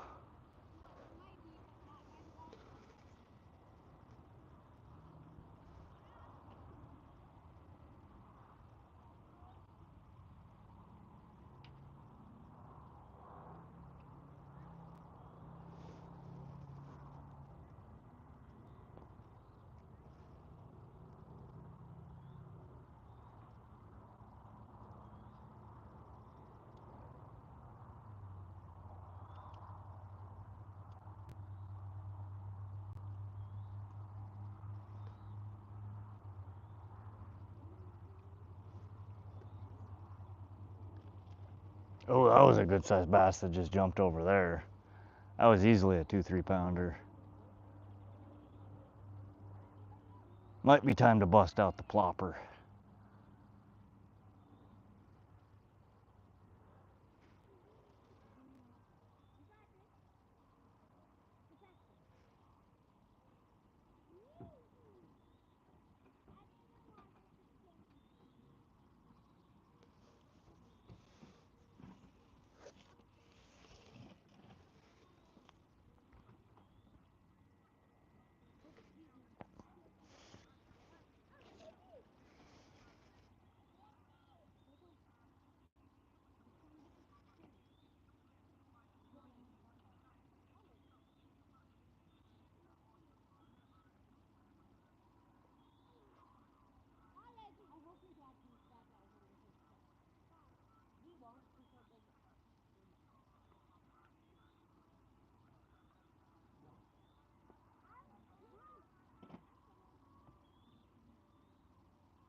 You would appreciate it. What? Switching over to a whopper plopper? Is that what you're talking about?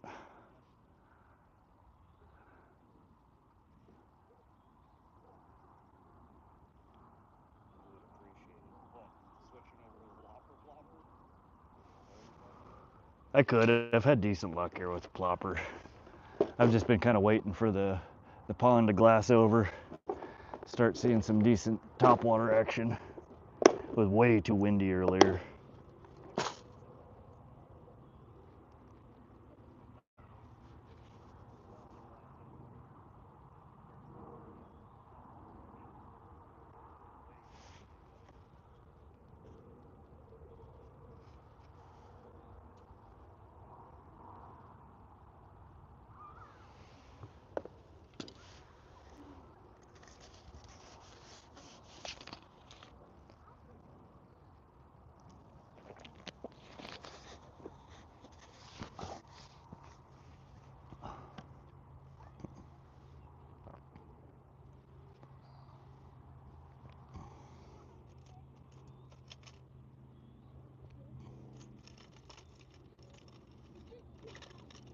I think this is the one that I was catching them on the last time here. This one got upgraded from my bullshit box to my topwater box. It's one that I found on the bank at the Sun River when I was fishing there. It's not actually a plopper. This one's one of the Trescend, the Amazon branded janky ones. The bass here seem to like it though. We'll throw that one on after our next catch. I was hoping to get a pumpkinseed. I want to get a pumpkinseed.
Oh, wow, that was a... Oh, is he still on there? That was an actual bite. Oh, I think I lost him though. Is he still on there? Oh yeah. What are you? Oh, okay. How the heck? You felt like a monster there, buddy. That actually pulled the drag out on my line. How the heck?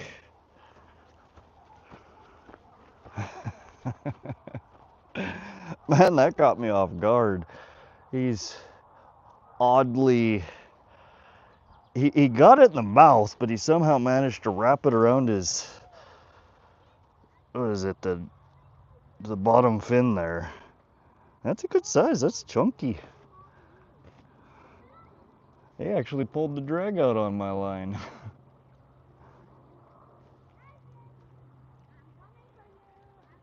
Just realized you never tapped the thumbs. That's all right, SoCal. Thank you, though. I appreciate it.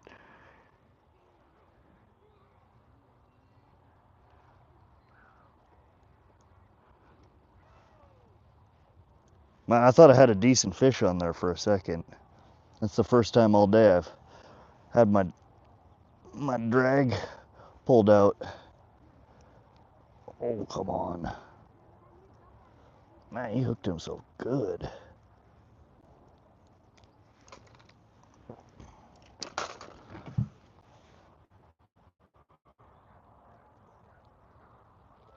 All right. think that's the biggest one we've pulled out of here so far today. Let's throw her on the tape here and see how long he is.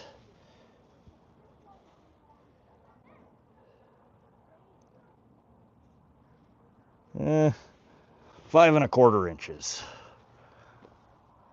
Not too shabby. Every time! Can I not catch a fish, show it to the camera, and then put it in the water before it gets covered in muck? Oh, they're so annoying.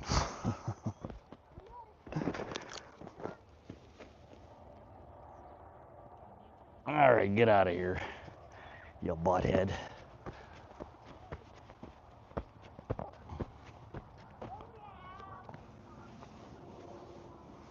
Ashley, SoCal, are you deleting her comments?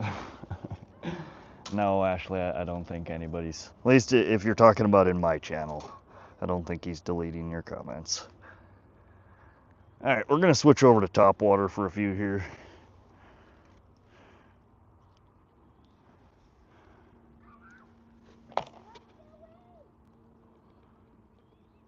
Oh, throw out the old plopper.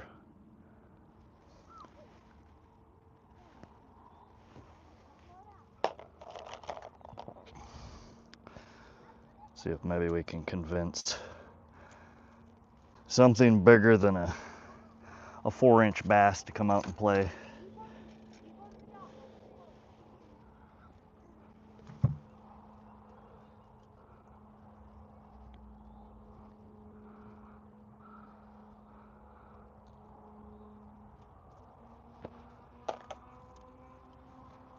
All right, so again, we're using all I know is it's a Trescend plopper. I don't know what style that is, what coloration. It's got blue on the top with gold line, a white belly with a yellow spot. Maybe that's meant to mimic a bluegill? I don't know. Well, I'm gonna go over in this direction a little bit. Let me adjust the camera, pan her over a little bit.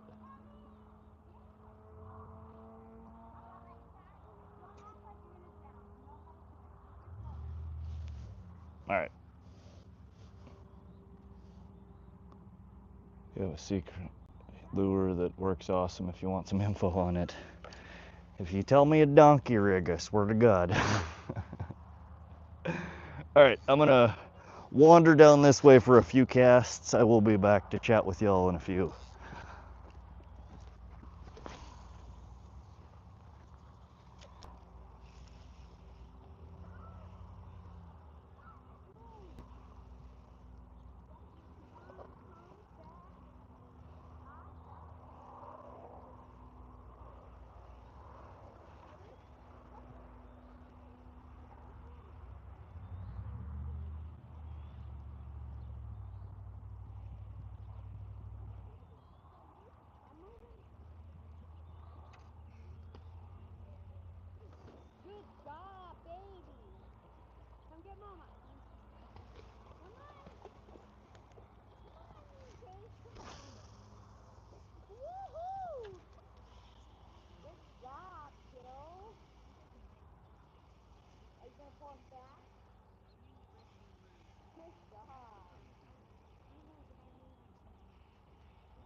Come on, fishy, fishy, fishy.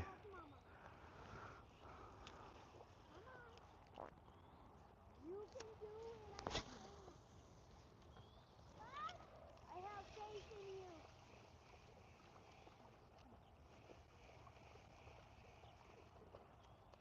Don't lose the body. Go to the dock. Go to the dock. Go to the dock. Woo! I'm almost so over.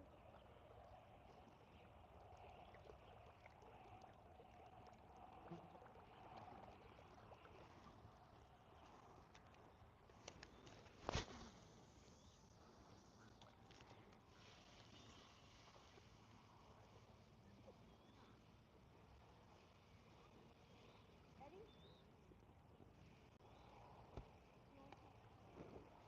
Woohoo! Good job. I'm going to the dock for a second. I'm going to the dock for a second. Okay.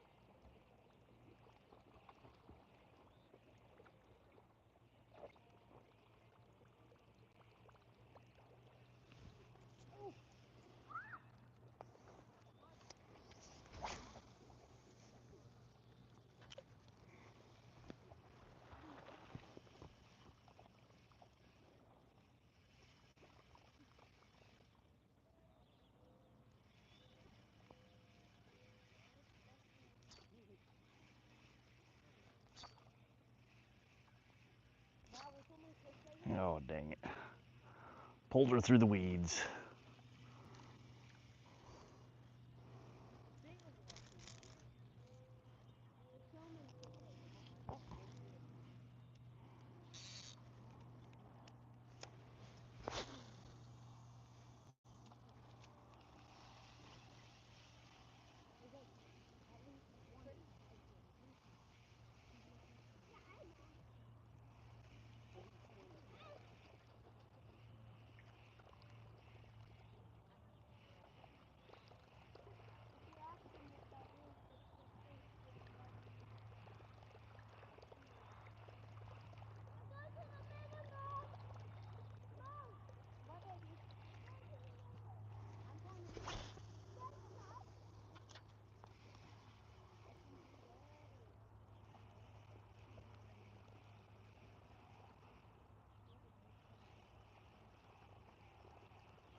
How dare you be so far from me?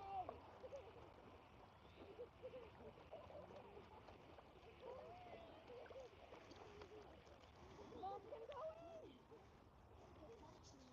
Come here. Come here, my sweet little girl. Come here. Well, no luck so far. They're not. It's a little early for the topwater action, I think.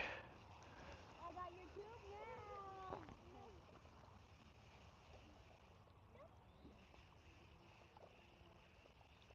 Where's she at? Alexis! Alexis! Where'd you go? Oh, there you are. That's the biggest bass I've ever seen. Kicking my tail though. That's the photo. That was a huge bass that just came up. I'll be back. That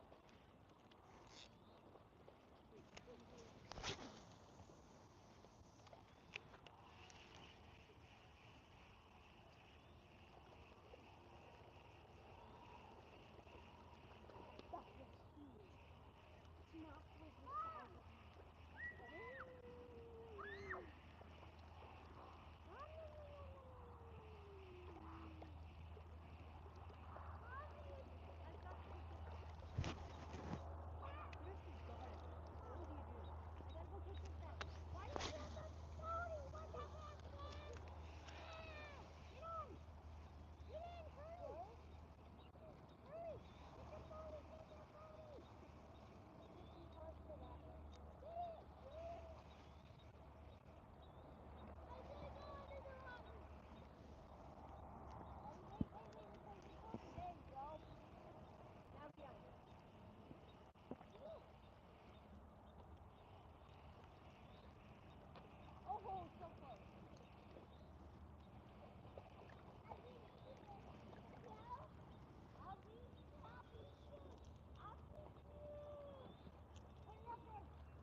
No, nothing seems to want the plopper at the moment.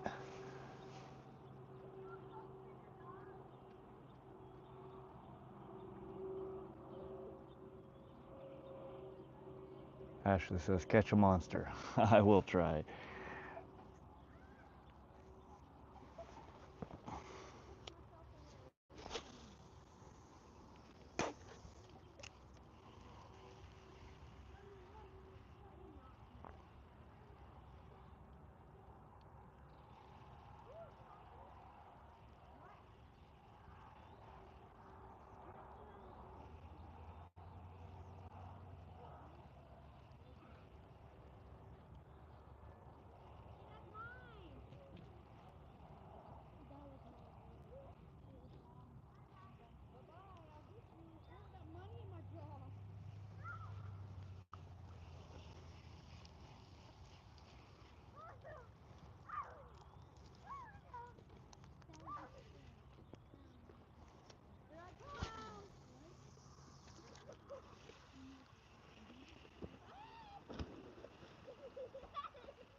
I'm coming for you. I'm coming. Be careful. You are out. You're such a good girl. Woo! Change your clothing.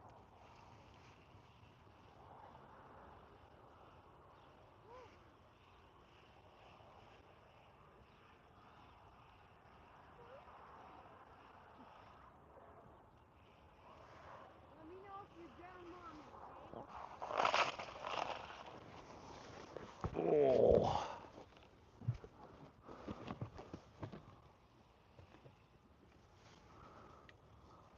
Let's update this. Let's see here. Whoa! What happened there? I think your mommy drowned it herself. Like it happened. Chaz3, welcome to the stream. I'm doing great, thanks for asking. We're out here chilling. I have just updating the catch count here. 1 bass, 9 bluegill, 1 yellow perch. We're having a pretty good day.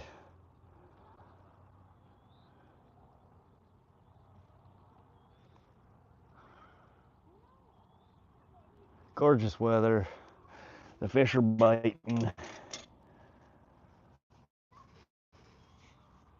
That's a good day. How are you doing today? Chaz3 or Chase? I'm not sure which it is.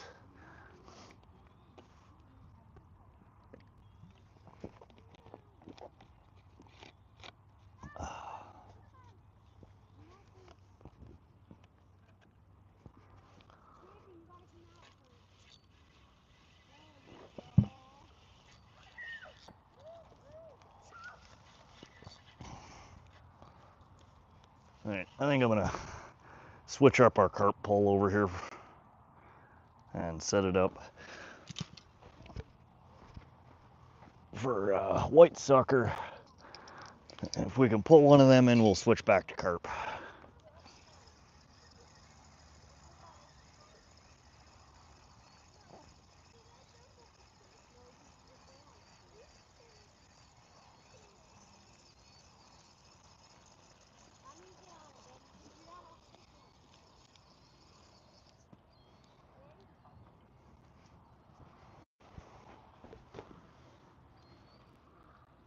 Schizo, how you doing, man? Welcome back to the stream. We're doing good. We've had pretty decent luck so far today. Whole bunch of bluegill. Got a perch, got a bass. I'm just switching out our carp rod here because, well, we did have a bunch of nibbles at it earlier today. They did not look like carp bites. I think they're white sucker, so I'm actually gonna switch over to worms, which the white sucker tend to bite way better off of.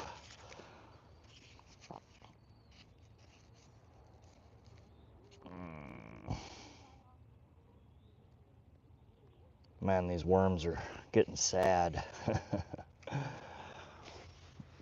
I didn't bring a cooler today, so they're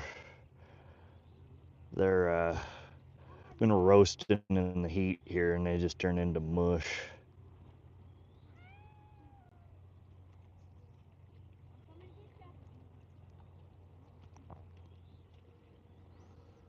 But we're gonna switch over to this bottom rig to worms. We might still catch a carp off of it, but the carp in this particular water body, I've never had a bite off of worms. They tend to bite much better off of bread balls. I have caught a couple off of corn. I unfortunately didn't bring any corn with me today. So same rig we've been running, just the high-low rig, but instead of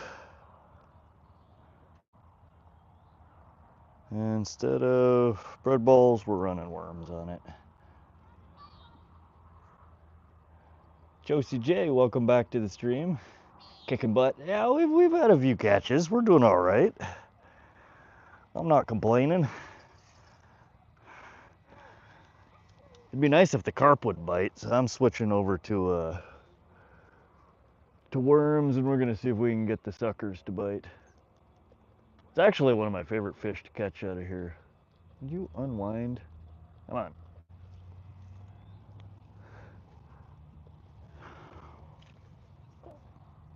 There we go.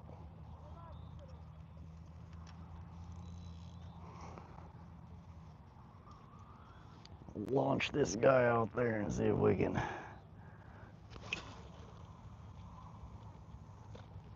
There we go.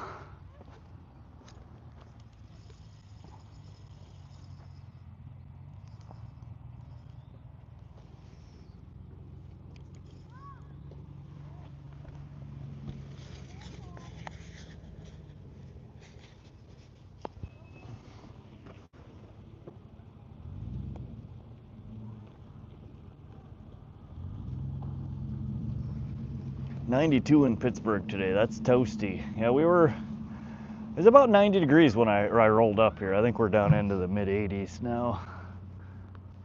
That's not too bad. We have a crap ton of slimy carp and catfish here. I love fishing for carp, man. And catfish. Chicken liver works really good for catfish. I've never caught a carp off of it. Works decent for sucker too. Sucker are kind of like catfish. They'll eat almost anything.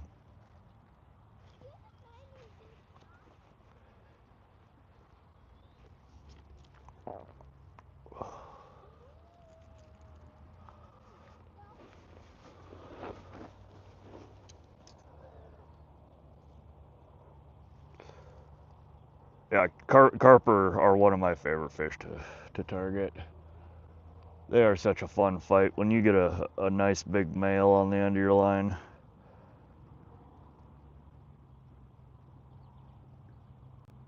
They put up one hell of a fight.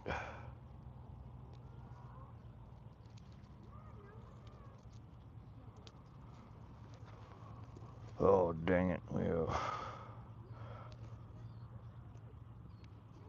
untangle. Come on. There we go. Sweet.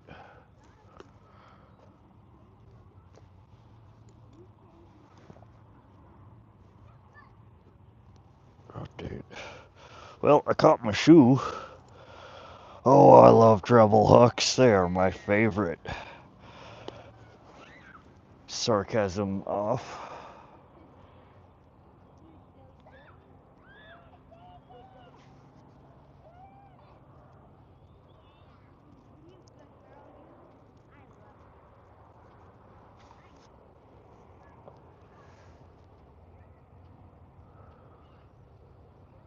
See, you're a sucker too. Haha, me too. Newport, my pleasure. Now I do smoke menthols. Newports are too damn strong. I smoke the mellow menthols from American Spirit. Just a really mild menthol. But ever since I switched to smoking menthol, God, 20 years ago, a cigarette without menthol in it just tastes like butthole. It's, ugh. I mean, cigarettes in general are gross, but the menthol at least masks some of the nastiness of it.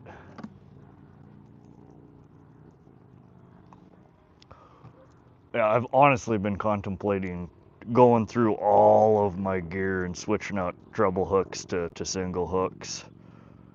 While the treble hooks do definitely hook and hold fish better, they scare me. I hooked myself twice last year. Once taking a northern pike off the line, just a small one, but he was thrashing around so much he hooked the web of my hand right here and tore like a 1-inch gash right in the web of my hand. Gnarly. And then I was fishing a different day and had a frickin' wind knot, and my pole cast out, like 5 foot, and the wind knot caught the top eyelet of my hook or my pole, and the hook whipped back around and smacked me right in my forearm. Dug the treble in, and man, they are such a pain in the butt to get out. But not only that, they're such a pain to get out of the fish, especially if the fish, really engulfs the bait. They're next to impossible to get out without just killing them. Bass Fishing TV, welcome back, my friend. How you doing today? You get a ton of hang up in the water? Yeah. No, I mainly catch and release, and they're terrible for catch and release. Not last week when I went fishing for pike, but the previous week I went out with my girlfriend and kiddo, and I think we ended up with 10 or 12 fish. 4 of them I ended up on the stringer because they were hooked so badly. I had no intention of keeping any fish because I already have a whole bunch in the freezer. But I ended up having to harvest 4 of them because they were hooked so badly that by the time I got the hook out, they were bleeding and they didn't have a chance. Bass Fishing TV, we're having a really good day. Took off work a little bit early and been out here fishing since. Got nice weather, nice breeze. The fish are biting. Can't complain.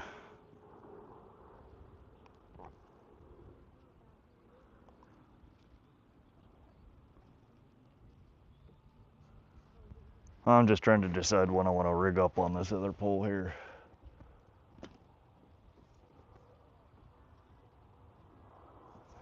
Thinking of switching to a bottom rig instead of a top rig.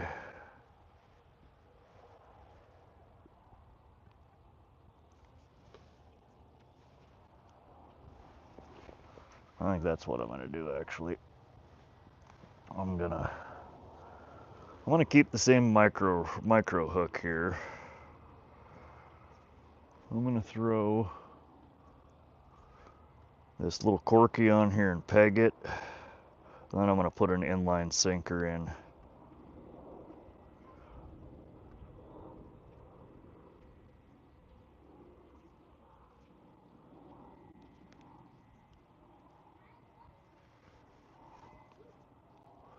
Just a minute here, and I'm gonna swap some stuff out.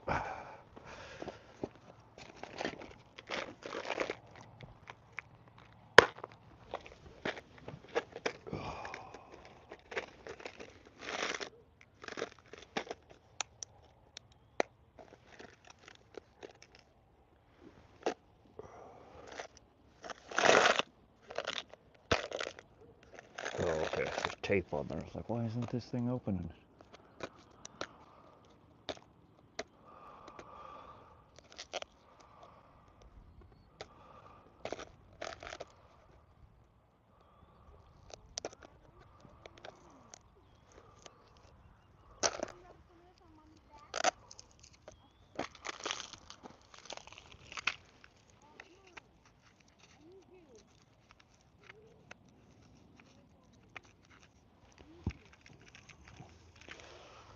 I just picked up some of these inline weights.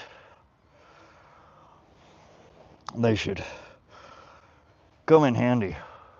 I hate split shot. I hate putting split shot on. I hate taking them off. And these are kind of a good alternative to split shot.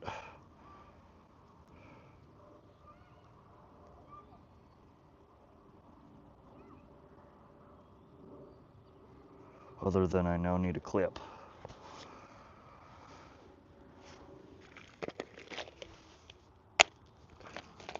Daniel Roman, welcome to the stream. How you doing, buddy?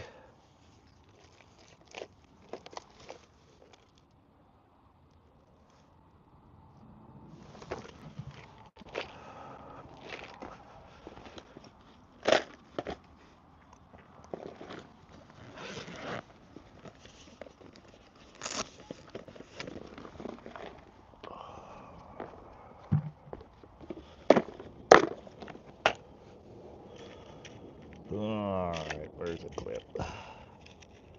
There we go.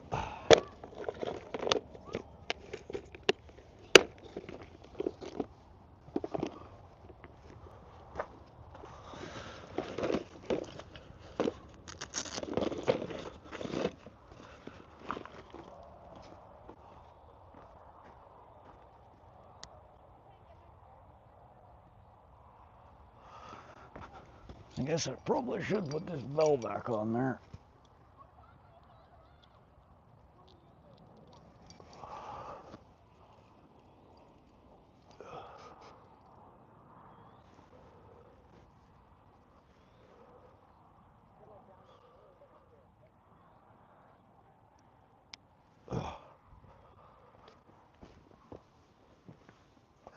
Daniel asks, what's the biggest fish you've caught? My personal biggest fish that I've ever caught was a 22.5 pound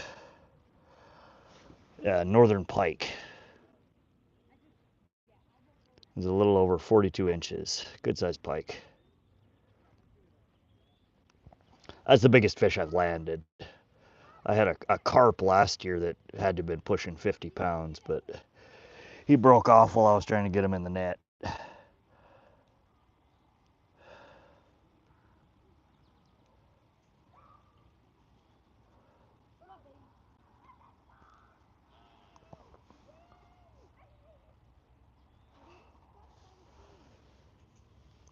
All right, I need a stick. How about you, Daniel? What's your biggest fish? Yeah, it was fun. It was a big old pike. They get bigger than that, but she was definitely fun. I had a blast pulling that one in.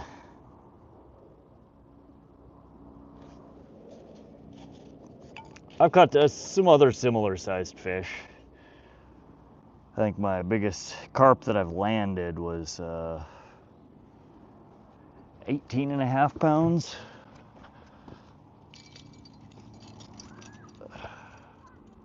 Oh.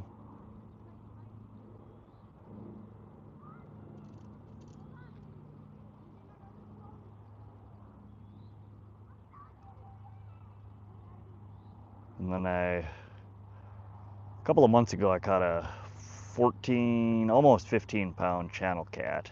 That was a nice fish.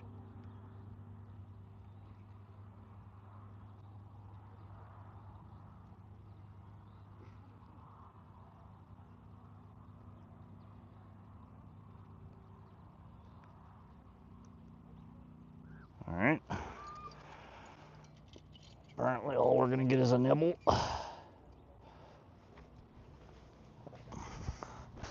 See if we can get this rigged up and out in the water before something else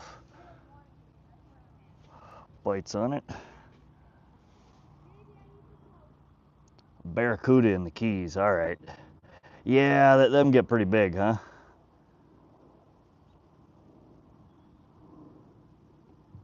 Them ocean fish get monstrous.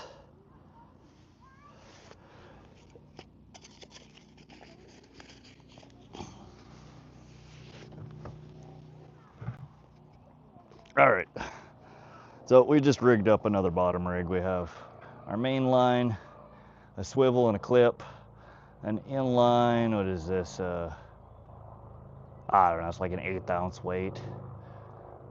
A clip, our fluoro leader. This is called a little corky. It just raises us slightly up off the bottom. We're targeting, this would be good for perch. It will be good for white sucker, bullheads, maybe carp. It's off the bottom, but still close enough to the bottom that a lot of those bottom feeders should still go after it.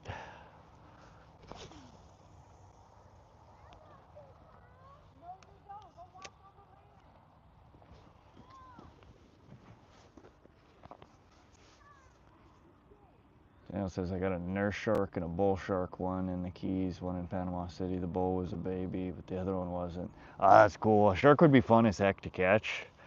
I don't think it'd be very fun to try and get the hook out of a shark. That doesn't sound like a good time.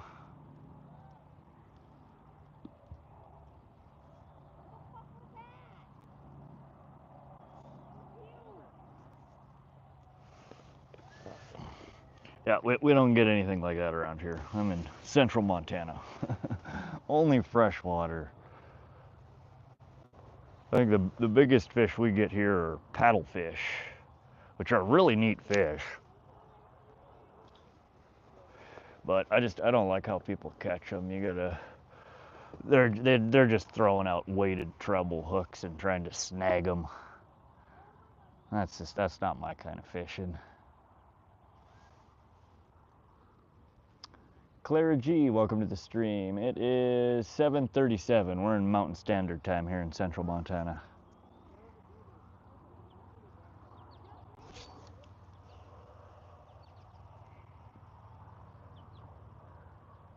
Oh, well, we were getting a nibble on it already. I felt maybe like a bullhead.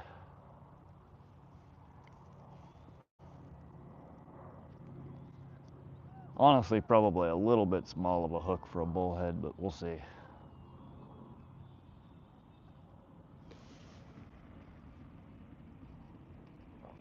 Where are you from, Clara?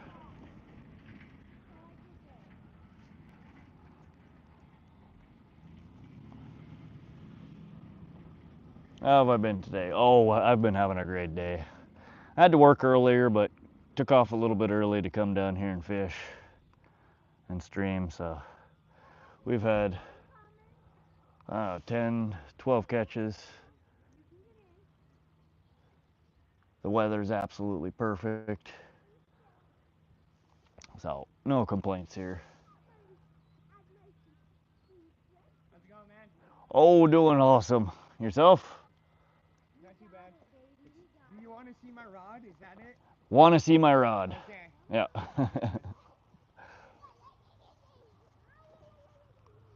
Are northern pike hard to catch? Not really. I mean, they're an apex predator. They are.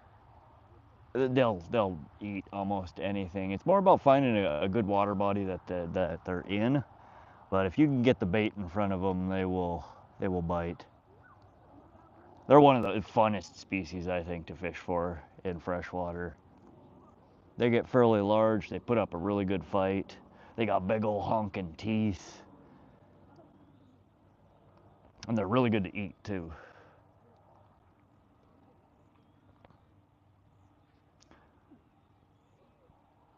Clara, how you doing? Where are you from? Yeah, Daniel, I have, if you hop over to my channel, I have quite a few videos of pike fishing. I recently bought a lure camera, so when I'm out trolling for pike, the camera trails along on my line and you can see them striking at the bait and some of them trying to bite at the camera itself. Really cool to watch. But I've got some tutorials on there on how to troll for pike and different pike related content. Like I said, it's one of my favorite species to target.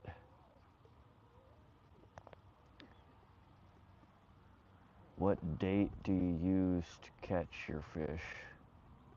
What date? I don't understand what you're asking. You mean what lures do I use?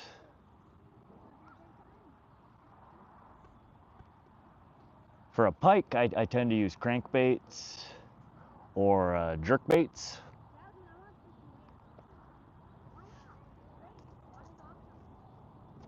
But they will bite on dang near anything. I caught one a few weeks ago or a month ago on a bread ball. Most random ass catch on a bread ball. I've caught them off of, you know, inline spinners. I've caught them off of spoons. Got them off just plain worms. They'll bite on dang near anything.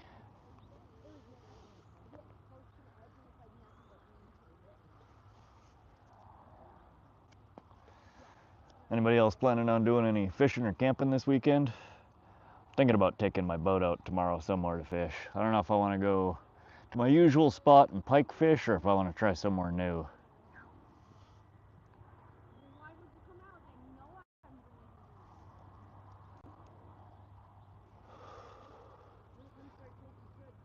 I typed it wrong on accident. I mean, what bait do you use to catch your fish? Oh, okay. So it depends on what I'm fishing for. So I've been trying to catch a carp since I've been here. And I usually use bread balls for carp. Bread balls or corn, sometimes worms, but normally bread balls. What I'm fishing for on both of these rigs right now I'm just doing a couple of variations of bottom rigs, and I'm just using worms. I'm targeting white suckers, bullhead catfish,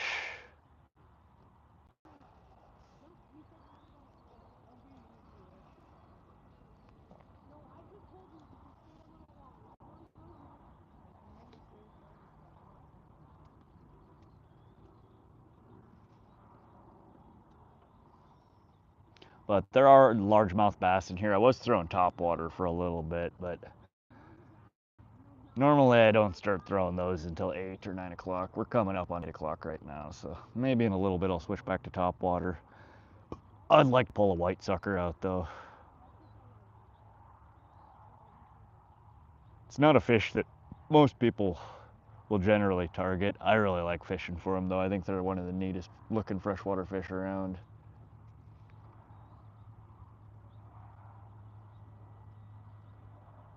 And there are some pretty good sized ones in here as well.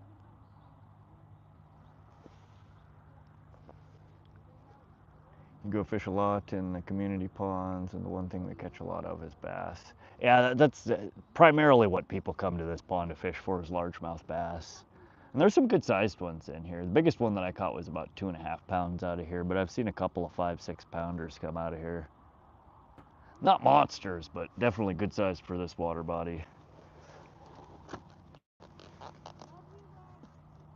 And they're definitely the bigger ones, fun to reel in when you catch them, but they're so few and far between. Most of them are just dinks.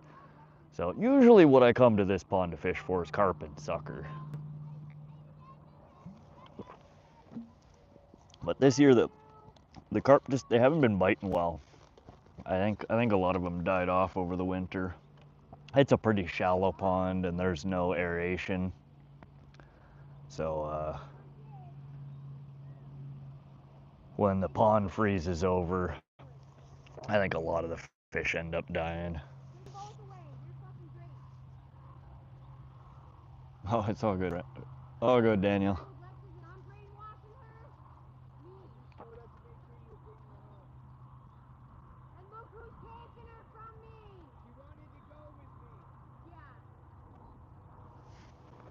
God, these people are still fighting.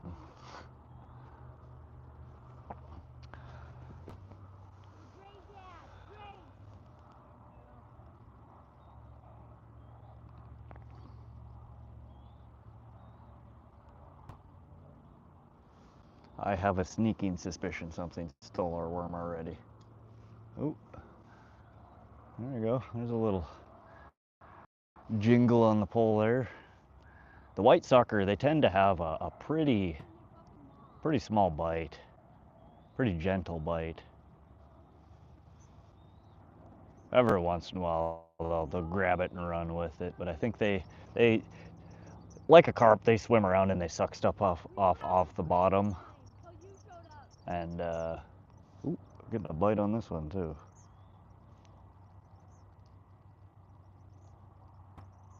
But if you're not quick to set the hook, they spit stuff back out before before you get a chance.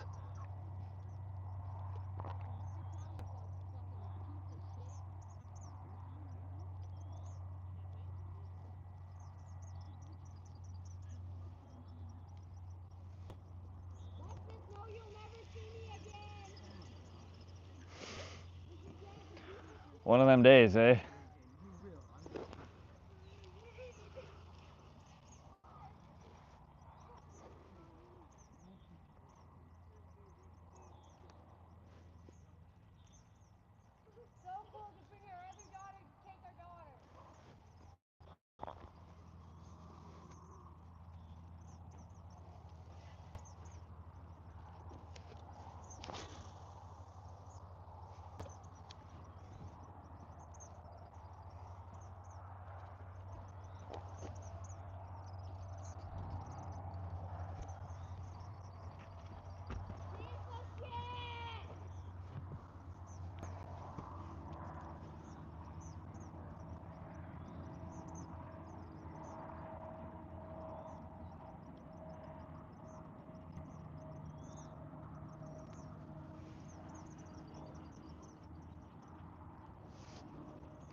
Welcome to those joining. Hope everybody's having a great evening.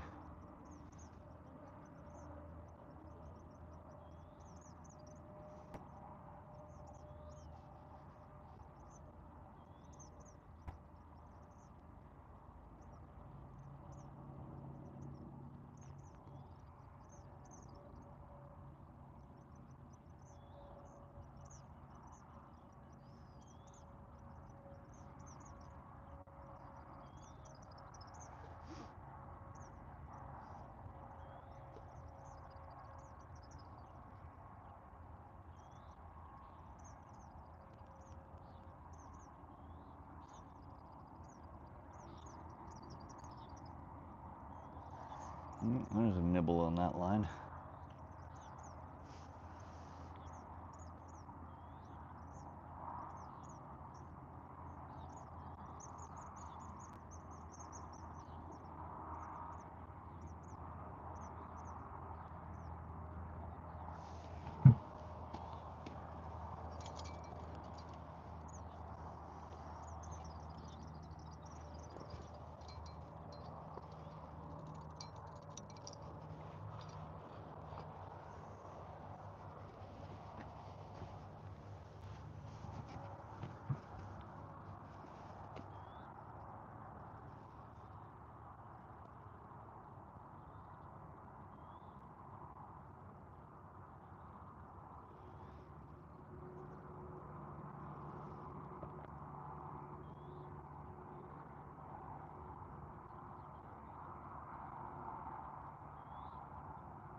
Ooh, there's a decent bite.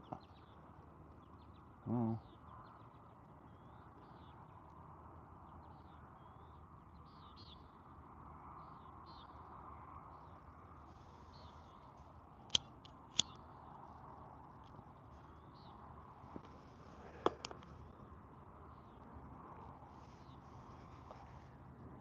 Welcome, folks.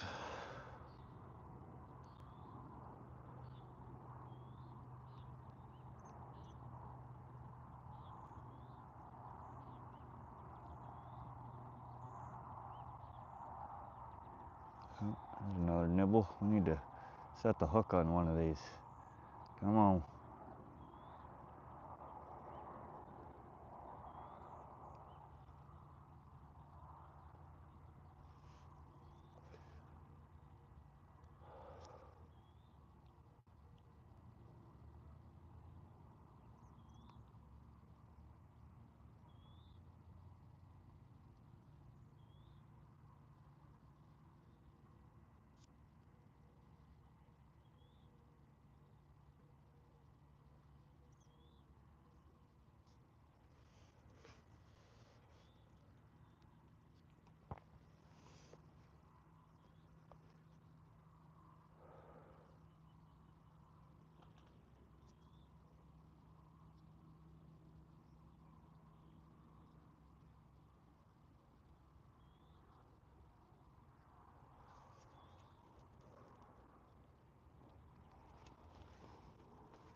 You have an extra cigarette? Yeah.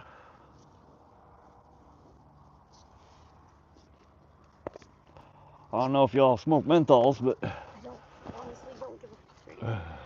I just want my kid taken from me, so. rough day. Hope You your can day say gets we were better. having a good time. Yeah. And he got to take my kid because we're not having a good time and he's scared I won't take him home. That sucks.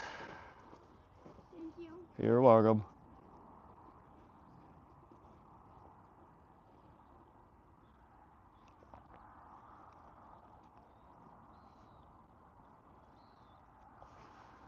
Oh, the drama.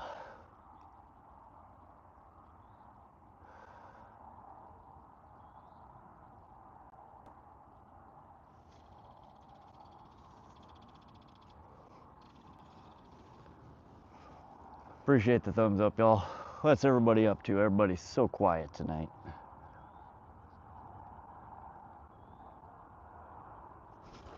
Oh, come on. Did I get it? Oh, dang it.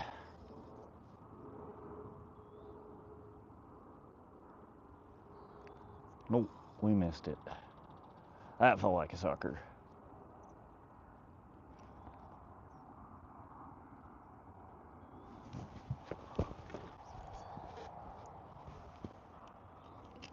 Oh, did I get this one?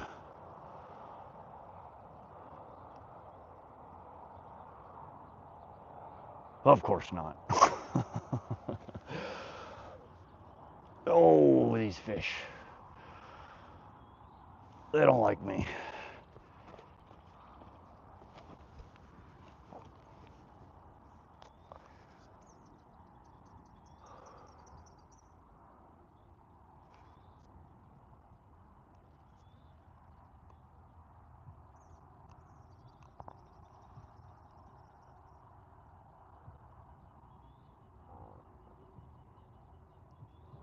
These sucker are tough. It's kind of, if you're not holding the pole when you get the bite, most of the time you're not gonna get a good hook set.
You know, I got most of my worm.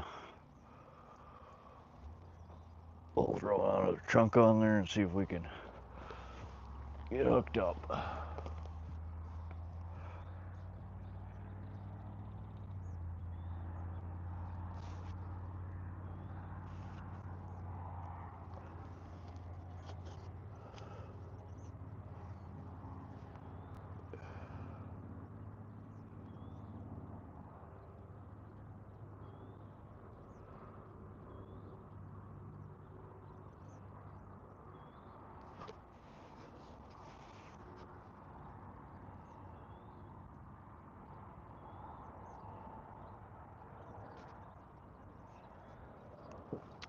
Alrighty, let's try this again.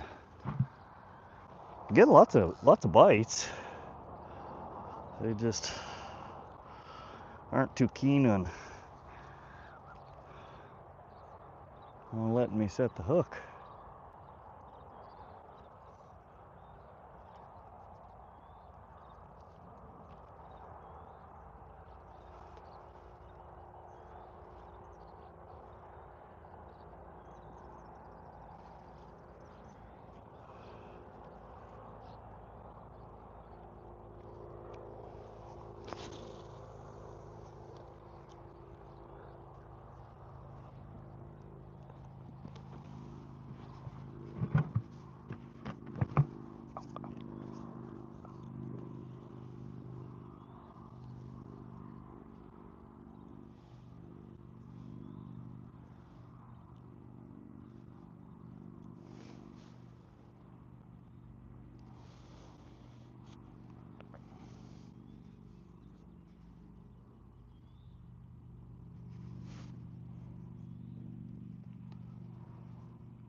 Oh, the beavers are out. You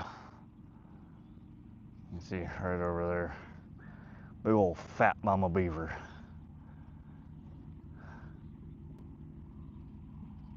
I don't know what the heck she's doing over there though. Oh, it's two of them. Got a baby. She's got her baby with her. Faishu Khan, welcome to the stream. How you doing today?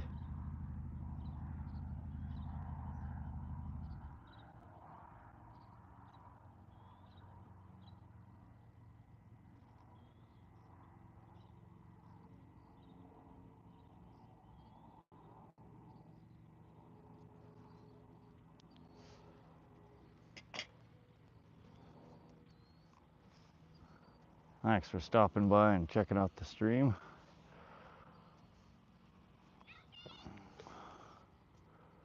We're currently doing some bottom fishing. We're trying to see if we can get the white sucker or the bullheads to bite.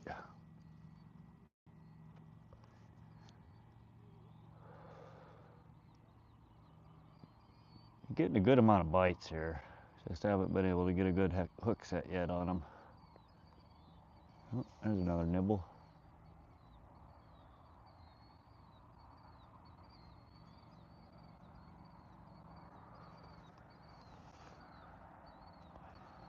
$51 likes. Let's go.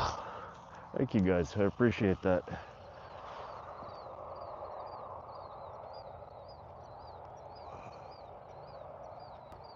Well, we had a good nibble, but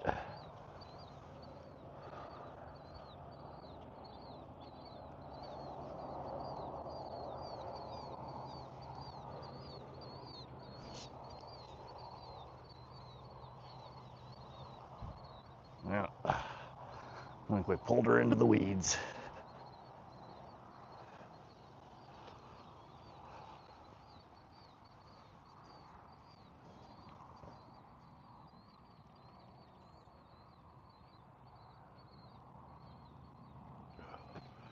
All right, so this rig we're fishing with an inline sinker, about an 8-inch fluorocarbon leader. It's probably a 10-pound leader. Number 4 sized hook with a worm and a little corky. This just floats your bait slightly up off the bottom. Really good setup for perch, for sucker. Hello.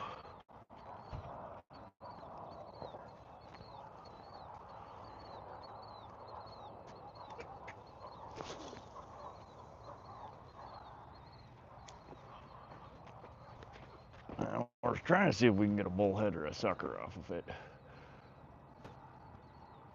Fish Forever Life, welcome to the stream. Chill stream, awesome. I appreciate that, thank you. Or just hanging out, having a good time. 570 PA Angler, what's up, my friend? How you doing tonight?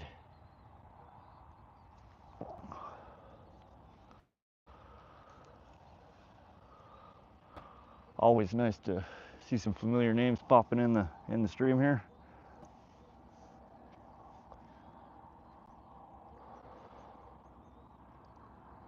We're having a really good night. We've got a bunch of stuff. Welcome to those joining. Oh, here we go getting some nibbles again. Oh, come on.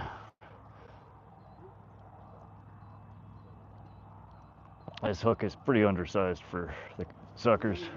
Howdy. Oh, we've had about 10 bluegill, a couple of little bass.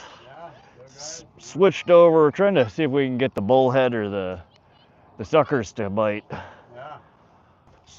And they're nibbling the crap out of it, but I got a pretty small hook on here. I'm still fishing with my micro hook from the bluegill. They're pretty wicked, them guys. Yeah. What? Uh-oh. Well, come up here. What do you want to use? You want to use pole? She likes going down now. She likes netting stuff. Oh, yeah. She snagged a turtle last week. Oh, yeah. Yeah, probably a turtle and Heck yeah. snake.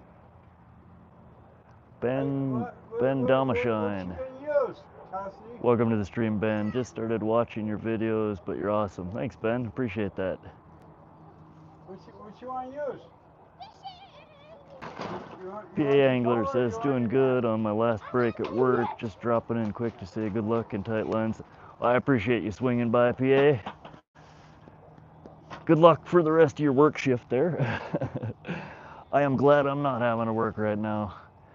Daniel says your videos are amazing. Thanks, Daniel. Daniel and Ben, appreciate that. Move over this way a little bit. We're a pretty new channel. I don't have a whole lot of content up yet, but appreciate you taking the time to swing through and watch some of it.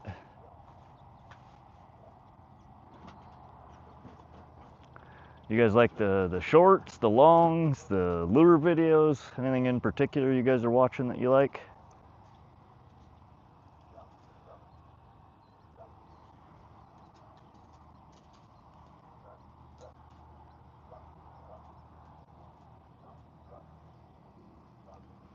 Andy Fishing says hi. Welcome to the stream, Andy. Fishing challenges are cool. Yeah, I do like doing fishing challenges. Last week we did a how many species can we catch challenge, and we failed. We only got 3 out of the 7 that I was going for. We're at, I think, 3 so far today. We've had the bass, the bluegill, and the yellow perch. We're trying to see if we can pull a sucker or a bullhead out right now. And so far, had tons of bites, but they are not getting a good hook set.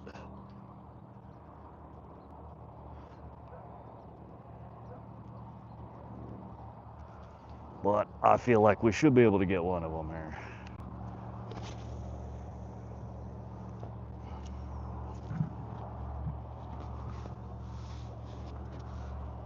Daniel says all of it. Awesome. Appreciate that, Daniel. The video editing is new for me, so I'm struggling with it a little bit. It's fun though. Andy, what's your biggest bass you've caught? I haven't caught very big bass. About 2.5 pounds largemouth and just over 2 pounds for smallmouth. Josie says, I really like how you throw the cartoons in there in your videos. Some people like that, Josie. Unfortunately, most of the videos that I do that on, is he on there? The retention rate is abysmal. They drop off as soon as the cartoon comes up. They don't want to see cartoons. They want to see fishing. So I'm kind of torn on whether I should keep using that or not. I don't know. I like it. I think it's funny. My son loves it. And I've had quite a few people say they do like it, but the retention rate on the video says otherwise. Most people don't seem to like it. It's like a 5-second intro to the video, and you watch the analytics on it, and it falls off a cliff for the first 5 seconds and then levels out.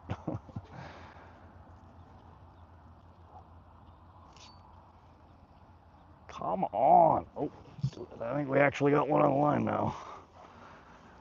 Probably another bluegill. I'm hoping it's a... that feels a little bigger. Nope, another bluegill. Dang you.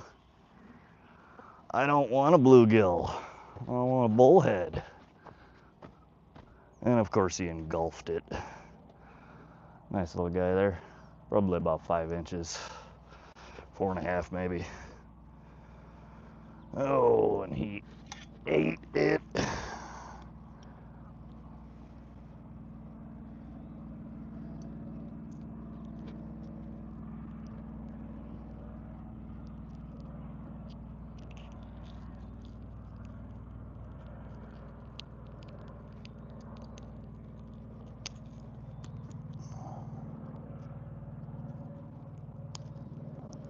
It's your fault, buddy. You ate it, not me.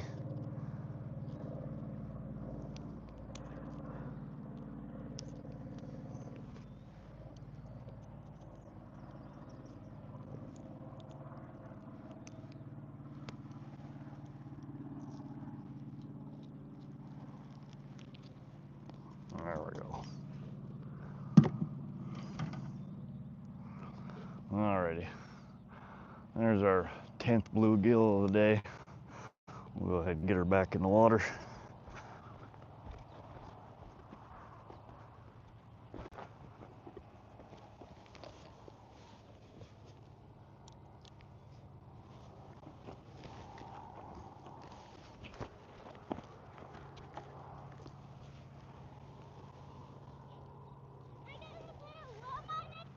Alrighty. Yeah? Now, remember, he's fishing down there, Cassie, so you gotta, hey, don't go down by the line there. Excuse me, man. You're supposed to be like that. That's his fishing spot. Yeah, it looks fine. Like Grandpa told you, you gotta be. Daniel Roman, I subscribed. Appreciate that, Daniel. Thank you for the support. Ben, what are you using for bait? Right now, we're just set up with bottom rigs with worms. Bird, go, hey, don't.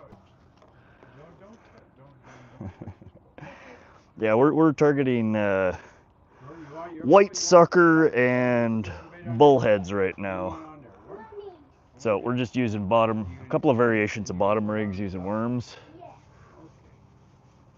Daniel says I might stream tomorrow too. Daniel, if you're a streamer, do me a favor, hop onto one of my videos and leave a comment letting me know that you're also a fishing streamer, and I will subscribe to your channel and I'll check out your live stream as well.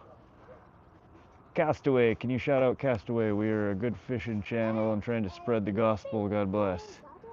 Heck yeah, Castaway, same thing, man. If you are a fishing channel, go ahead and drop a comment on one of my videos or shorts, and I will happily subscribe to you and come check out your live.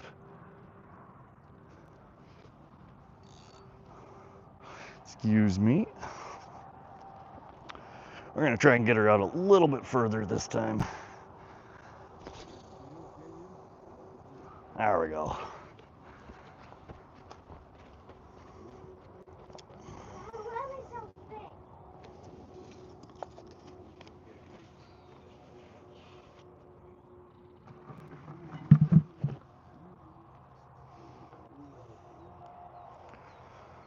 And I'm gonna check on this other line. It's been out there for a while. I suspect my worms are probably gone on this one. There you go. There you go. So remember, now, don't cast over his line now. You gotta remember his line though. That's what you need to go down that way or that way. Or go down, there you go. There you go. That's where you're safe at.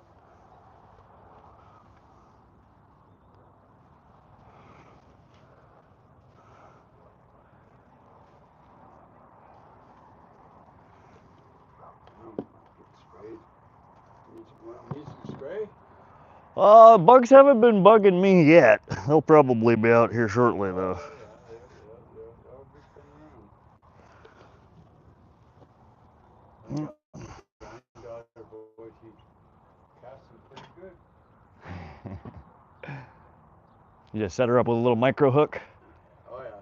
Yeah, Okay. these are here. You gotta give them a smaller hook. Don't give them so much. Or they'll pound it. Yeah. But now on the river though, over there, I use a clear bobber. I choose a power bait and got some clear ones. A couple feet of. Here, float by these eddies. Boy, she was drawn. Oh yeah. Pretty good. Heck yeah. Ah, that's cool. I'm about ready to take her to the reservoirs and shit now. They're hooking some nice 2 and 3 pounders. Yeah, I normally take the boat out to Pishkin. Love going up there and fishing for pike. We're gonna head up to Bynum. I was reading. I've never fished Bynum, but again, it's right by Pishkin, so I was checking it out. They supposedly drained the reservoir in 2023 and killed off all the fish. Is it back to? Is there anything worth catching in there? Yeah, they're all right. We usually do that because my kids, they're enrolled members up on the res there, so we go fishing with them and Huh. Carp Butte and all that, on them. Man, some of the best fish in the state is up there. Pretty good, pretty fun fishing. I've never really fished on the res. Or you get these net, I think. You're welcome.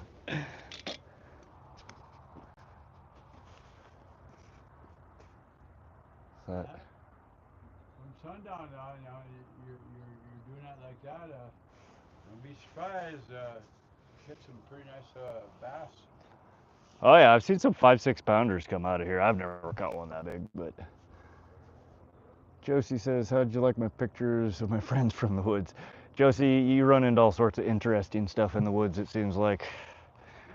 We get some cute critters here at the pond sometimes, but Seems like everybody likes going on that other bank over there. They say that's where they catch all the. opposite side, Yeah, over there. it doesn't get nearly as much fishing pressure over there. The bass fishing is way better. In fact, the best for the bass fishing for me has been all 4 corners. I don't know what it is about the corners, but the couple of 5-6 pounders that I saw come out were down from that corner. I've seen 3-4 pounders come out from over here. That kid over there just caught a 2.5 pounder earlier today. I'm stuck streaming here from here because I stream and my cell signal dies everywhere else but right here. Hey, they come by here too. See how beaver? You're gonna try to rebuild again.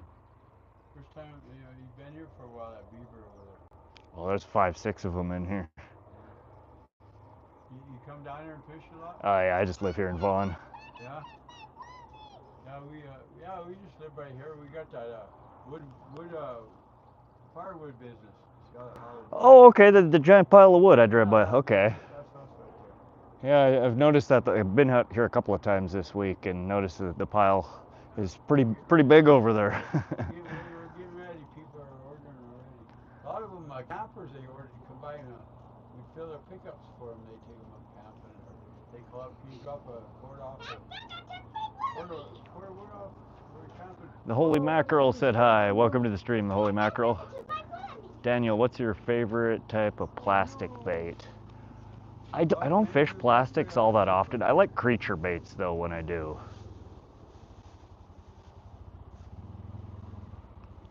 Is that your dad?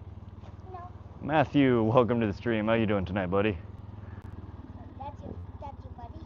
No, and he is definitely not supposed to be in here with an ATV.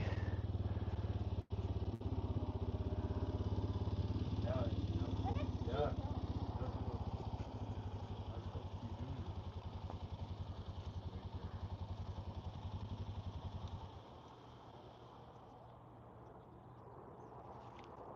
Hey, Cassie, come here. Oh, yeah, I didn't update it. Josie, if you'll type it out, I'll pin it.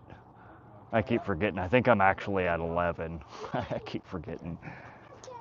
Now, check it. Make sure your line ain't tangled on the point of your pole. Nah. Okay. Okay. But Grandpa always told you, check your tip of your rod. Don't go under his line. I'll teach her. Just like my son. They only hear you the 10th time you say it. Well, she swears she caught a lot of her. She swears she caught a lot of her stuff. Thank you, Josie. Pin. Oh, I almost put you in timeout, Josie. Getting any fish? Oh, yeah. Getting any fish? Yeah, I've had about 11 bluegill, 1 bass, and a perch. There you go. Now let us sit out there. How big's the bass? Not very big, huh? No, there are big ones in here, but I know, we've been out here before. We were just right here. nope. I am the opposite of a bass magnet. I catch dinks. I'm the dink master when it comes to bass here. You're the dink master? Oh yeah, I'm on a mission to catch the world's smallest bass, apparently. I caught one last week that was 2.5 inches. 2.5 inches. Oh yeah. That's a fine story.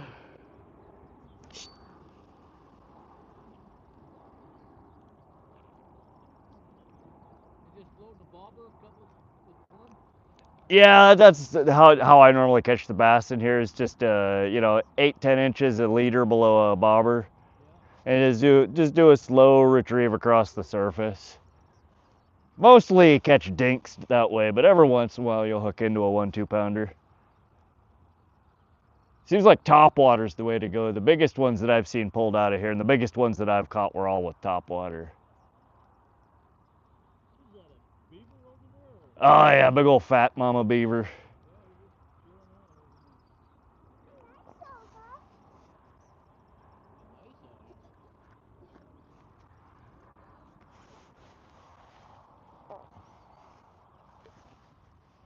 Yeah, there's a bunch of them in here. Right about this time of the day is when they start coming out and getting grumpy. They start slapping the water where you're fishing, and I saw you doing. yeah, there's some nibbles on it. I haven't gotten any good bites though. They're definitely nibbling though. Yeah, what was it last week? Telling her she's watching the bobbers. They're hitting it like it is kind of now, Cassie. Oh, you got a fish on your bobber. Cassidy, over here. Look at your bobber. Uh-oh. You got a fish. Uh-oh. Go get it. Uh-oh. But then she wasn't paid that, and the next thing it jumped up, and it was a nice one. But she didn't set the hook in time. No. But what do? Oh man, you missed it. Yeah, you missed it. It was there. Do it again. Atta girl. Oh.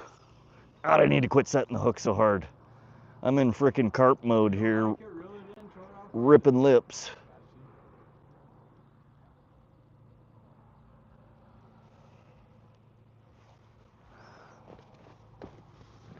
Hey, if you're getting mosquitoes, I got spray up there, Cassie. Nathan, welcome to the stream. How you doing today, buddy? Is your bobber underwater? You should be pulling up your pole every now and then. See, the only way that she's going to know is when she actually hooks it herself. Yeah. She'll get the hang of it.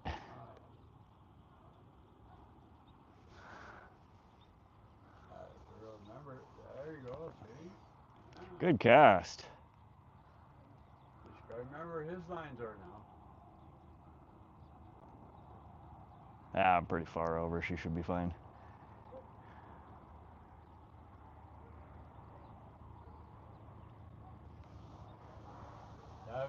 We usually take them up to Wood Lake. Wood Lake, okay. I'd end up catching them pretty decent on that. Oh, see, you push the button too soon. You're getting in a hurry. Getting in a hurry. Oh God, is that a Zebco? I haven't fished one of them since I was about her age. That's very good. You're in a hurry now. Take your time. See, you pushed it too early. Either that or you better check the end of your Josie, pole. you done any fishing today? Check You going out this your weekend? line tangled on the end of your pole. I want to take the boat out tomorrow. I'm not sure where I want to take it though. If the wind isn't bad, I might have another go at Tiber. You ever fish Tiber? Oh yeah.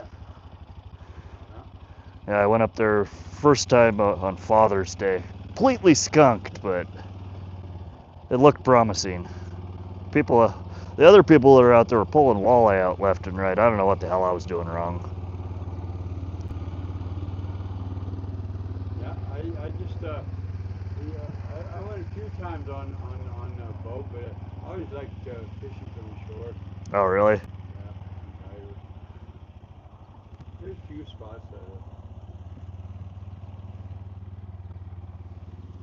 I definitely prefer fishing from the boat if I can.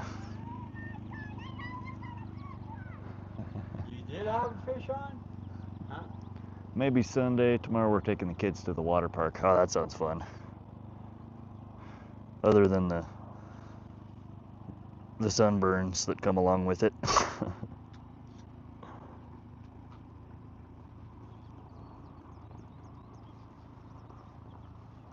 I don't know. I might go to Tiber tomorrow or maybe Willow Creek Reservoir. They got some pretty nice rainbows in there. Oh yeah. I only went to this little pond that's back here. You cross the river and walk back there. Yep. I only went there a couple times. Didn't really catch nothing back there. Oh, there's much bigger fish back there than that are in here, and they have tiger muskie back there too. Yeah. Now there's black crappie back there, really good sized ones, 12, 13 inchers, nice and chunky. The perch back there get about 10 inch instead of the, I always have my good spots on the Missouri River. I lived out in Ulm, so I know when to ling fish at night. Oh, yeah, that's one species I have never been able to hook into. I've always wanted to catch a ling. And when they quit biting, then the big 5-6 pound rainbows, the big boys, trout, you fish till 3-4 in the morning. Yeah. Pretty fun. What do you find is effective bait for the ling? Just worms or? Well, you start out with if you can catch a carp or that kind of A cut that bait. kind of meat. Okay. Well, I first started out, I always had some. I always went and got chicken livers. Okay. And I let them sit out for a little bit. And, Yeah, bottom fishing for them? Yep, just bottom fish. Okay. Yeah, I've always heard night fishing for them is much more productive, but. You just gotta know where they congregate, where they all. Oh, okay. Yeah, the holes.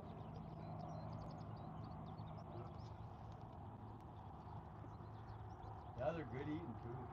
And you have a cordless screw gun, you screw their head to the old flay board and flay them out right there. Still got a worm on there?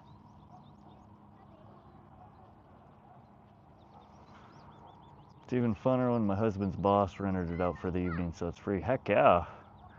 Private water park, that sounds fun.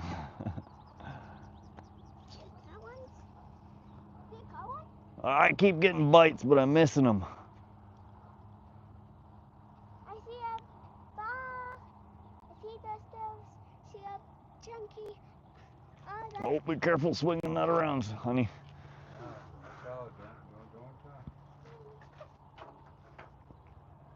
Gotta watch out for other people. Yeah, my son does that and he tangles it all up and then he's done fishing. He doesn't like trying to untangle You it. want another worm on there? Yeah. Oh. Nope, missed it again. Appreciate the thumbs up, y'all. Thank you. What is that white thing floating in the water down there? Is that just trash? Yeah. Man. I don't know why people don't use trash cans.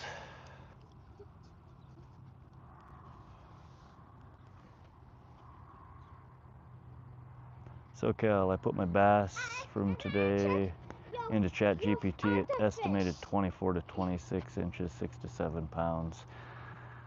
So okay, I wouldn't trust Chat GPT. Get yourself a tape measure and a.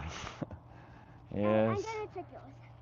You're gonna what? I'm gonna check Say that one more time, a little slower. yours. I'm gonna check yours. You're gonna take mine. No, check yours. Check mine. Yeah. Oh, it's fine. You can just leave it right where it's at. Okay, I gotta see. Hey, Cassie, here we go. All right. Be careful where you know. Yeah, it's definitely a chunky bass, SoCal, but I don't think I'd trust Chat GPT's estimation. Drives me nuts when people do that on Fish Brain. They post these fish and they're like, it's 20 pounds. It's like, man, that's a 5 pounds on a good day. Don't do that shit.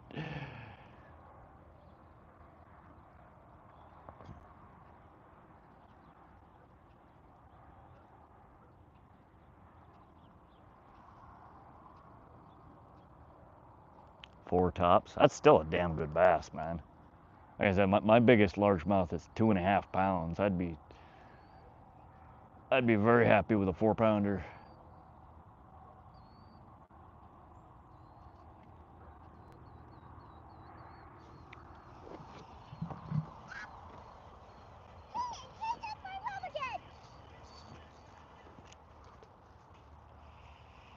Do you caught Mmm. one?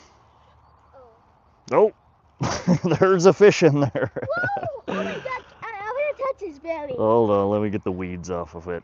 This is a yellow perch. Not a blue perch. Well, it's called a yellow perch. It's cute, huh? Be careful of the fins up. Do you see how pokey those are? They're very sharp. Here, throw him back. Yeah, I gotta get him off here. All right.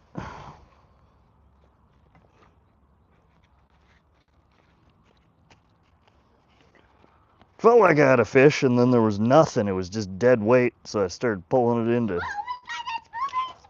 Oh.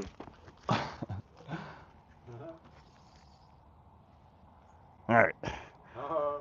there it is. I will do it. Oh, sweetie. Cass, you don't do that. Nice little yellow perch.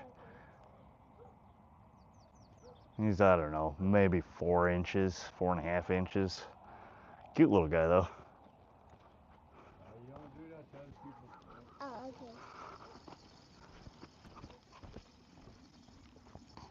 okay. Well, that's one way to release it. Slip, almost fall, and launch the fish into the water. The most graceful release ever.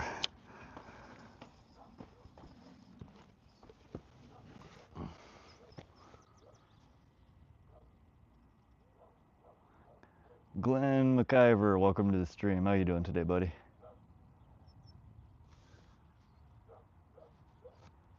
Thank you, Josie. Just gonna ask you to do that.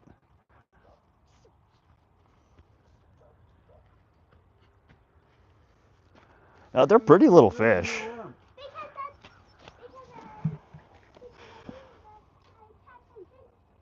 I wish I could take you guys back to the secret pond back there. There's some 12, 13 inch perch back there, some really nice ones.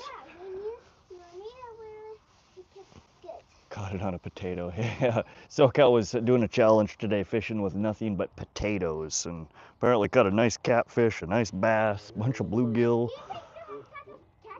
Here, we'll put a smaller chunk on them, okay?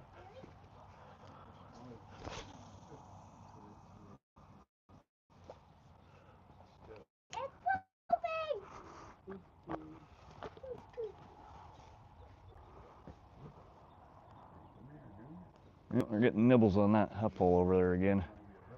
Missed a good bite while I was dealing with that perch. That don't look like it might have been a sucker. How many minutes do you have? What's that? Perch are the fish that steals the bait meant for the better fish. Basically, they're not as bad. The bluegills here are what do it. They drive me nuts. Hold on 1 second. But perch is definitely not what I'm trying to catch right now. Go ahead. But yeah, Josie, he did. He caught Caught it on the potato. Wait, Wait, a potato? Said he caught a nice size catfish off the potato as well. Such an odd bait choice. Josiah, welcome to the stream. How you doing today, buddy? Oh, the bass was on bread, my bad.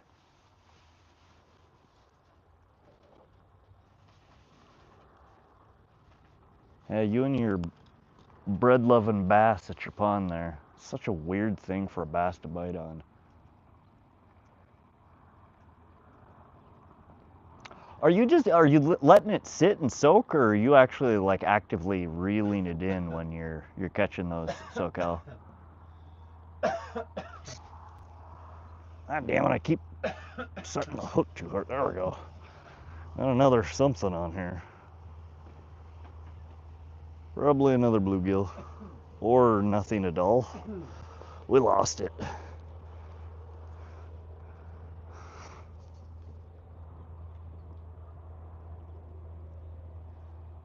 Well, they didn't get the worm though, so.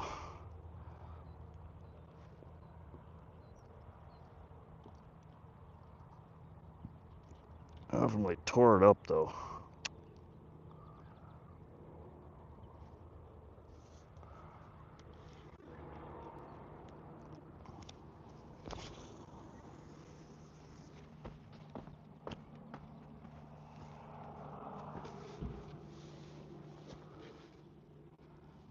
Glenn McIver says catch and release makes the fish smarter. Yeah, I honestly feel like they do learn over time. They gotta. That's why the bigger ones are so much harder to catch. Josiah, what did you catch? Another yellow perch. That was the second perch of the night.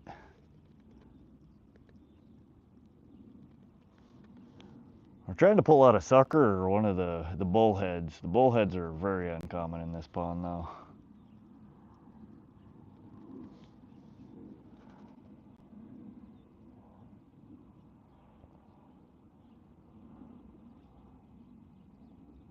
Thanks y'all for the thumbs up.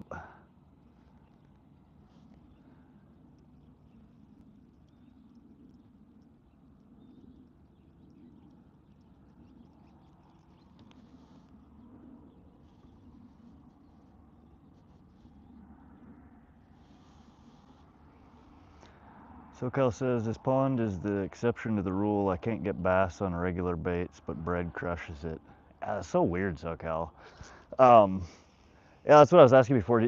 Are you casting the bread ball out and just letting it soak, or are you actively retrieving it? I'm assuming you're actively retrieving it. I can't imagine a bass biting on a stationary bread ball. I'm assuming it's just the movement and the color that they're biting at. Glenn McIver says that's a beautiful location. Yeah, it is really pretty here. It's a wonderful, just a gorgeous night out tonight. The bugs are starting to come out though. I might have to bust out the old bug spray in a minute here. Yep.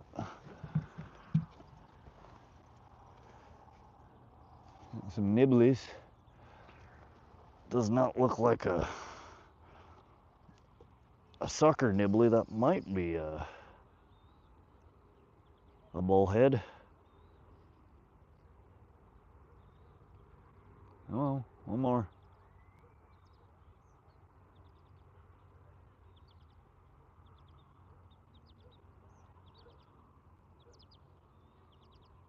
Take it.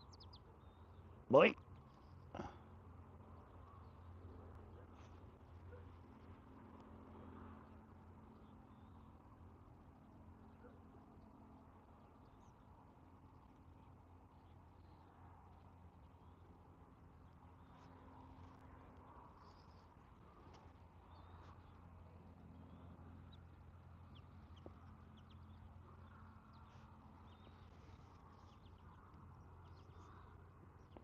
Alright.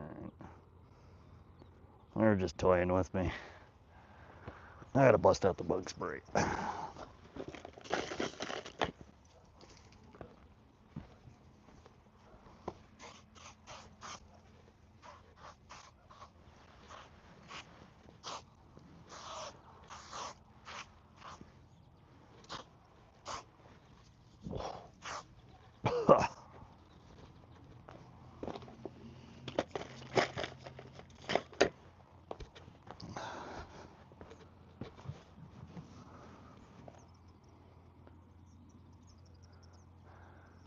Toasty says, I guess next time I'll try bread when I can't get bites. I usually always have bread for sandwiches. SoCal says, I've just been casting it and letting it soak. No weight, just a bread ball and a hook. Huh. I thought for sure you'd have been retrieving it. That's crazy. That's cool it's working for you though, dude. Sounds like you're catching some chonkers over there too.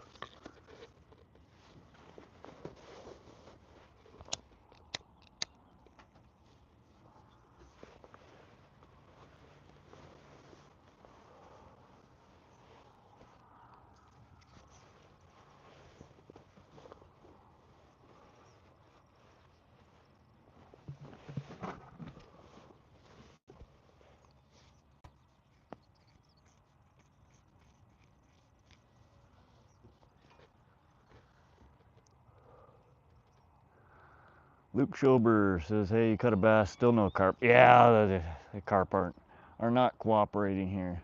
I don't know what it is with the carp in this pond this year. Last year I would kill it every time I came here fishing for carp. And this year I think out of the, I don't know, dozen, maybe 15 times I've been here, I think I've caught 2 carp, 3 carp. Want to use your net? You go ahead and use your net. If you want to use your net, okay? Okay. I feel like there must have been a winter kill in this pond. It's fairly shallow. There's no aeration. I think the harsh winter from last year did a number on this pond. Everything except for the damn bluegill. Some things are like cockroaches. I don't think you could get rid of them in a pond if you tried.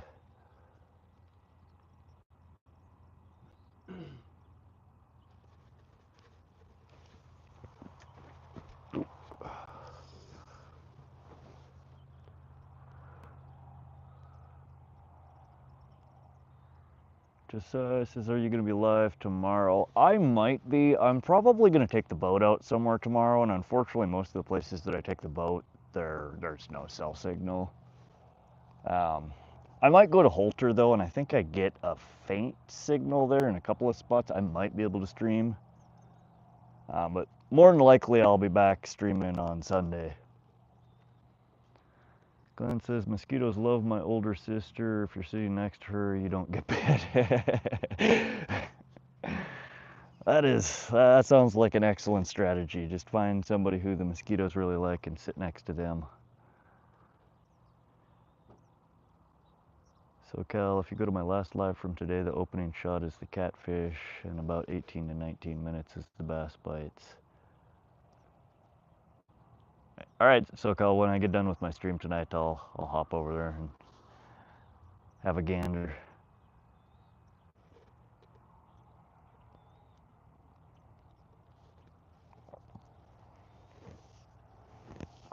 You can always clip them out as shorts too.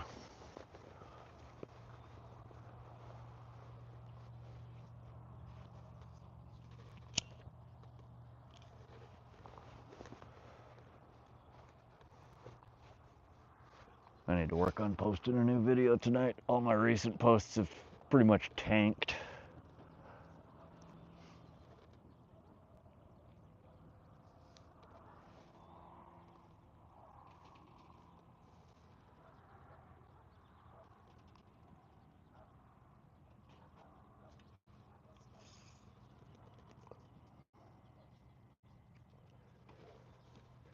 For some reason, it won't let me clip a short until it's done buffering on my end. Oh yeah, you gotta let it fully process first. It's gotta go through it.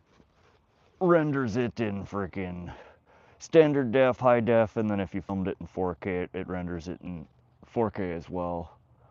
So for the lives, especially if it's, you know, a multi-hour live, it might take a few hours for it to finish processing before you can go in and clip out a short from it. Another option is you can click the download button and download the whole thing and clip the short locally, but that's a lot more work.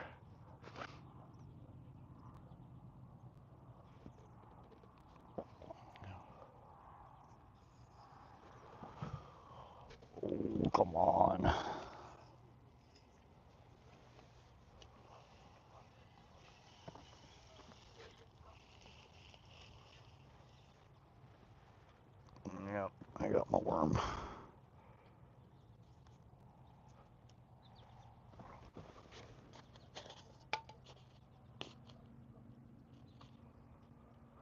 Oh, these worms are getting so sad. A few hours out in 90-degree weather and they just turned to mush.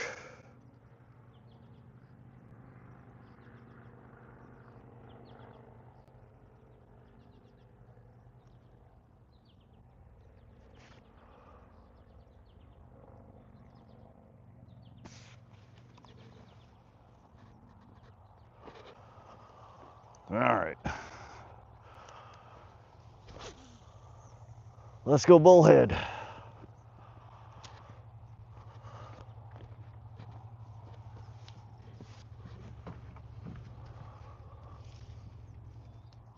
deep you think that pond is right there? Where you through? So there's, actually there's an app that I use called FishBrain, and it uses the Navionics maps, and it shows the bottom depths. There's a hole that kind of comes from the point, the corner over here, over about 10-15 foot, and it swings back. It's kind of like a J-shaped, and it comes over to a little bit past this tree. So about 10 feet out from the bank, it drops down to about 12 foot. But it comes up, it's a steep drop off and it's just like a ditch cut in there. Right. And then it comes back and it's 3 to 5 feet for the rest of it.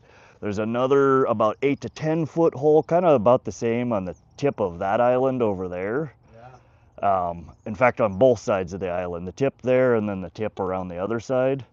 And then on the other side of the island, there's another deep spot. So it's mostly around the points that the deeper spots are at. Deep here, deep there, deep there. Where that dude's at is pretty deep over there? No, 3 to 5 foot. There's nothing. In fact, I can pull it up. You can look at it here in a sec. I just curious.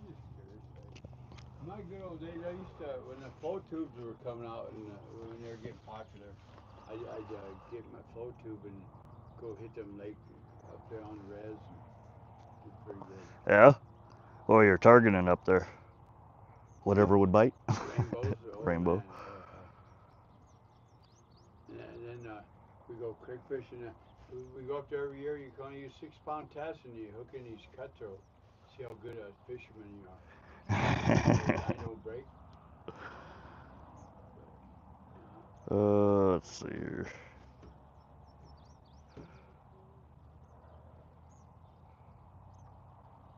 You pulled it. Yeah. Which one, left or right? There we go. That other one, the other one up on your left was got hit too. Huh? All right. Which one of you guys? Come on. I know. Hey.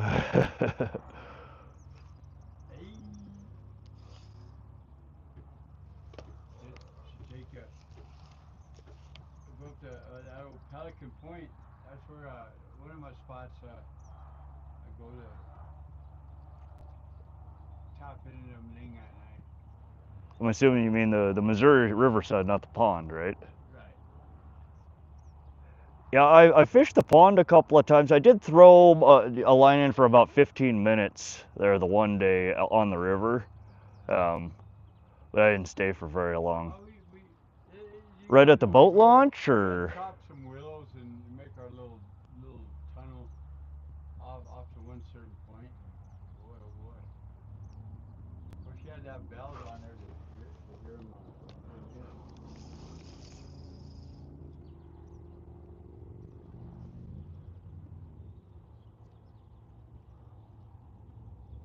in. These feel like bullhead bites. Yeah, you just you leave that with ling bait, throw it over there, and put a bell on there, and then you have your other pole trying to get the rainbows. And next thing, ling-a-ling-a-ding's on there. Is there any spot in particular at Pelican that you're fishing? Is it like by the boat launch, or? Yeah, you can go right in the parking lot there and right by the rest area there. Uh-huh. We used to we'd chop through them willows there and go around the. I've been up there for a little bit, but we'd chop our little way through there and right off the point there, right behind the rest area there. Okay. Yeah, I'll have to try that one of these days. I'd love to catch a ling. But it's a nighttime thing though. That's the only time I ever caught a ling was at nighttime.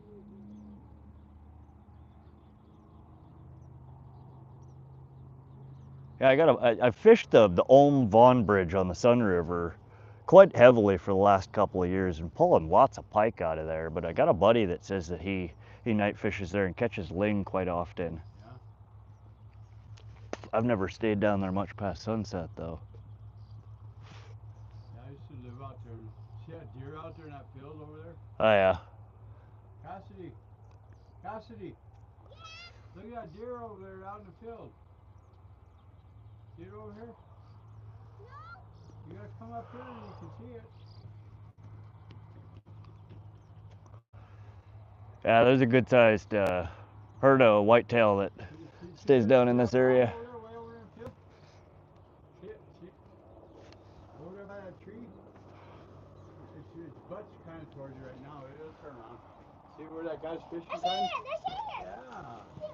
Okay. Well, pretty soon let's go. Okay. Get an insulated lunch bag with an ice pack. They stay good for days that way. Yeah, I really should do that. Josiah said, sorry I have to go. That's all right, Josiah. I appreciate you swinging by and hanging out. Hope you have a good rest of your night.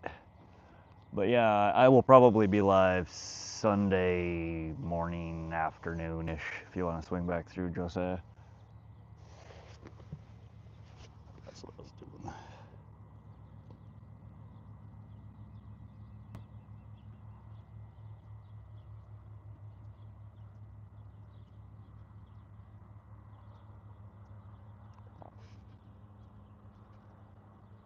Yeah, she's into her net now, so I must as well just break her pole down.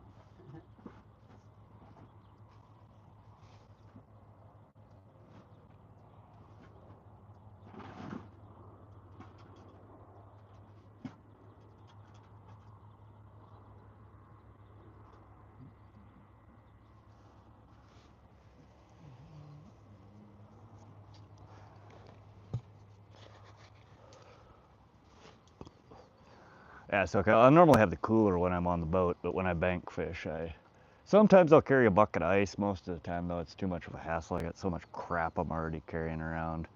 But a little insulated lunch bag with an ice pack would be a good idea.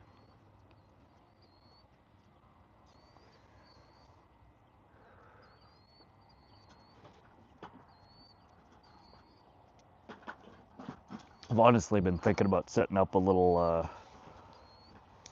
fishing cart. You know, one of them beach carts that's got the fat old rugged wheels on them, and I could throw a cooler on there and my tackle box and some fishing pole holders and my net. And at some point, maybe the Starlink Mini, rig it up. I could just tow it around with me and I don't have to carry anything. Oh, them skeeters got my hand.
Jeeb says I have the same shirt and I love it. Yeah, I picked up a couple of these off Amazon and man, they're so handy for fishing.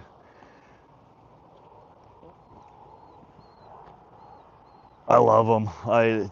Previous year I got sunburns on top of sunburns on top of sunburns and it was just gnarly. But ever since I started wearing these, they're actually cool you down in the heat, and you know, when it gets real nasty hot out, I can throw the hood up and I don't get the sunburns on the back of my neck like I used to. They're nice. I honestly need to pick up a couple more of them.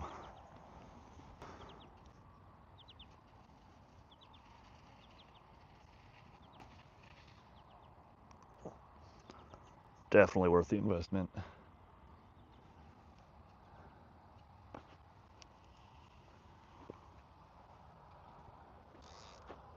Well, I guess we'll try on this side.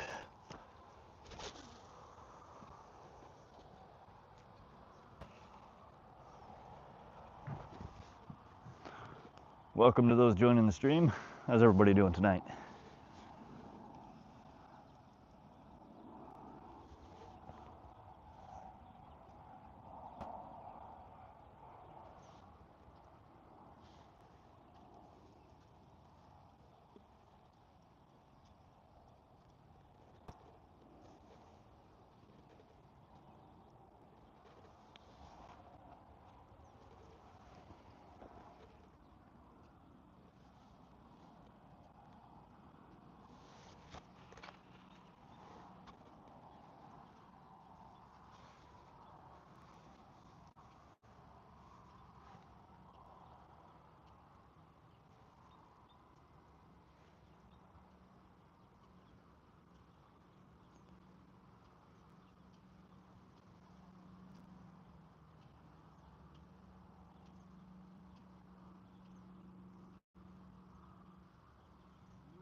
Guys that will sprinkler out water on top of them trees Those sprinklers shoot so far. It's funny, I come out here about this time of the night and there'll be people fishing on the bank on the opposite side there, and they just get absolutely blasted by it. What if that guy's getting blasted? Almost. It almost reaches that far. Some days you'll see it does actually hit the water in this pond here.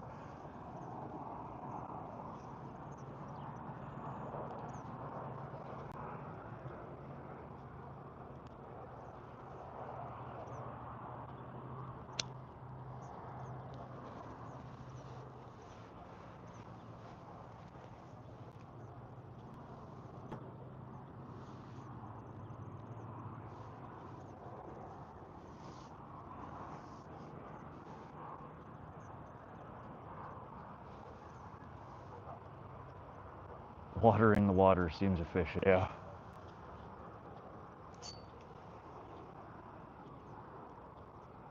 Yeah, there's a whole series of them that runs down the farmer's field over there. And I don't know why he's got them set up to where they spin in a full circle. You'd think they'd just go back and forth on his property. We're definitely one hell of a sprinkler though. Need a couple of them for my yard. Oh, yeah.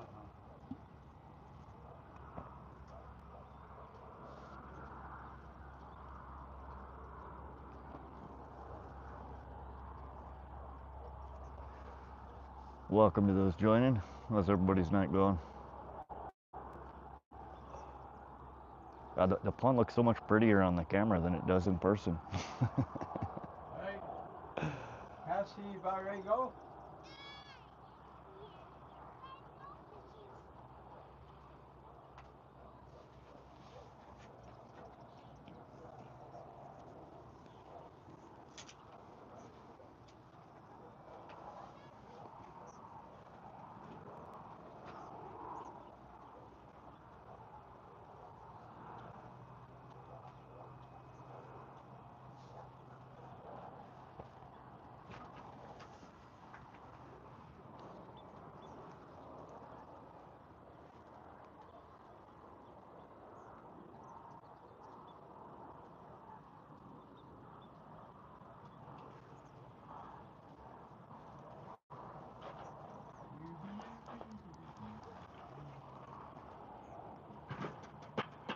You didn't snag no fish either?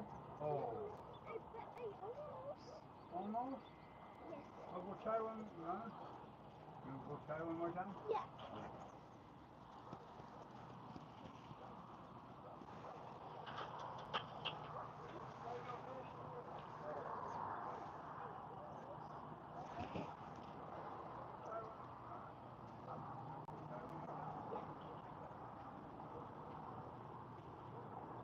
But I've been really quiet.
Okay, ready?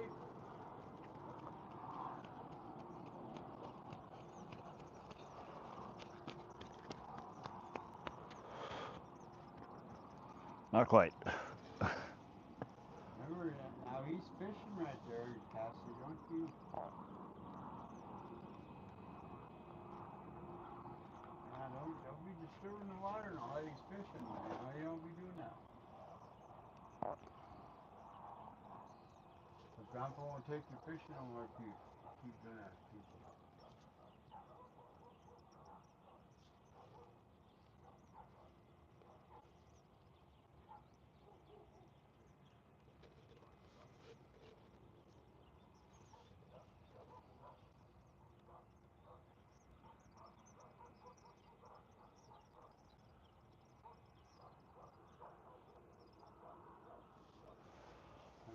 Got your granddaughter convinced this old house is a haunted house.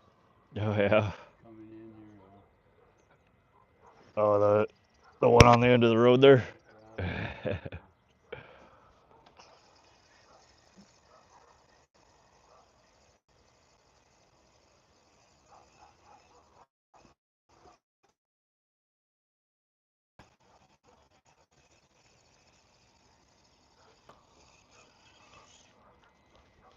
Oh. clean me out. I had a feeling that was gonna be the case. You got somebody else over there on that one. Oh yeah, they're fishing on that corner too, and you got him there. Oh yeah, there's two. This pond is usually packed any time of the day I come here. It gets so much fishing pressure. Then you got that old beaver right on the bank over there. Look at that nice brown color. He's sitting by that tree over there. Yeah. All right, Cassie, come on. Fish yet.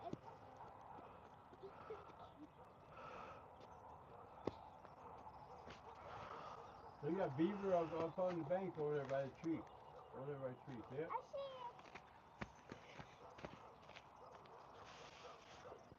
see it. He ain't even. So, we'll try again. We'll try again. We'll try again. Right next to it. Huh? Silly Salmon dropping some love before I go to bed. Good night, everybody. Hey, Silly Salmon, thanks for swinging through. Appreciate that. Hope you have a good rest of your night. Yeah, boogie and two. We're gonna be live for another hour or so, I think. See if we can pull the bullhead should start biting. Normally they bite better once the sun starts to go down. Maybe we can snag one out of here before the stream ends. I'd love to get a sucker too. I don't know why they're being so finicky today. Normally I don't have any problem catching suckers here at all. I like to come down here and pick them up to use for cut bait for catfish and muskie.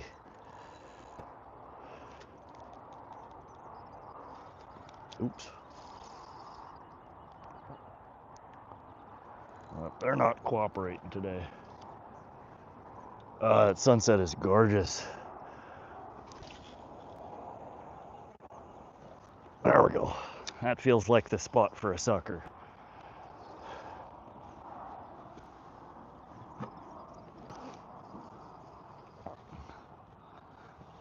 welcome to those joining. Appreciate those thumbs up, guys. We're up to 64, not too shabby. 65. Let's go. Thank you, guys. Nibbling. Did I get it? Are you still there? Oh yeah. Something. Hello. Yeah, that doesn't feel like a bluegill. I think we got something different here, guys.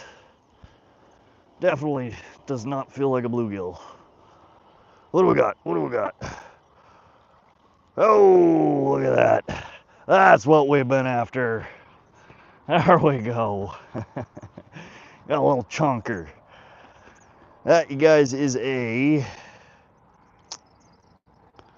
yellow bullhead. Finally got a catfish on stream here. That is a chunky little guy too.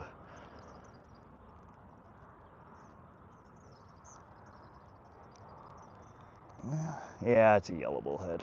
They're kind of hard to tell sometimes. So the yellow bullhead have the whiskers that are anywhere from yellow to gray. And a black bullhead, they're just flat black. Whoa, come on. All right, let's give me a moment here, guys. We're gonna put her on fish brain, and then we will give you a good look at it. These are I don't catch these very often here. Photos, no, fish brain. Fish brain, where are you?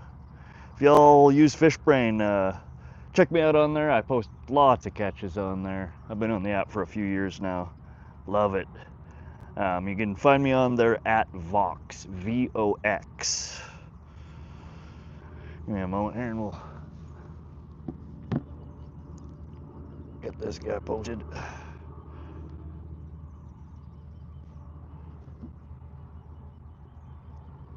All right. Nice picture of the sunset here.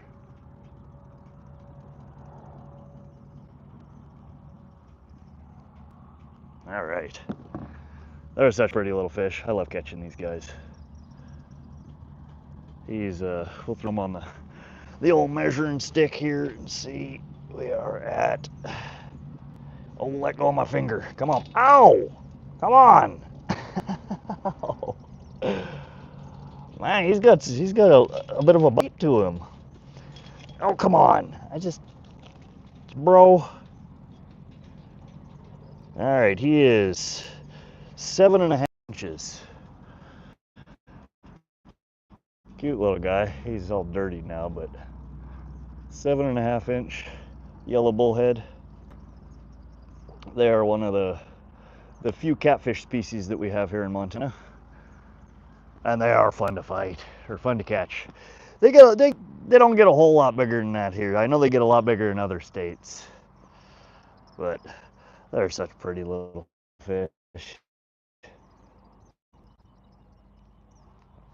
Love them. I'll get this guy back in the water. There we go, here we go. Now go clean yourself off.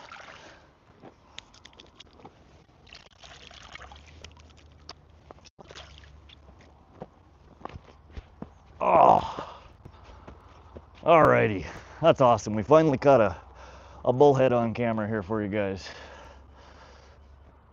Oop, there's another bite.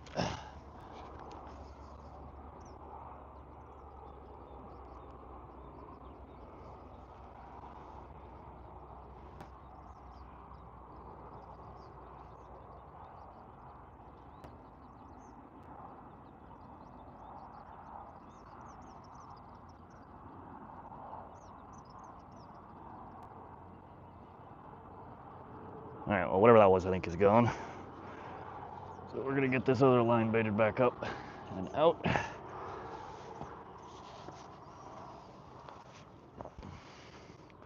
Thank you, SoCal, appreciate that.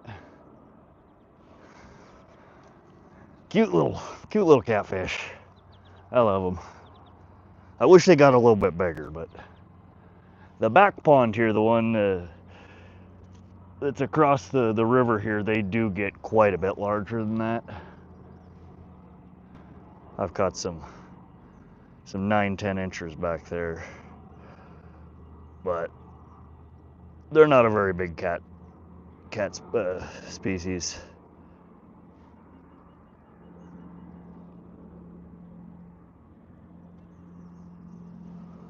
Well, we'll get her baited up here and throw her back out. Maybe we can catch one a little bit bigger. Still trying to get a white sucker. What are we up to? Is that 4 species or 5 now? I think it's just 4.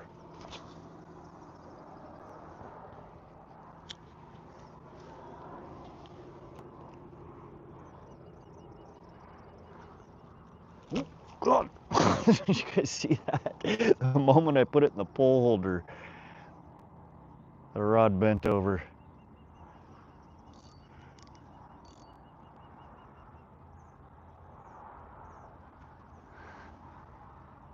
Felt like another bullhead. Nicolay Fishing, welcome to the stream. Yeah, we've had a pretty productive day. If you see the pinned comment there from SoCal, we've got 1 bass, 11 bluegill, 2 yellow perch, and 1 yellow bullhead so far. And as the sun's going down here, I think these yellow bullhead are gonna start biting a little more heavily.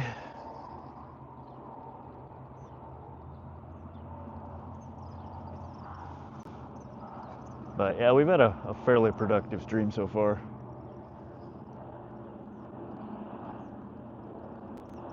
Oh, a bunch of people just left. SoCal, is the audio and video still good, buddy?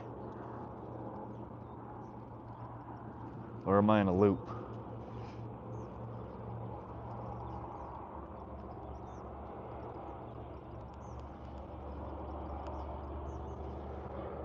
Only thing missing is a partridge in a pear tree. Now there are 2 more species that we could Well, there's more than two, but two that I would commonly catch out of here. We haven't caught a pumpkinseed yet out of here today, and we have not yet caught a white sucker.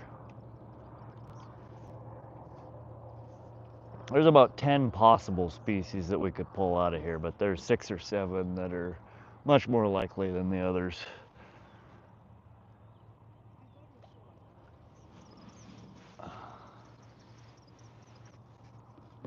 Well, we're doing pretty good.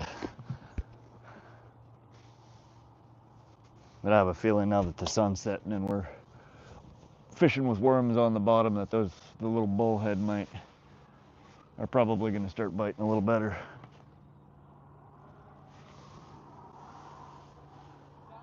Audio and video are great. Okay, thanks, SoCal. 68 thumbs up. Let's go. That's awesome, guys. Thank you. One more would be even better. Just saying.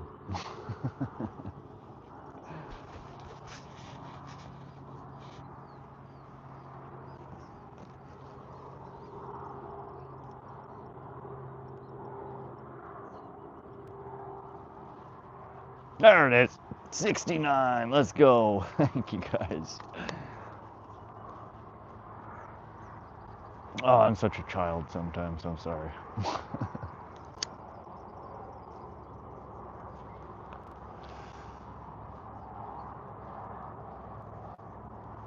Well, we got about an hour or so left in the stream. We're gonna keep at it, trying to see if we can pull a white sucker out, and then once we get the sucker, if we can get one, we might switch back over to a bobber rig, and I'll see if we can land a pumpkinseed and complete our challenge here, even though we weren't actually doing a challenge today.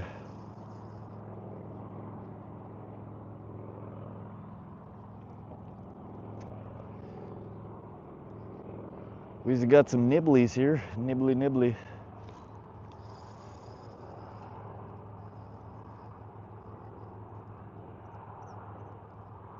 Come on, fishy. Oh, there's a turtle messing with he's just biting at the frickin' loose line in the water. Those turtles are so dumb. They're as bad as the bluegill.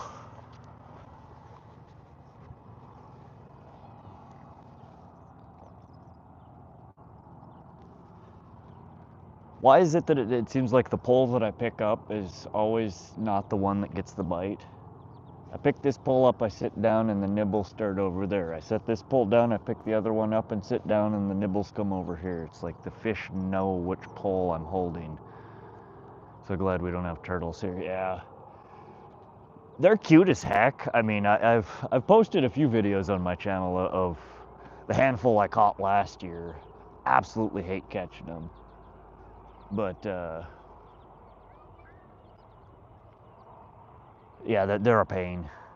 They're so hard to get off the hook. Normally the hook doesn't penetrate, but they grab it in their mouth and then they turtle their little stupid heads back into their shell, and it's impossible to get the damn hook out of them.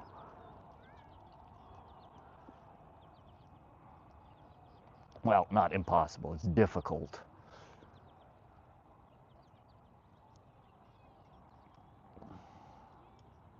I started carrying a set of end cutters with me, side cutters, dikes, and you just kind of cut the hook off as close to the beak as you could get it and send them free. And then hopefully they spit that other chunk of loose metal out at some point.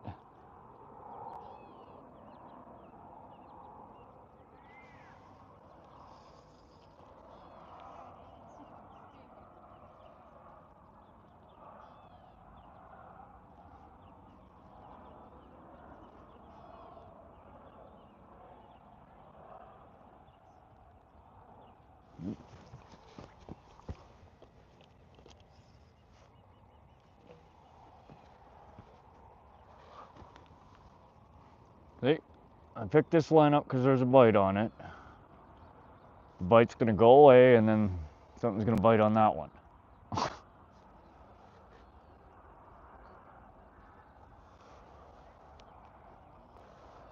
At that point, I'm just using turtle as cut bait for catfish. I mean, that's always an option. I hate killing stuff like that. They're just trying to eat. That's why I stopped chumming the water when I'd come here. The first year that I fished here, every time I'd come here, I'd chum the water up with bread or corn or dog food. Yo, congrats on the bass, man. Nice bass. It was a nice one. It was 2 pounds, not my best, but it's still pretty big. Those are pretty few and far between in this pond.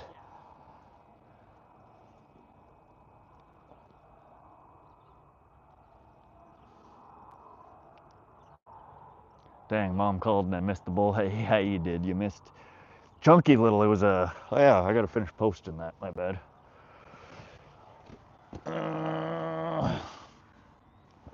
I posted it on my fish brain. I don't think you use fish brain, but if you do, I'm posting it on my profile right now.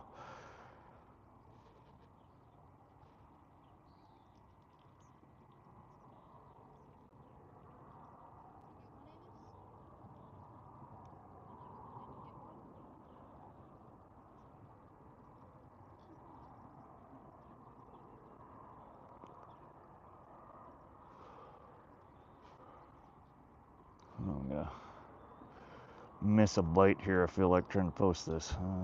YouTube.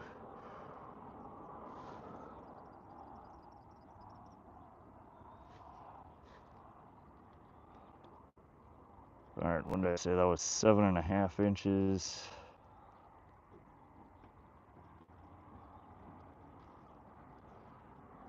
Caught with a worm. Method bottom fishing.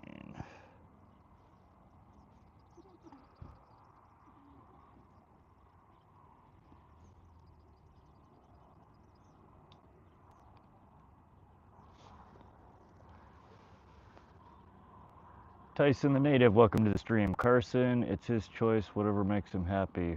Oh. Tremaine, my man, that is the third time you have been in chat today asking to see my tackle box. I don't have anything else to show you. I showed you my tackle box. Yeah, Josie, if you're still looking, there's the little yellow bullhead that we just pulled out. I appreciate you coming in, Tremaine. I appreciate you hanging out. But my friend, I have shown you my tackle box. I don't know if this is like what is the thing that people keep asking for, the hand over the can. Is this a meme? What am I missing here? What are you using for bait? We are using, right now we're just bottom fishing. We're trying to catch a white sucker or another bullhead. So we're just fishing with worms, night crawlers.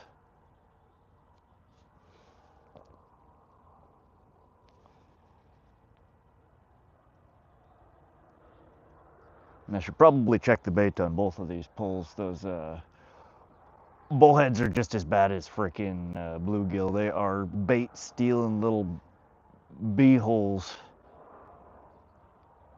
They're like little Houdinis. I don't know how the heck they managed to rob the bait without getting hooked.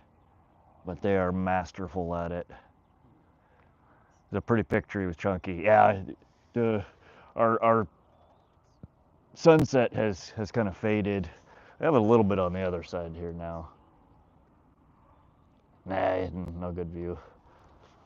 But yeah, chunky little guy. They get bigger than that here in Montana, but not a whole lot. That's about as big as they get in this pond. 7 to 9 inches. If you go to the Largent Bend Pond number 3, which is across the Sun River over here, they get to be about 12 inches.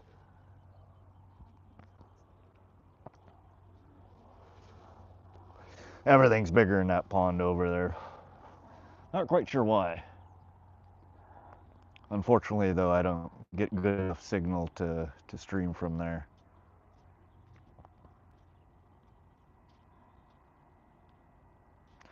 SoCal, I gotta admit that view is a pistol card photo. Yeah, there are really pretty sunsets around here. It's absolutely gorgeous. I love central Montana.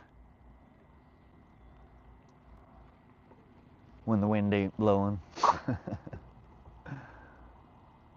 Postcard, there you go, okay. Now, SoCal, autocorrect, I swear its entire purpose in life is to make people seem as illiterate as humanly possible. I hate autocorrect. It always corrects the stupidest things. Oh dang, half the viewers just bailed. Audio and video still good?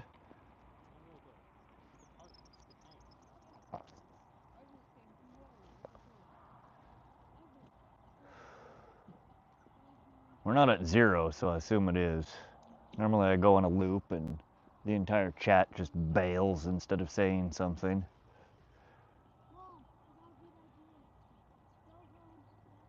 Thank you, Josie. SoCal and Josie, you two are usually the only one that will ever say anything. Jacob, thank you as well. Like when it starts spazzing, one of y'all is usually pretty quick to let me know, and I can... What I normally do is just hit airplane mode on the phone and then turn it back off and it resets the stream. Crappy Man was saying that he just, flicks out of the app and closes it without actually closing the stream, and if you open it back up, then it asks you if you want to resume the stream. I haven't tried that.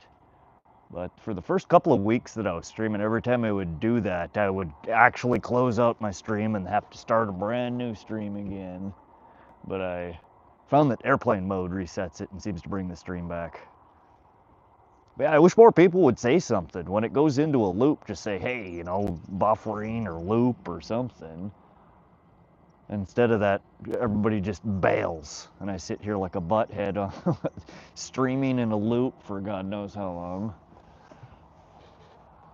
Tell them like, hey, why is there 0 viewers in here? I feel like they nabbed my worm here. Is there a worm? Are you still there? No, yeah. You must have just picked my bait up out of the hole. Trying to get it down in the deep spot, which is right about there. A little bit further over would have been preferable, but...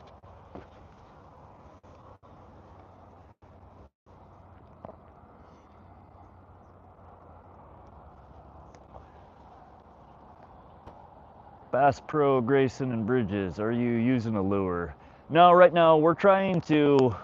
I'm trying to catch one more species out of here, excuse me. White sucker. And I've had best luck just using night crawlers for those off the bottom. So no lure currently. It is a pretty good bass pun though. Whopper ploppers seem to be the ticket here for the bass.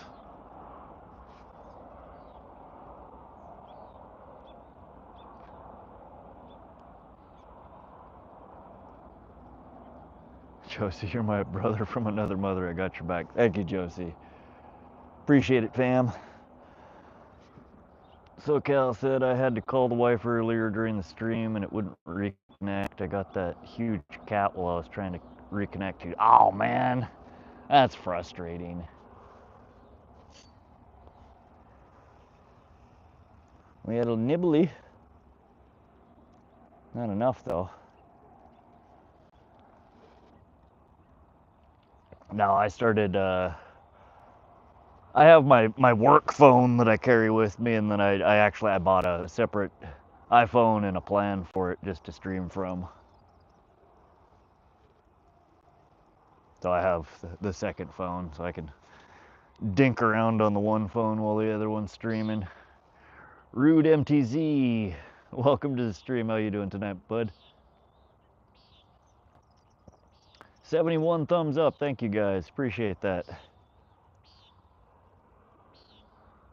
Curious to see, I was closing in on the 500 mark for subs tonight. I don't know if I'm gonna hit it or not. Maybe. It's been a pretty slow stream tonight.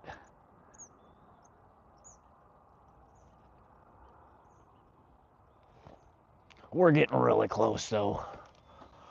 Then we start the crawl over to 1,000.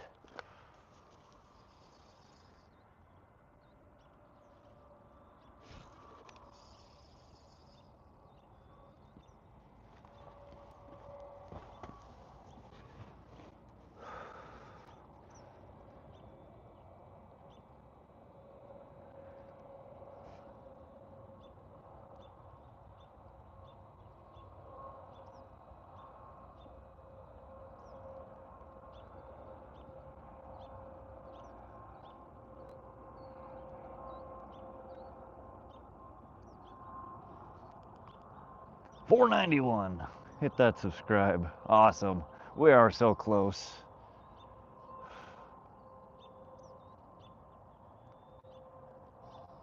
Just baby steps, a day at a time here. I'm in no rush. It's been crazy how fast the subs have grown. Honestly, it took me an entire month to get to 50. In fact, a little bit over a month. And in the last, I think I've been streaming for just under a month now, and we've climbed from 50 to almost 500 in less than 30 days. So I'm stoked as hell.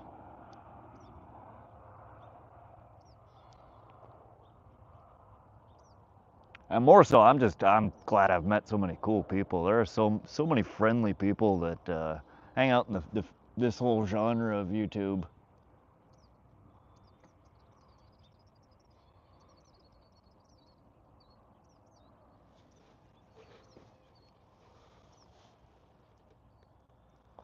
Rude 492 sub, thanks bud, appreciate it. One step closer. Doesn't look like we're gonna get it tonight, but we're getting dang close. Got 121. I gotta do some live streaming. Josie, you've hopped up pretty good here in the last few weeks as well. I think when you started, you were one of the first that in fact, you were here for my first stream. You are the original. And I think you were under 50 at that point. So you've over doubled in the last month, which is really good without live streaming. Live streaming is where almost all of my subs have come from. Josie, you're the OG in my chat. SoCal is a close second. Little Big Queso, welcome back to the stream. How you doing today, buddy? Sebastian, how you doing, my man?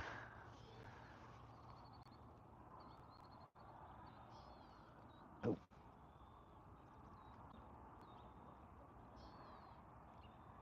There we go. Sebastian has been upgraded.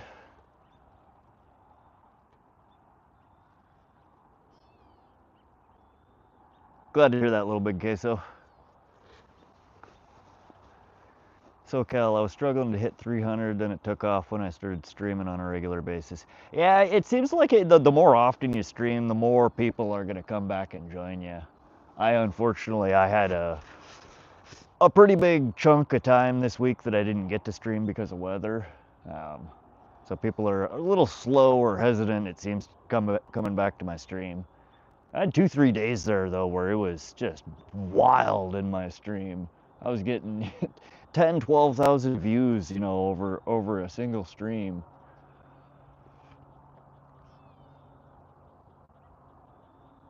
We're doing good. Upgrades, people, upgrades. Appreciate you swinging back through, Sebastian.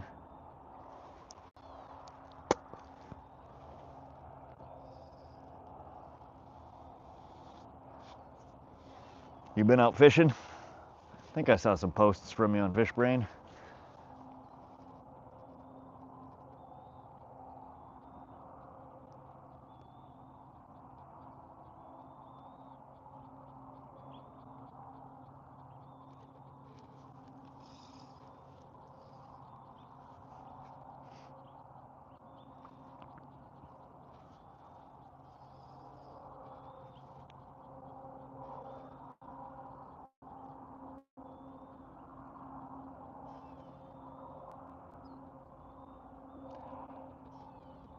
I wish I could just, you know, make a set schedule of when I'm going to stream and when I'm not, but so much of it has to do with weather here.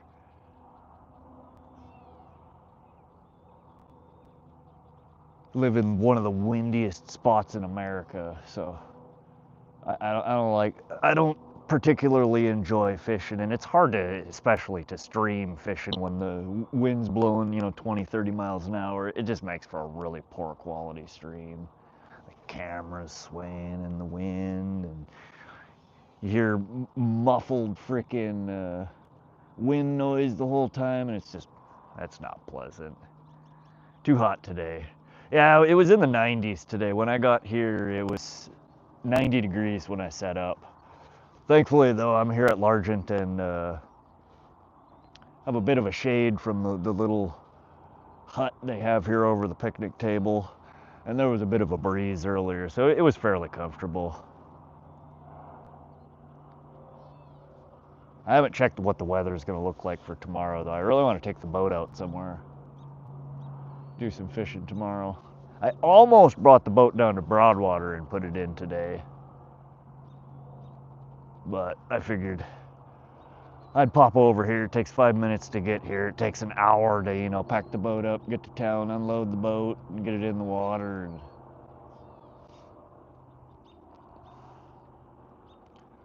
I would like to get back over to Broadwater and do some pike fishing underneath Warden Bridge.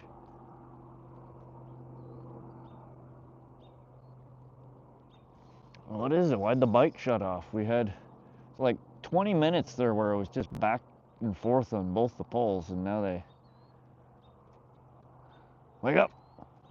Wakey, wakey! We're not done yet.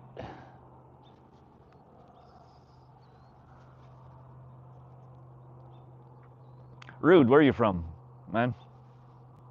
75 likes, thank you guys, I appreciate that.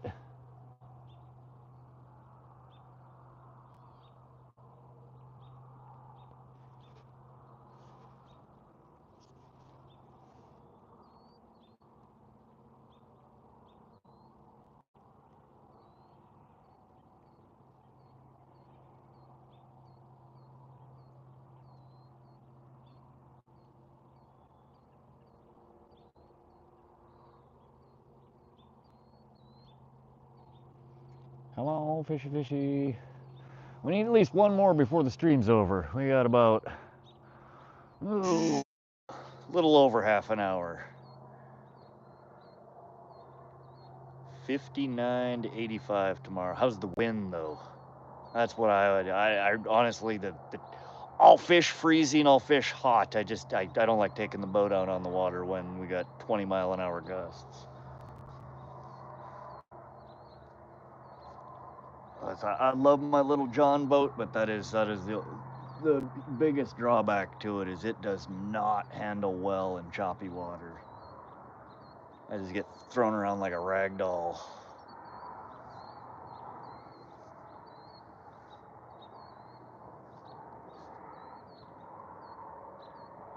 So that's usually when I'm checking the weather for taking the boat out. That's pretty much the only thing that I look at. I'll fish in the rain, I'll fish in the cold, I'll fish in freaking 100-degree weather. But if it's, you know, 20, 25-mile-an-hour gusts, it's a no-go. I'm comfortable up to about 10, maybe 15-mile-an-hour gusts, but anything beyond that, it just gets sketchy. It's not fun riding on the boat when it's doing this the whole time. No fun.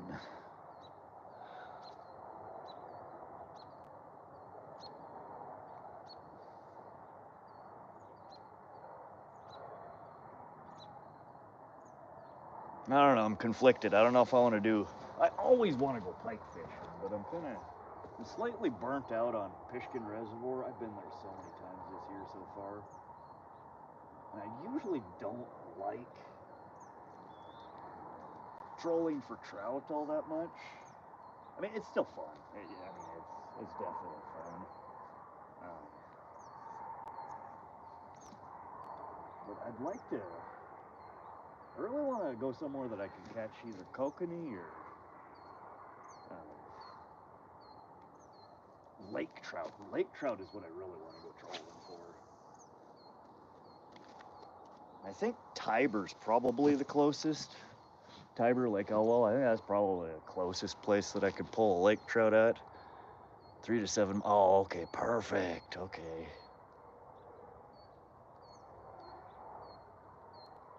Broadwater says 8 to 10. Okay, 8 to 10 is fine. Again, anything 15 and under is good. Once it starts getting above 15, it gets uncomfortable. But I've been thinking maybe Tiber. I've only been there once. I went there on Father's Day and got completely skunked. But I know that that water body has some big pike in it. It's supposedly got lake trout. I've never caught one. It's got walleye. That was a bullhead. That was a bullhead bite. We didn't get him. But Tiber is one of those places. It's up closer to the Canadian border, and when the wind picks up there, it gets really bad. I think it was just a few weekends ago somebody died out there when some younger kid got trapped out on a kayak or a tube or something, and the wind kicked up. It was one of those days that it got up to like 70 miles an hour out of nowhere, and he capsized and drowned.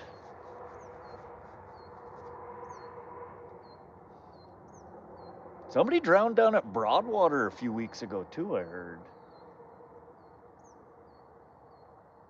I don't know, man. I'm not much of a swimmer, but I don't understand why people swim in rivers like that. The Missouri River, it's got too much undercurrent and eddies, and like it just gets sketchy. I would definitely not swim in water like that. I always tell people, you want to swim, go find a frickin' swimming pool. Stop trying to swim in places that are gonna kill you. And that was like, who's the actor that I just saw died? Oh, it was a few days ago. Somebody from the Cosby Show. He's been in a bunch of other stuff, but I think he was known from the Cosby Show. He's like in his early 50s, and he drowned on vacation with his family. And it's just such a stupid way to die. Go find a swimming pool. Don't drown your ass in the ocean or in a river.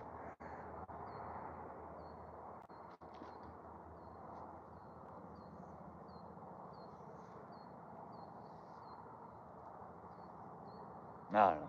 Maybe that's just me. And wind, yeah, it does suck in a small boat. If I had a V-hull, V-hulls seem to fare way better in choppy water. But you're much more limited on where you can take them. They don't handle the shallow water as well. And I like the accessibility of my flat bottom John boat. Try Goose and Duck Lakes for large brown trout. Where the hell is Goose and Duck Lakes? I would love to catch a large brown. I've caught one decent brown in my life. I've caught probably 5 brown trout total, but one was, I think on my fish brain, 21.5 inches maybe it was, and it was close to 5 pounds. It was a chunky brown, and that was a total oddball catch. I spent all weekend trolling at Salmon Lake over by Missoula, trying to catch pike out of there, and ended up catching a giant brown off of a frickin' one of the, what are they called, a Daredevil Wiggler. They're the spoon, big yellow spoon, and it's got 2 red beads that are embedded in the spoon. Caught that in like the last hour of the last day that I was there. But I don't think I've heard of Tiber's supposed to be cold and windy tomorrow. Ah, hell. Yeah, see, that's the problem here in Montana is I can't just look up. I can't just say, oh, well, is it going to be windy tomorrow or is it going to be calm? You got to look up every specific water body because there's such different terrain. You know, some of them are in the mountains, some of them are in the plains, some of them are in the foothills, and we have just pockets of different weather systems. You'll look at one lake and it's like 3 to 7 miles an hour, super calm. You look at one, 20 or 30 miles away, and it's like 30-mile-an-hour gusts and raining.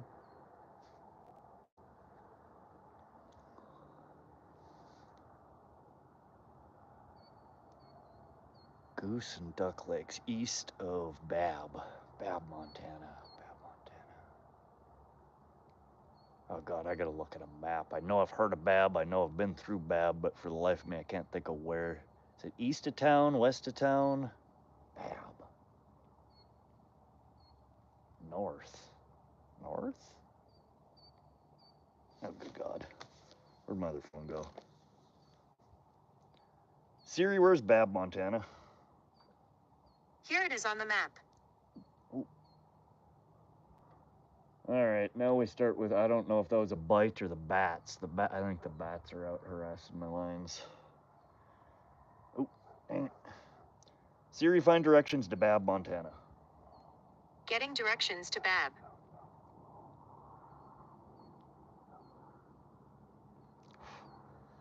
Two hours, 18 minutes, 142 miles. Okay, so that's northwest. That's, what is that by?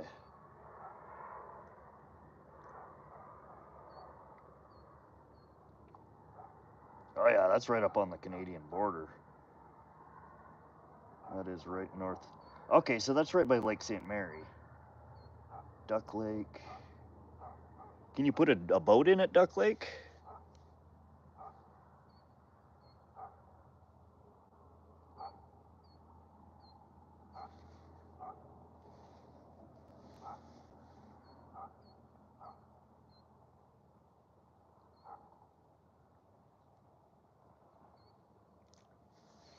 Yeah, anywhere you head towards Missoula seems like they have such amazing water over there to fish. I'm so jealous. You have the Clearwater lakes. There's like 6 or 7 lakes right in a row. There's Flathead. There's St. Mary. Oh, what's the Clark Fork River over there? People are pulling freaking trophy-sized northern pike out of there all the time. Missoula, the surrounding area of Missoula, Montana has some of the best fishing in the state. The lakes are east of the town of Babb, Montana. Yeah, I saw them on the map. I looked it up. Appreciate the advice there, Sebastian. I'll definitely keep that on my radar. I'm trying to plan a camping trip here in the next month or so, and I've been debating on where I want to go. I've been really thinking about Flathead because I want to get a lake trout. I really, really want to troll and snag a lake trout. But I'd be happy to go fish a nice brown trout lake as well.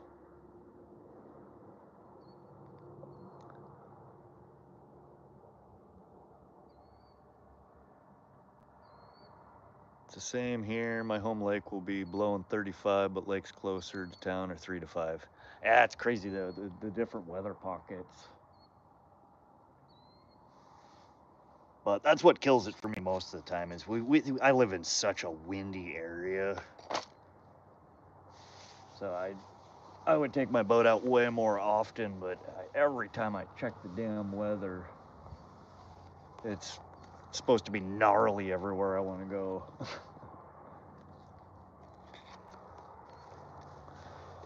What does the weather look like on Lake Helena tomorrow? I could go that way too.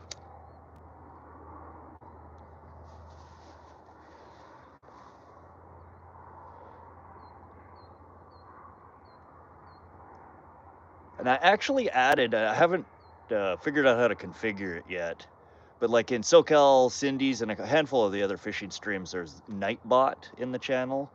I added it to the channel, but I haven't added any commands for it. And I think there is actually a weather command on there, which looks super handy. I should mess with that when I get home tonight.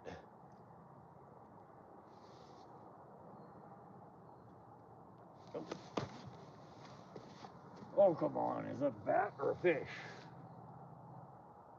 Go away, bats.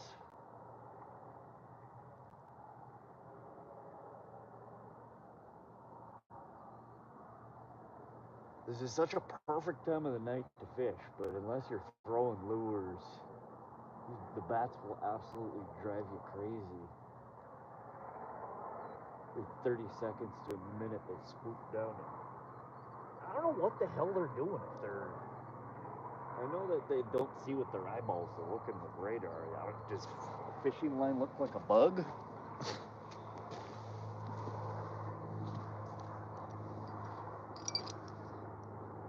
Batfish. Yeah, they're. Well, they swoop down and they snag the line, so your line will snap down, and it's like, oh, I got a bite, and then it's gone. And it's just the freaking bats, man. They just harass the crap out of you. I don't know why. I don't know. I feel like they're trying to troll me. That they're not even trying to eat anything. They're just, yeah, let's screw this guy down here trying to fish.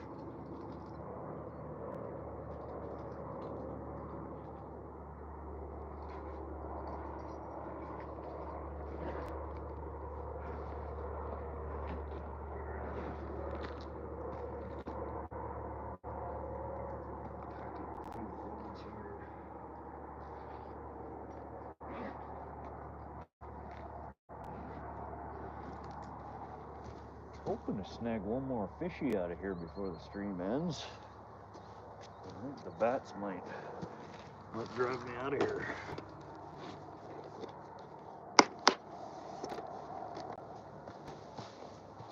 Oh, it's been a good stream though. We've got a ton of fish. A bunch of different kinds of fish. Still sad we didn't get the suckers to bite. It is cool. We finally got the bullheads to come out and play. They're a pretty rare catch here. I've been fishing this pond for about 3 years, and I think that's probably my third bullhead I've managed to pull out of here.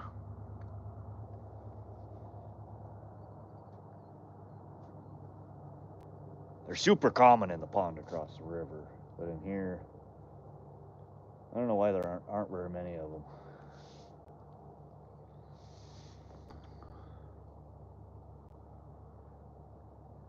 Mid-60s, winds say 2 to 16, no specific wind at the lake. Okay. Yeah, and when they say 2 to 16, that's probably just the wind. Gusts will probably be higher. Ah, hell. What about Holter Lake?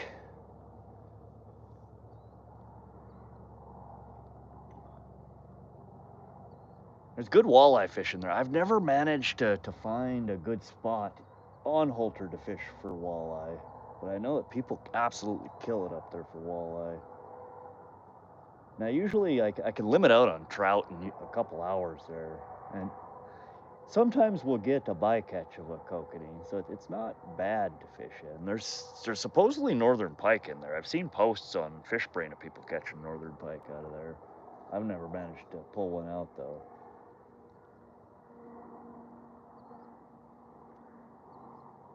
But Holter is one of those lakes that seems like every time I go there, the weather says the wind's supposed to be, not bad at all, and halfway through the day it's 20-25 mile an hour gusts.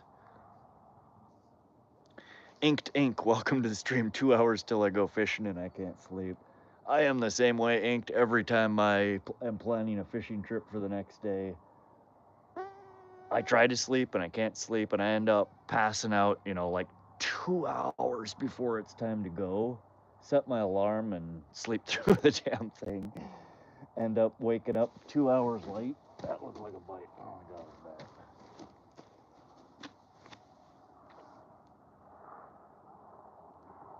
That was too gradual of a drop. Normally the bats are just a quick jerk. Man, it's getting dark on the camera there. Where are you going fishing tomorrow, Inked? What are you targeting? That's what we're just talking about. I was trying to figure out where I'm going to take the boat out to tomorrow.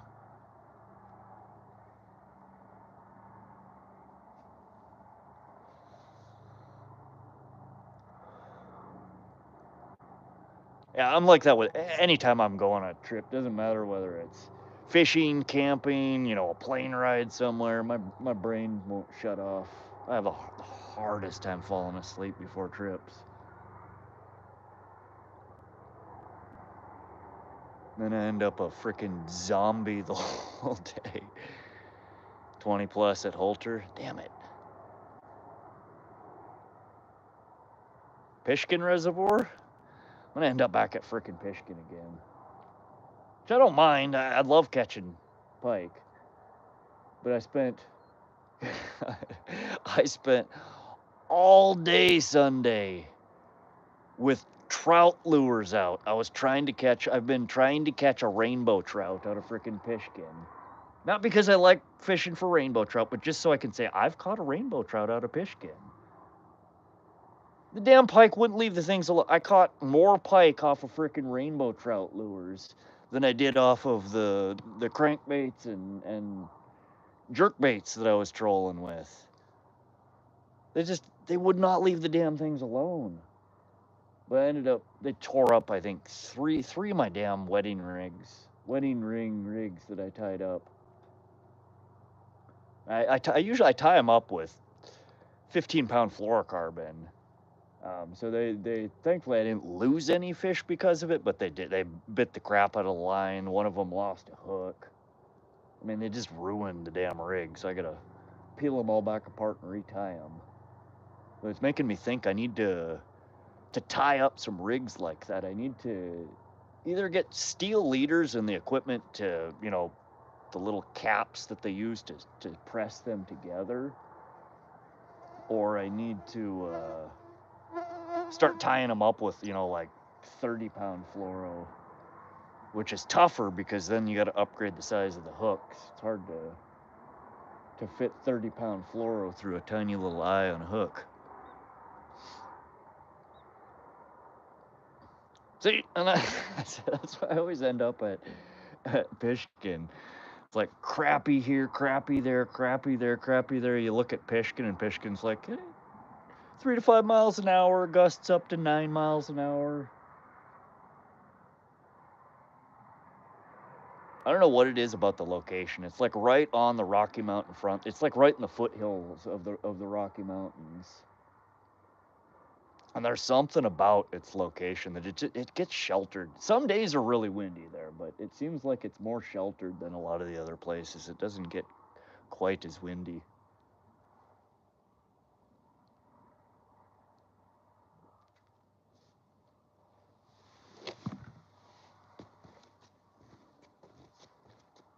Pull this guy in. You still got a worm? Or are you still on there? Yes, you are.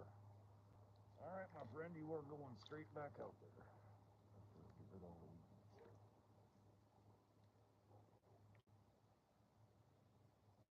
One last one. Check for me, Ackley Lake. Ackley. That's where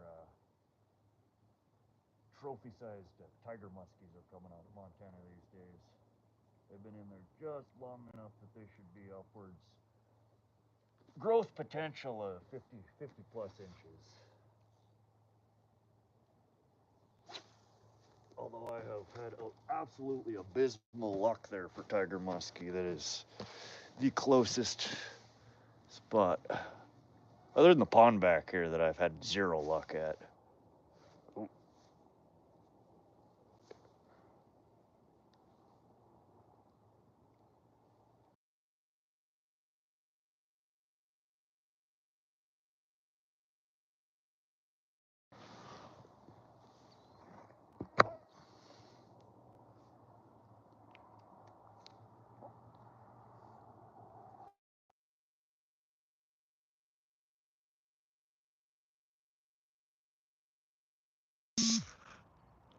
Okay, I'm back. Yep, the mic died. Get pretty good battery life out of these guys. I've been streaming for what? Oh god. Math. 430 divided by 60. 6 times 6 is 360 plus 360, 420, so 7 hours? And I get about 7 hours or so out of the mic. Not too shabby, but thank you for letting me know. Normally I get a buzz when it's starting to die, and it did not for whatever reason. But we got about, maybe another 15 minutes before I'm going to pack up here. I don't know if we're going to get anything else. These bats are being buttholes. But we'll keep at it.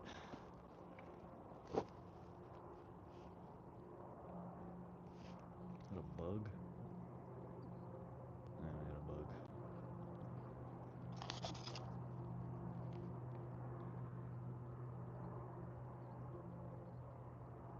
Flashlight on. Okay, I turned flashlight on. Let me see if I can rig this light up here. Maybe?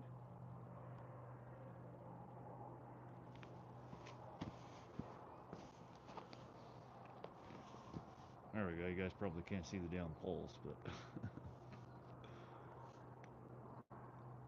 yeah, SoCal. Just some feedback here. A lot of your streams, they're like I hop in, I hang out for a little while. Your wind noise kills your streams, man. When you get, it's hard to watch a stream that is, just a muffled wind noise. I would definitely suggest for you, if and when you can, to pick up a decent Bluetooth mic. I mean, you don't even have to get one of the expensive ones. Just any Bluetooth mic that's got the windscreen on it. Because there have been a handful of times that I've hopped into your stream and I wanted to stay and hang out, but the wind noise just it makes it really hard to watch. The mics that I use, I've really liked them. They're the DJI Mic 2, I think they're called. But they're fairly expensive. They're probably way overkill. I tend to do that though. When I buy toys for myself, I buy nice toys. I think I paid it was well over 200 bucks for the pair of them. But that's what I do like is it comes in a set of two, and then a little case that you put them in that charges both of them. But they're towards the the high end of the market. You can definitely get decent mics for 50 bucks and under. Unless you got some money to throw away, I wouldn't waste the 250 bucks on the DJI V2. But they have been nice though, and I like that they come in a pair. So like, I have one that I just auto Bluetooth to my phone, and I have another one that auto Bluetooth to my GoPro when I set it up, which has been really handy.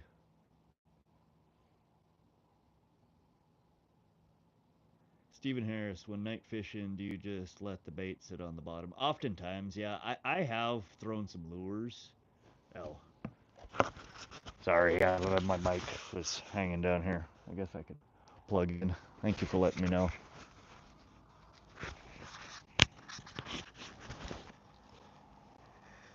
Yeah, it does depend on what you're fishing for. Most of the time that I do go night fishing, I bottom fish or bobber fish. So your bait's just soaking out there.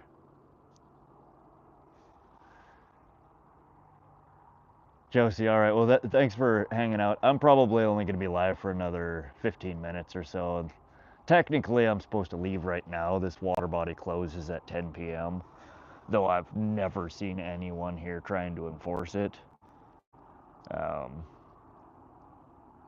should, next time I stream here, I'm going to have to bring my DeWalt light and some batteries and get some lights down here. I've never actually night fished here. Do largemouth bass eat at night? Do they bite at night? But we'll try, Josie. I got 15 more minutes. We're still trying to pull out either a white sucker or maybe another little bowhead.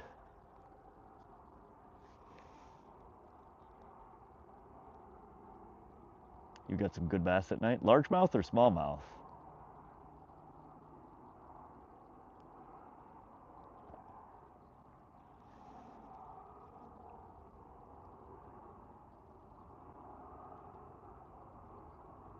God, something's playing with this bait over here. I keep feeling a tappy tap tap. It's just little though. I'm thinking maybe it's fish biting at the line rather than the hook. Largemouth. Okay. Interesting.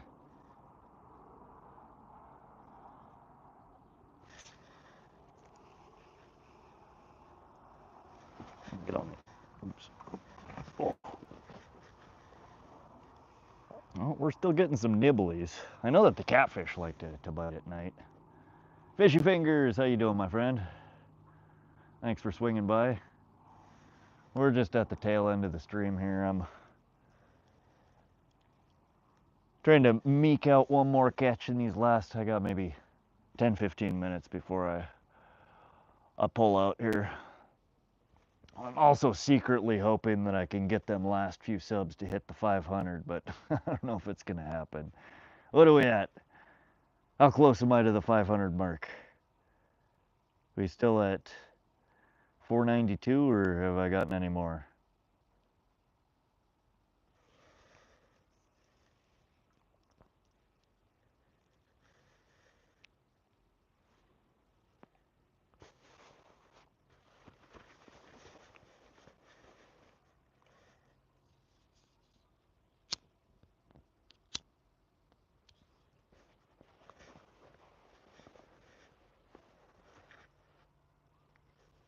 How was your day, Fishy Fingers? Or Jackson? I guess everybody calls you Jackson. I always call you Fishy Fingers. So. I like that name for some reason, Fishy Fingers.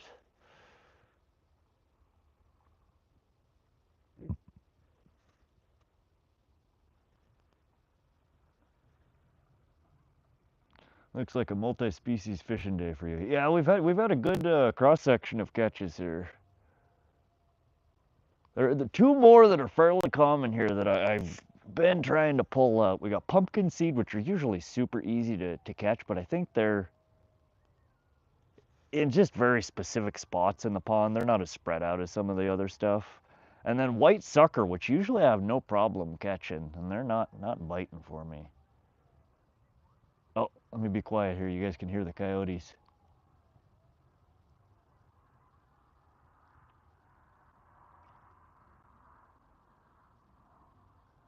You can just kind of hear them in the background there. Maybe you can't with my mic, I don't know.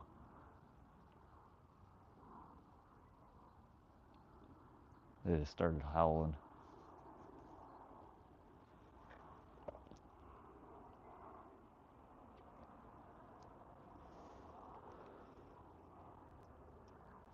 You weren't subbed to Jackson? Oh, man.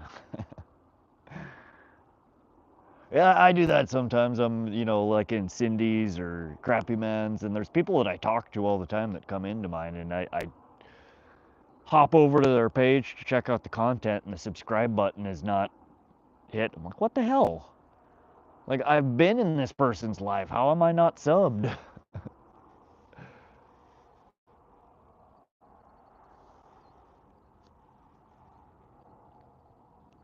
I'm gonna take the yak out in the morning. Nice.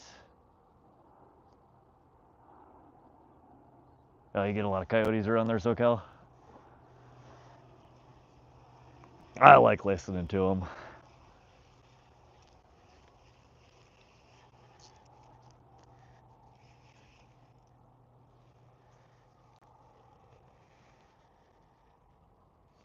I got a itty bitty piece of a worm left. She's looking a little sad, but you're going back in the water, buddy. There's like 4 different herds around town.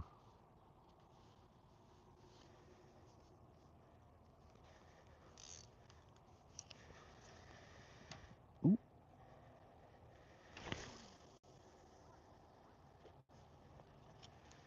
All right, this is gonna be our last cast here, I think. Let's make it a good one.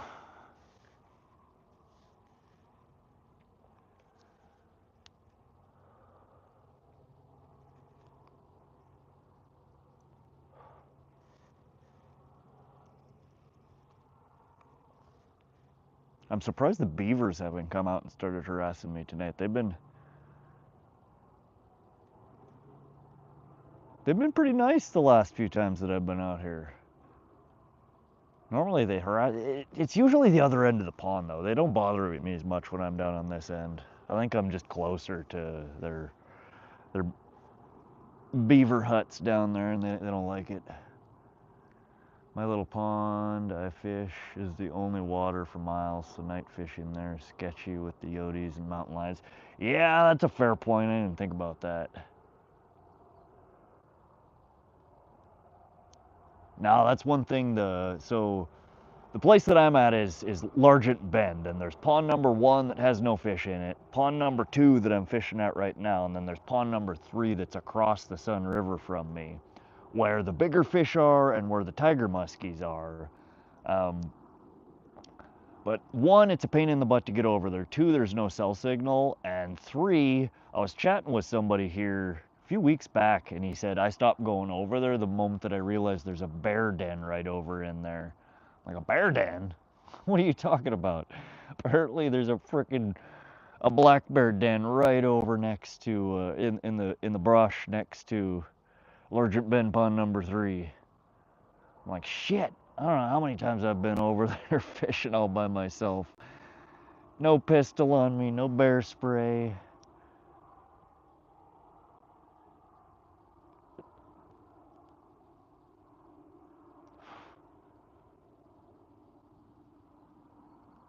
Yeah, I wouldn't be as worried about the coyotes. Coyotes, while they can attack humans and they fight in a pack, wildcats are on a whole different level, man. Cats in general, like big cats scare me. I have little cats, and I know there have been moments where I have gotten into it with my cats, and it's like they get real scary real quick.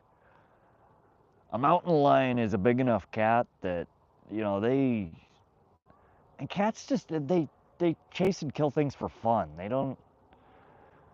I would be a snack to a mountain lion, so I can see where you'd be more sketched about the mountain lions than the coyotes.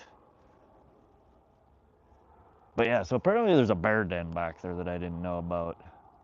So next time I do go over there, I'm gonna have to bring either some bear spray or a pistol.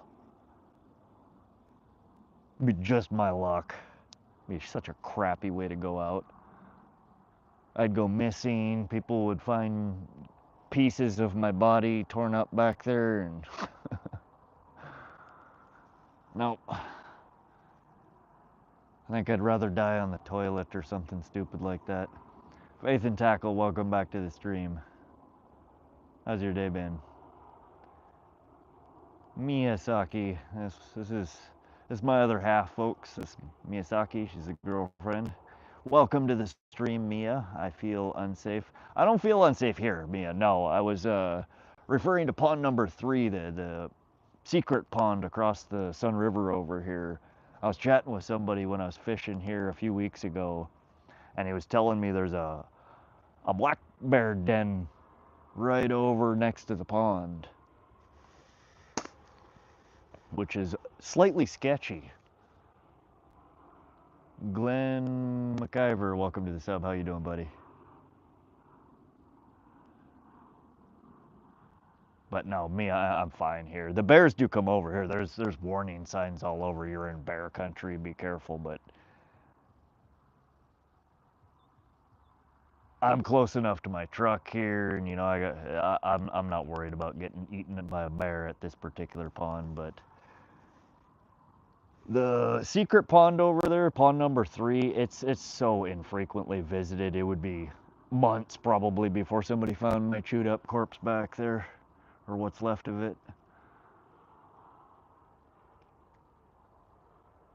SoCal, cats like to hunt from above, walk past a tree, and cat comes flying down. Yeah, I've seen videos of the big cats stalking people in the woods, and they're scary, man. And in California, they've become so desensitized to human presence that they're all around in the urban and suburban areas. Faith says, not too bad, stressful, but the week is over. Plan to go hit the water tomorrow. Yeah, end of the week is always a big sigh of relief for me. I enjoy my weekends. But glad to hear you're getting out on the water tomorrow. You going fishing or just boating or? Rude, you're still here. Is that you're saying hi, you're saying bye, or you just like fishing? I don't know how to interpret your string of emojis there.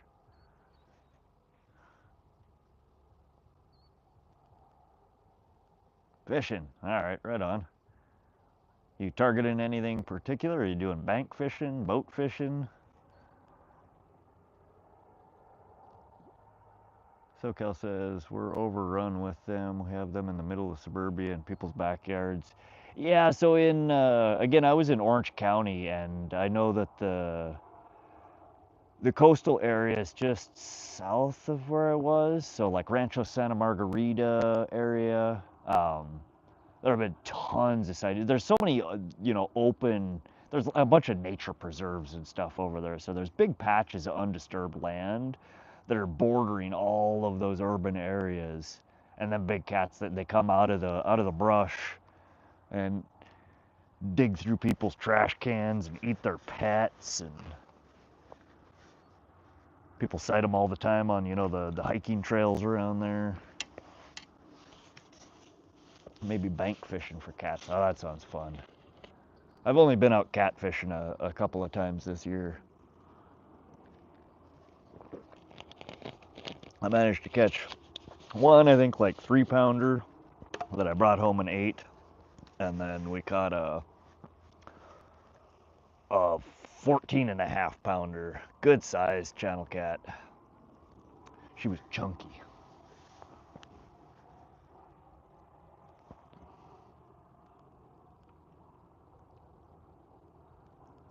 But I'd love to go back out. The last time that I went to one of my catfishing spots, though, it was just a skunk fest. There were so many weeds, and it was just gnarly.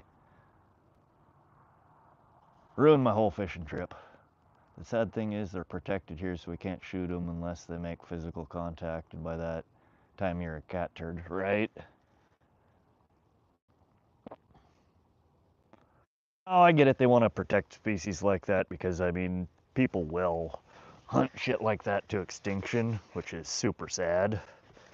But at the same rate, when they're encroaching upon, I mean, they're not really encroaching. We're the ones encroaching. But when they're causing problems in, suburban or urban areas, people need to be able to protect themselves. That's like the same thing here in Montana and Canada. There have been huge programs to reintroduce wild wolves, which is super cool. I mean, who doesn't want to have, wolves exist? Because some of the species are really hurting for numbers, but it's gotten to the point where now there's so many of them in certain areas that, they're becoming a menace. They're killing off all people's livestock and decimating the deer populations. And yeah, there has been some talk about potentially opening up for a limited number of wolf tags to be allowed every year here in Montana. I don't know if it's ever going to make it or not. They spend so many millions of dollars, the program trying to reintroduce them, that they get such huge backlash when people try and say, well, now that we've reintroduced them and we have a good sustainable sized population, let's kill some of them. People are like, yeah, nah.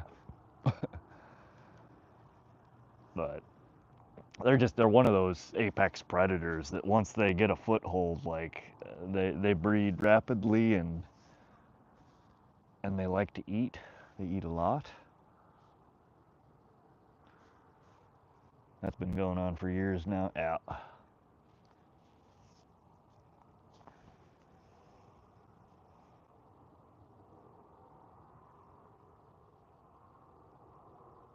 I don't know. I'd hate to see a species like wolf being hunted, because who's going to eat dog? Are you really going to hunt a wolf and then eat it? It would just be purely, trophy hunting, which I'm not a fan of. I know a lot of people like to kill just to kill so they can hang a rack on the wall or, have a rug on the floor.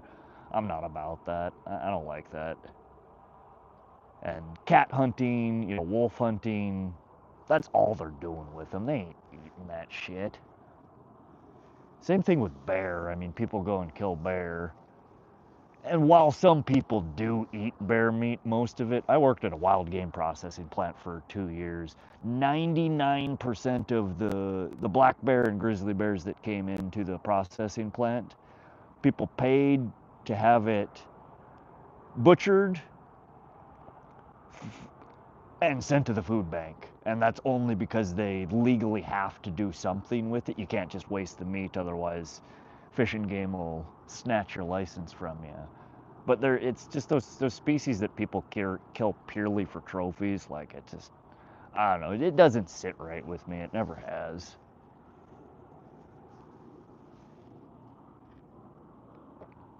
Sheep and cattle get taken out by wolves. See, and that's where the ranchers are allowed to apply for special tags to harvest them. When they have herds that are being attacked, and if they can confirm that it is in fact the wolves that are doing it, they will give ranchers special tags that they can harvest, you know, the problem animals.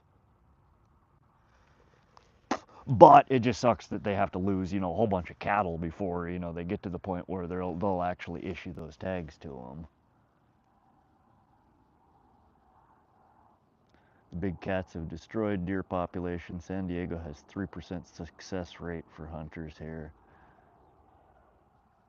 Yeah, I mean, it definitely does hurt. You're in a, you know, an area of the country though that I don't think there's a lot of them to begin with. That's pretty harsh conditions. It's just too dry and hot, I think, in a lot of those areas to sustain larger deer populations. There's not a lot of food source available for them. I mean, again, I'm talking out my butt here, but I would speculate that that is probably, and that was a big ass fish that just jumped. That one got some airtime. Heard the whook of it coming out of the water, and then like a 2-second delay before it hit the water again. She was chunky.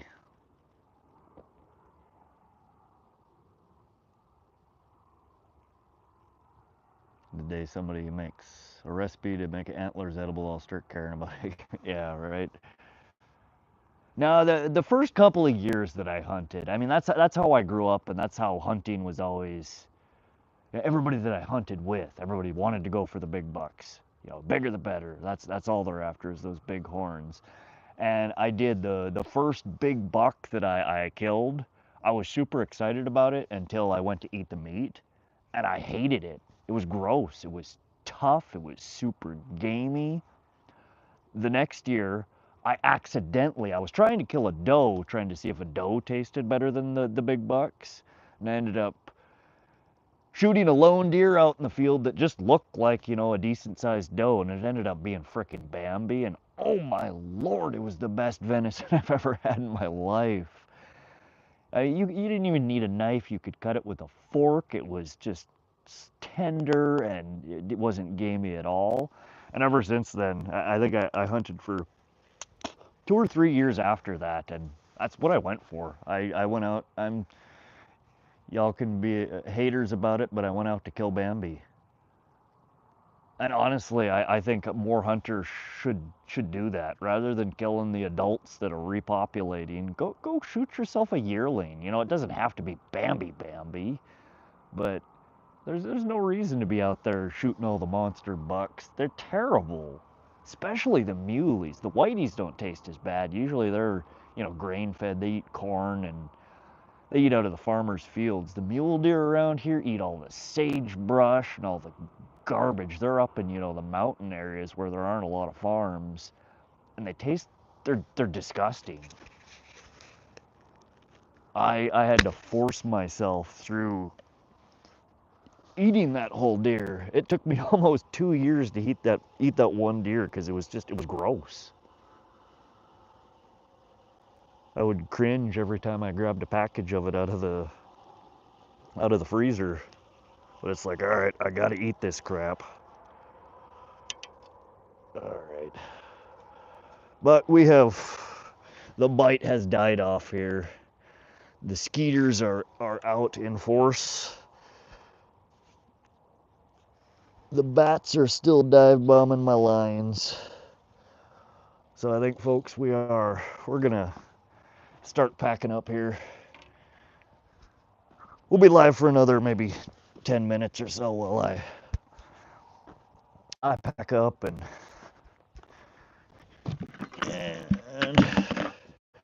get stuff sorted.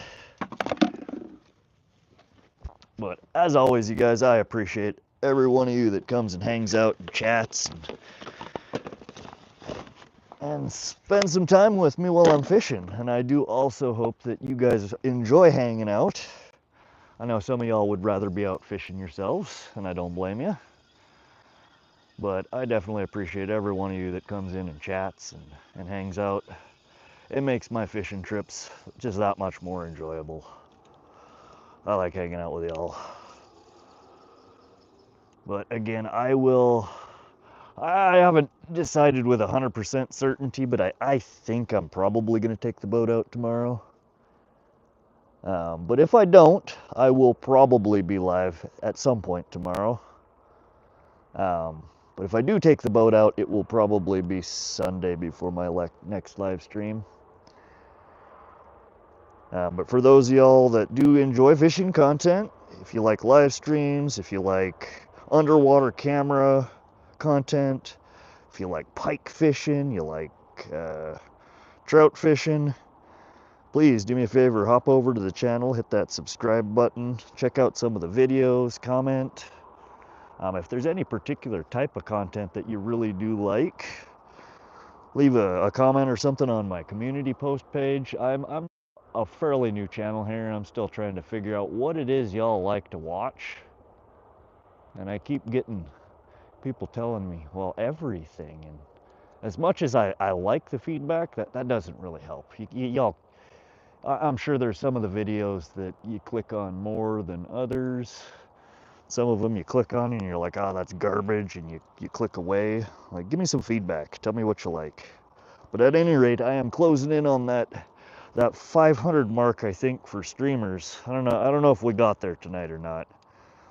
But if you have not yet subscribed, do me a favor. Go hit up the page, hit the subscribe button. If you don't want to, that's all good too. But I'd appreciate it. It helps the channel grow. It helps me get a bigger audience. Gets more viewers in the channel. And it makes me smile. 493, we are 7 away. Alright, we didn't get there either, but that's alright. We'll get our next stream. We got dang close though. I think I started today's stream at 466 or something like that, so we got a good number of subscribes.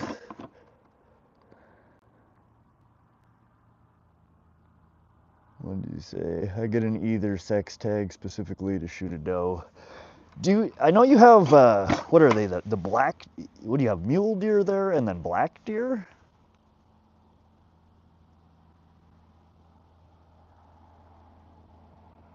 Which one do you go after when you hunt there, SoCal? I know a buddy of mine has ranted and raved that he's always wanted to go get a black deer from California.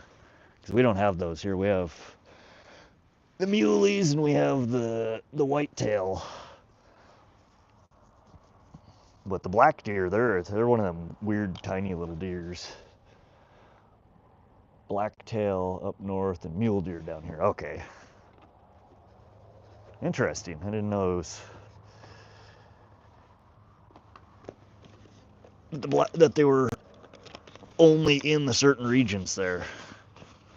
I should know that. Way back in the day, I used to play. God, what was that game called? I used to play one of the hunting games. God, I had a blast playing those games. But I used to always hunt one of the California maps.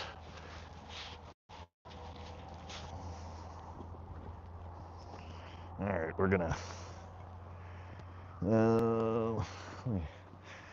I always hate packing up in the dark. I always feel like I'm leaving something.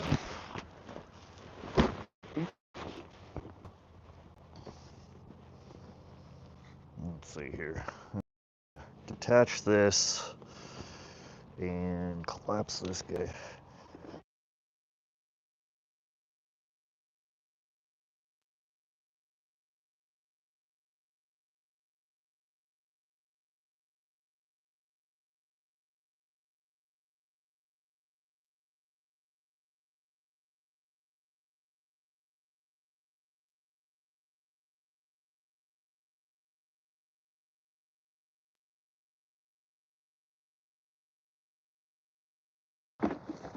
fact, I have 3 of them now, and I keep forgetting to grab at least one of them, put it in my pack.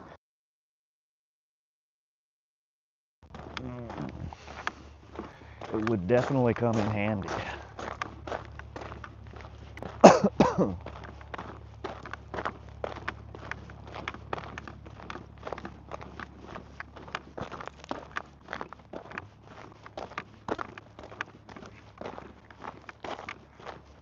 Alright, let's see if we can do this without getting a hook in my hand, because that doesn't sound very fun.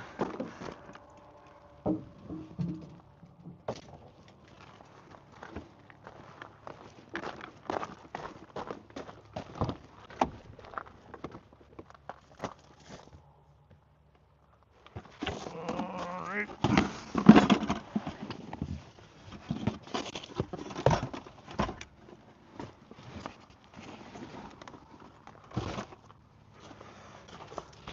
Oh, God, I really need to set up one of those fishing carts. I don't know if it's a good idea or a bad idea. It'd be handy to move stuff around, but that's just, again, one more thing then to try and get in the truck. Oh, all right. There we go. Stick. Flashlight off. Okay, I turned flashlight off. There we go. Blacktail, okay. Our mule deer aren't the same as true Montana muleys. Oh, what's different about California mule deer? I didn't know that. There's our light. Dope light on. A big deer here is 150. Okay, so they just don't get as big as Montana muleys. Hit that subscribe, y'all. Yeah, we're getting real close to my 500. That's all right though. I appreciate that you trying to help SoCal. I think we're almost everybody's gone at this point. We got dang close though today. It was a really slow stream for me. I had points where there were 1 and 2 people hanging out in the stream. Our bass get big, our deer stay small. Yeah, that is Montana. That's one thing. We get some big deer here. Both big whiteys, big muley. There are some absolutely spectacular deer here. In fact, one of these days I'm gonna get a video of the whitey that hangs out in my backyard. He's like a 6x6, and he's just coming out of velvet, and his rack is wide as heck, and his horns are like that thick. I mean, he's just chunky. Absolutely gorgeous whitey. No skunk. We are far from a skunk tonight. It was a good fishing stream. We managed to catch what is that? Did we get 4 or 5 species today? Bass, bluegill, perch, bullhead. Okay, so we only got 4. That's an improvement. We only got 3 the last time we tried this. Yeah, he's a really nice whitey. I've seen much bigger. They get absolutely monstrous here. What the big whiteys that I really like, I like non-typical. I like the ones that get all the weird brow tines and like the offshoots that they're not symmetrical. And we have some really neat non-symmetrical whiteys and muleys here, but I've always liked the whitetail racks more than muley racks. But the big one that I don't see him all the time. There's a couple of smaller bucks that I see more often, but the big one, he comes through my backyard. Oh, I see him maybe once a month or so. When he was in velvet, oh my God, they are so pretty. The horns, they're so neat when they're in velvet. But it's breathtaking, when you walk out the door and you headed out to the truck. It's like, holy crap, that buck is huge, and he just keeps getting bigger every year. I've been thinking about, I want to put like a salt block out in my yard, and somebody keeps telling me peanuts, that deer really like salty peanuts. I don't know. I want to make friends with them. I'm not really much of a hunter anymore. I'd much prefer fishing. And I would love to have a big old gnarly buck as a friend. But I don't think I'm going to be able to befriend, you know, the big males. I'm probably going to have to start with a young buck. That's where I think if I can get a salt lick out there and maybe a pile of food, that I can maybe get them to be a little more tame with me.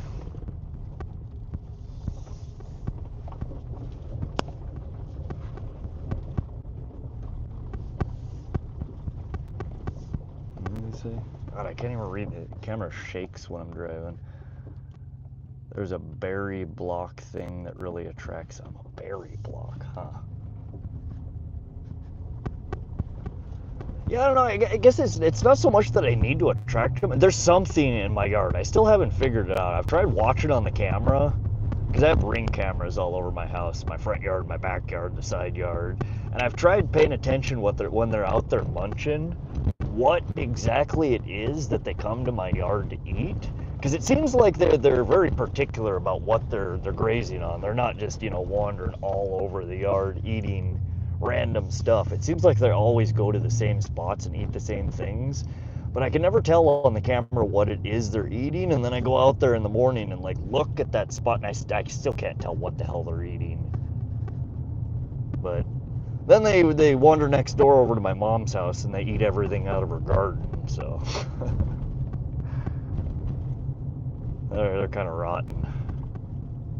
But I do. It is one of my goals. I've been trying to befriend. We have a population of magpies, a population of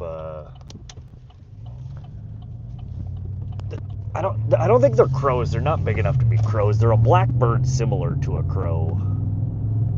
And then the deer. I'm trying to befriend all of them. I want to go outside and have a bunch of buddies in nature. Persimmons here, they love them. Huh.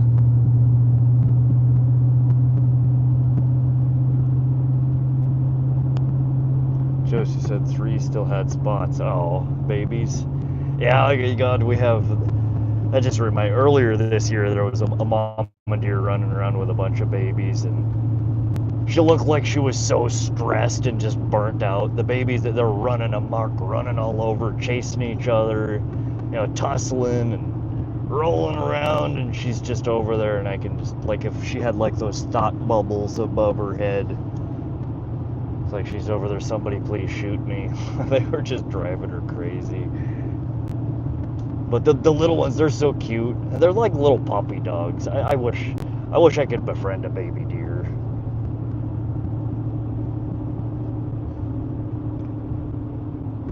Trophy Whitetail Institute for Wildlife.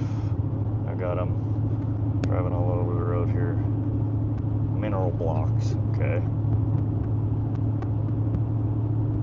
Trophy rock.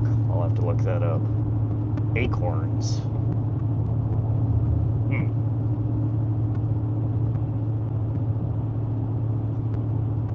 Yeah, I'll have to do a look online and gather up some deer baiting supplies. I know they say you're not supposed to feed wild deer, but shit, I mean, they practically live in my backyard. They're eating out of, you know, everybody's garden that's in the area. I don't think giving them a few nuts or, you know, a salt lick is really going to impact them all in a negative way. Yeah, so Cal, if you want to shoot me a link.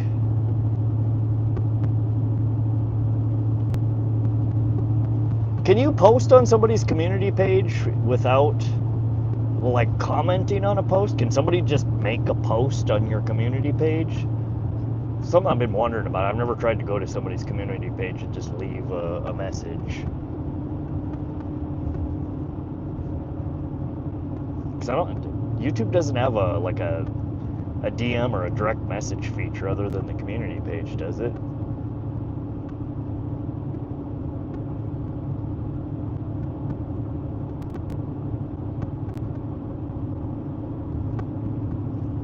Only if it's to be open to your subs. Okay. I think the default I don't think I've changed it from the default. I know people could comment on the posts that I made, but I think I nuked the only post that I've made to my community. I'll have to check that setting when I get home.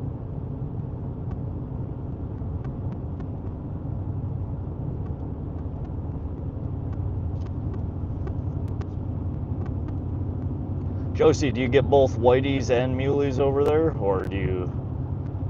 I would assume you do. Default setting, don't allow subs to post on. Okay. Well, crap. Apparently, I'll have to change that.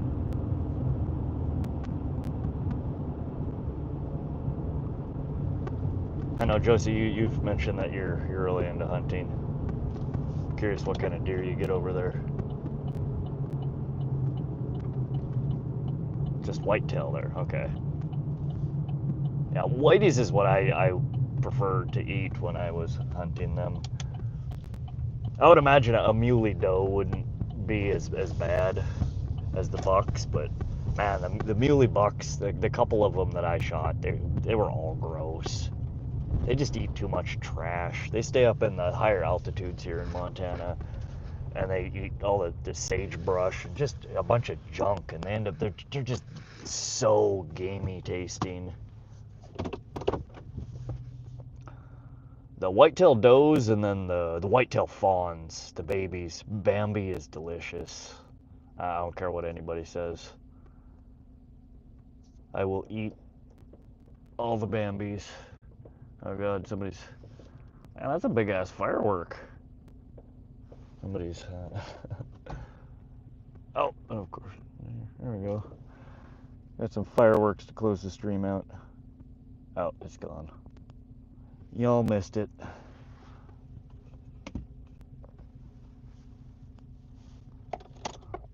Alrighty, guys.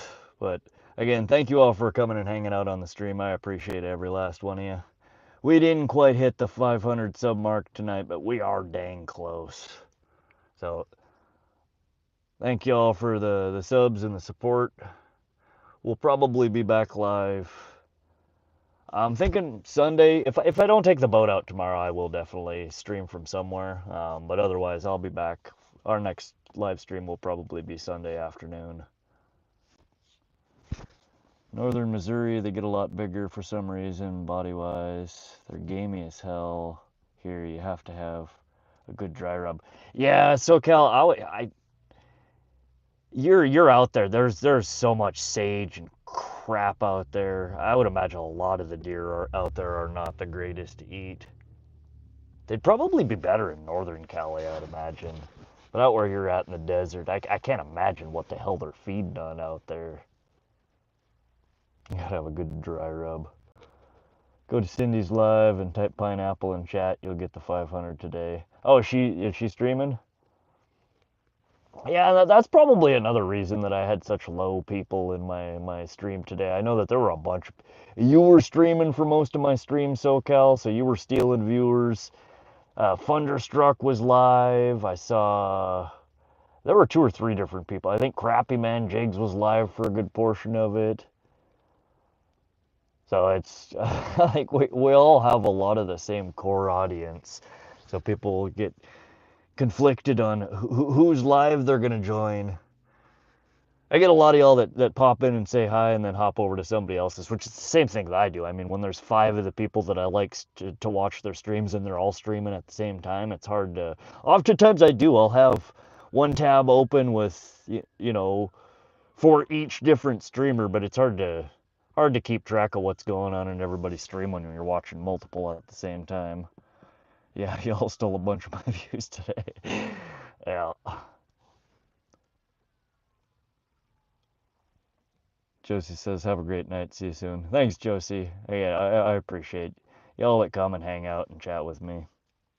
But I'm going to get off here. I'm going to hop over to Cindy's live after I get unpacked here. We'll see. Maybe I can get my 500. I've not had great luck in anybody's live. Like when I go in Cindy, I type pineapple every once in a while, and I don't know if I've ever actually gotten somebody sub from that. If it has, it's been very few. But maybe they will if I say I'm close to my 500. I don't know. At any rate, thanks, y'all. I will see you very soon. I'll see you either in your own lives or in somebody else's, or my own the next time I go. But thanks, y'all. Have a good night. Appreciate y'all. Bye-bye.